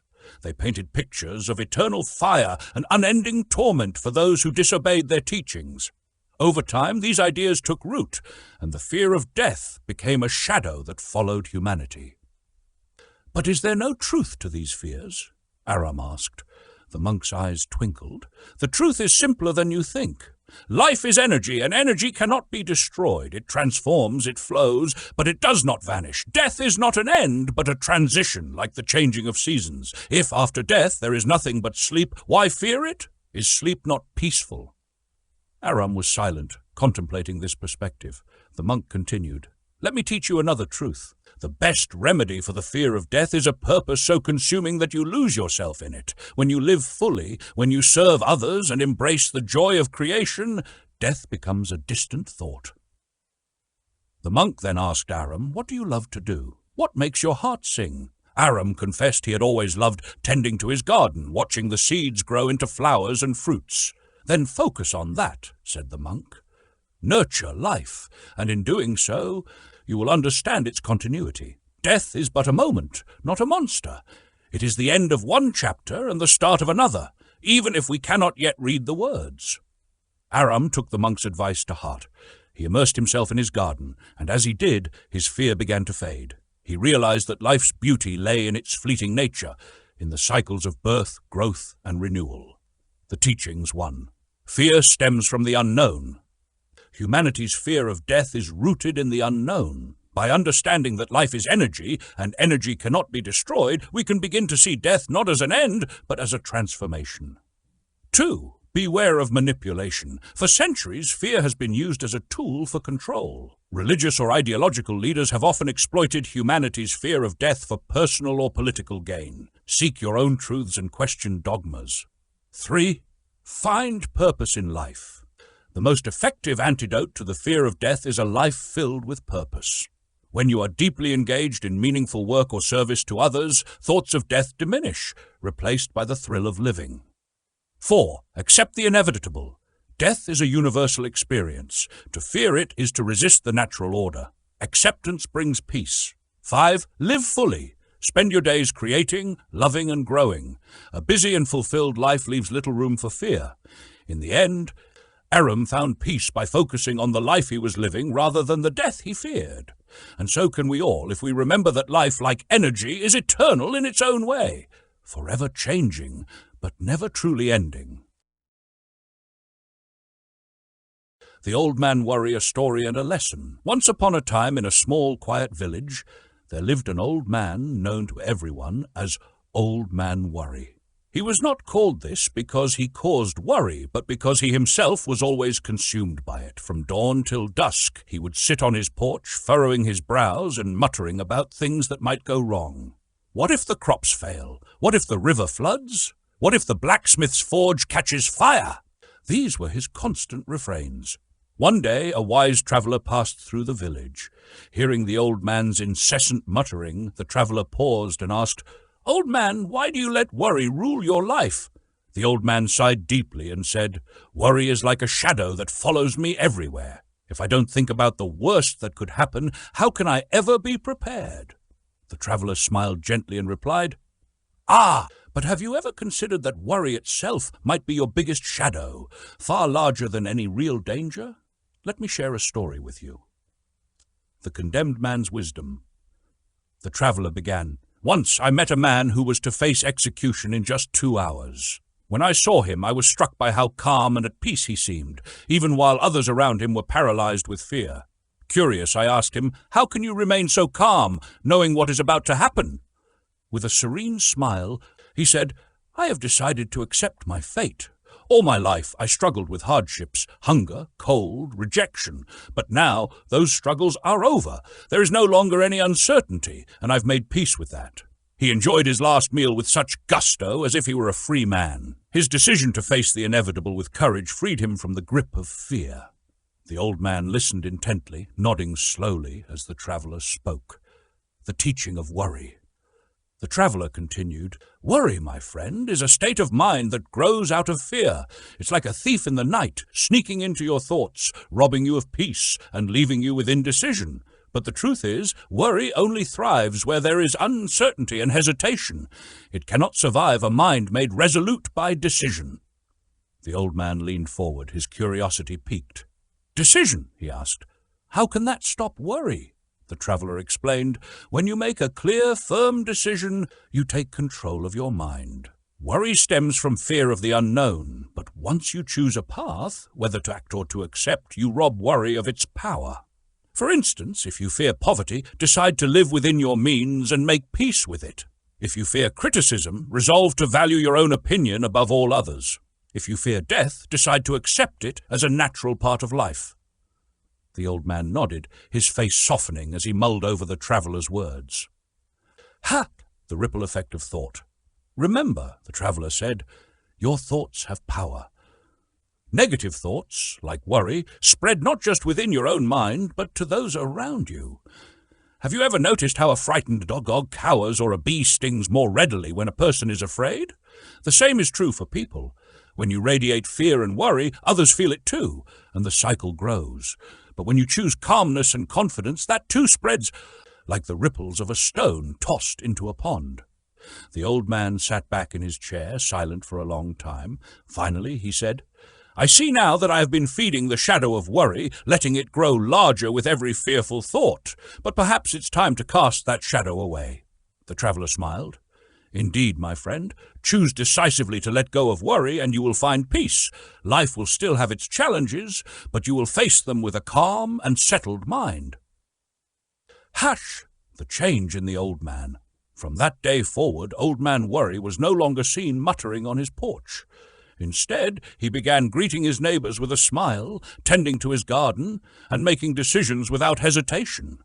Though the crops still sometimes failed and the river occasionally rose, he no longer let these things trouble him. The villagers began calling him Old Man Wisdom, for he had learned the greatest lesson of all. Worry is only as strong as the indecision that feeds it. Moral of the story: worry is a thief of peace and clarity, born of indecision and fear. The antidote is simple. Make firm decisions, accept what cannot be changed, and focus your thoughts on constructive actions. In mastering your mind, you master your destiny. The Devil's Workshop, a story of the seventh basic evil. In the quiet town of Prosperity Grove, there lived a man named Samuel. Known for his ambition and dreams of success, Samuel worked tirelessly in his small workshop crafting exquisite furniture. His pieces were admired by all, yet something seemed to hold him back from achieving the greatness he so deeply desired.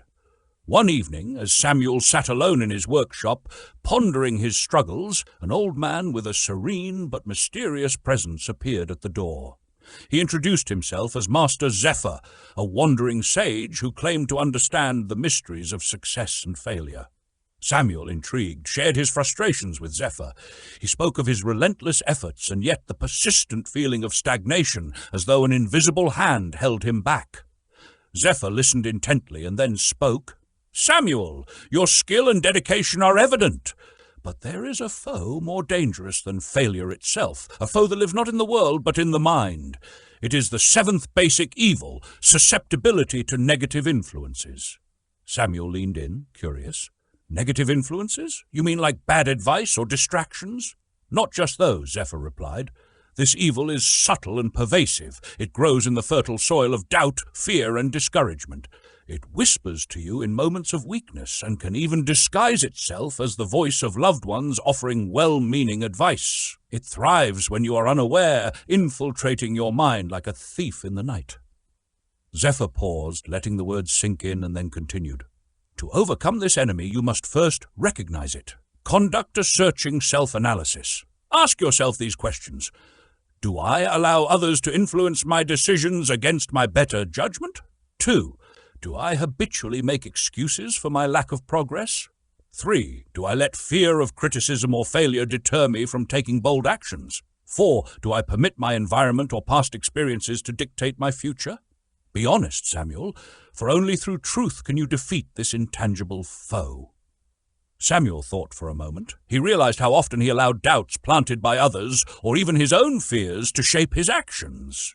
The neighbor's dismissive comments about his dreams, the friend who once told him to be realistic, and the quiet voice in his head that whispered, "You're not good enough."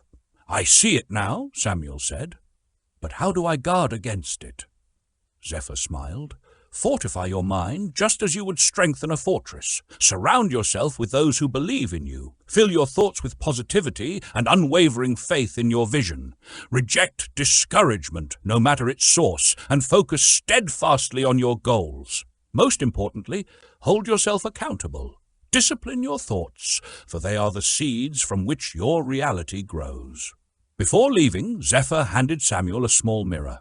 "This," he said, "is your greatest tool. Look into it each day and ask yourself if you are allowing negativity to influence you. Let the reflection remind you of your power to choose your state of mind." From that day forward, Samuel began his journey of mental vigilance. He practiced identifying and rejecting negative influences. With time, his confidence grew, and so did his success. His furniture gained fame beyond Prosperity Grove, but more importantly, Samuel learned the art of mastering his own mind. The teaching. The story of Samuel reminds us that the most insidious enemy of success is not external, but internal. The seventh basic evil, susceptibility to negative influences, can undermine our dreams if left unchecked. To guard against it, we must 1. Conduct regular self-analysis. Be honest about the ways negativity might be influencing your decisions. 2. Discipline your thoughts. Reject doubt and focus on empowering beliefs. 3. Surround yourself with positivity. Choose environments and people that uplift and encourage you. 4. Take responsibility. Hold yourself accountable for your mindset and actions. Remember, success begins in the mind. By mastering it, you hold the key to overcoming every challenge, even the invisible ones. The Fortress Within. Once upon a time in a bustling kingdom, a young man named Daniel sought wisdom. He had heard tales of an ancient sage who lived atop the highest mountain, a sage said to possess the secret to inner strength and unshakable peace. Driven by a desire to protect himself from the negativity that seemed to plague his life, Daniel set out on a journey to find this wise teacher. After weeks of climbing treacherous cliffs and enduring harsh weather, Daniel reached the sage's sanctuary. The sage welcomed him warmly and listened to Daniel's woes. "I am tired of being influenced by the negativity of others," Daniel confessed. "Teach me how to guard my mind." The sage smiled and led Daniel to a serene garden filled with vibrant flowers and a crystal-clear pond. "This garden is like your mind," the sage said. "If you neglect it, weeds of doubt, fear, and negativity will overrun it. But if you nurture it with care and discipline, it will flourish. Let me share with you how to build a fortress around this garden to protect it." The sage's lessons. 1. Harness your willpower. You possess a mighty tool called willpower. Like a sword, it must be sharpened and wielded with intent. Begin by recognizing the influences that sap your energy, be it your own doubts or the negativity of others. Train your willpower daily, and it will become a shield, protecting your mind from harmful forces. Daniel nodded, vowing to exercise his willpower by consciously rejecting negative thoughts. 2. Recognize human nature. All humans are naturally inclined to be lazy and susceptible to fear, the sage continued. This is not a flaw. It is a challenge to overcome. Understand that the 6 basic fears, poverty, criticism, ill health, loss of love, old age, and death, are part of the human experience. By forming habits to counteract these fears, you fortify your garden. Under 3, guard against subtle influences. Negative influences often creep into your subconscious undetected, the sage warned. Be vigilant about whom you allow into your circle. Avoid those who discourage or depress you. Seek instead the company of those who inspire you to think independently and act boldly. Daniel realized he needed to be more discerning about his associations. 4. Clean out the weeds. The sage pointed to a corner of the garden where weeds had begun to grow. Just as you must uproot weeds from your garden, so too must you eliminate self-pity, complaints, and excuses. Stop pandering to minor ailments or indulging in destructive habits. These are the weeds that choke your potential. 5. Strengthen the walls. Build strong walls by setting a definite purpose in life, the sage advised. A mind with purpose is like a fortress with high walls. Keep it busy with meaningful goals, and negativity will find no entry. Remember, the mind that is idle is a playground for fear and doubt. A test of reflection. The sage handed Daniel a scroll filled with questions. To truly know yourself and strengthen your mind, you must reflect deeply. Answer these questions truthfully, aloud if you can, and revisit them often. The questions included: do you focus more on success or failure? Are you influenced by the opinions of others, even against your own judgment? Who inspires you the most and why? What steps are you taking to counter your greatest fears? The power of role models. To inspire you, the sage said, remember those who have walked this path before. Thomas Edison ignored naysayers to invent the phonograph. Henry Ford faced ridicule, yet transformed transportation. These individuals guarded their minds and believed in their ability to achieve the impossible. They are proof that a controlled mind can accomplish miracles. The final lesson. As the sun set, the sage turned to Daniel with a solemn look. The most important truth is this: you have absolute control over your thoughts. This power is your divine gift. If you fail to control your mind, you surrender control over your destiny. Guard your mind as you would your most precious treasure, for it is your key to a fulfilled life. Daniel thanked the sage and descended the mountain, ready to nurture his inner garden and protect it from negativity.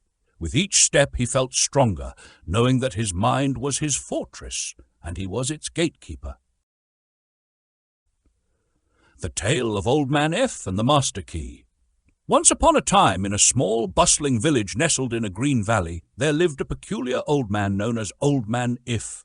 His cottage was perched on the edge of town, surrounded by wildflowers and rumors. The villagers often whispered about him, for he was infamous not for his wealth, wisdom, or heroics, but for his unending list of excuses. Old Man If had a story for every occasion, but they all started the same way. If only I had been born rich, if only times were better, if only people understood me. The list was as endless as the skies above, and so convincing that even the wisest in the village would nod sympathetically. Yet, despite his tales, Old Man If was stuck in the same place year after year, his life a canvas of untapped potential and unrealized dreams. The Stranger's Challenge. One day, a mysterious stranger arrived in the village, wearing a cloak that shimmered like sunlight on water. She carried a peculiar box and seemed to know the stories of Old Man If well. She knocked on his creaky wooden door, and when he opened it, she smiled warmly. "Old Man If," she began, "I have traveled far to meet you. Word of your alibis has reached me, and I have come with a challenge." The old man, intrigued, invited her in. The stranger placed the box on the table and opened it to reveal a single key, a key that seemed to glow with an inner light. "This," she said, "is the Master Key. It has the power to unlock the doors to your dreams, no matter how impossible they may seem. But there is one condition. You must abandon every excuse, every if only, and take full responsibility for your life." Old Man If scoffed. "That's easy for you to say, but if I had more money, if I were younger, or if times were different, I wouldn't need your key." The stranger listened patiently. Then she handed him a mirror. "Look into this," she said, "and tell me what you see." The old man peered into the mirror, At first he saw only his wrinkled face and tired eyes, but as he stared longer, the image began to shift. He saw the man he could have been, strong, confident, and surrounded by the fruits of his efforts. The vision was so vivid it made his heart ache. The mirror's truth. "Who is this?"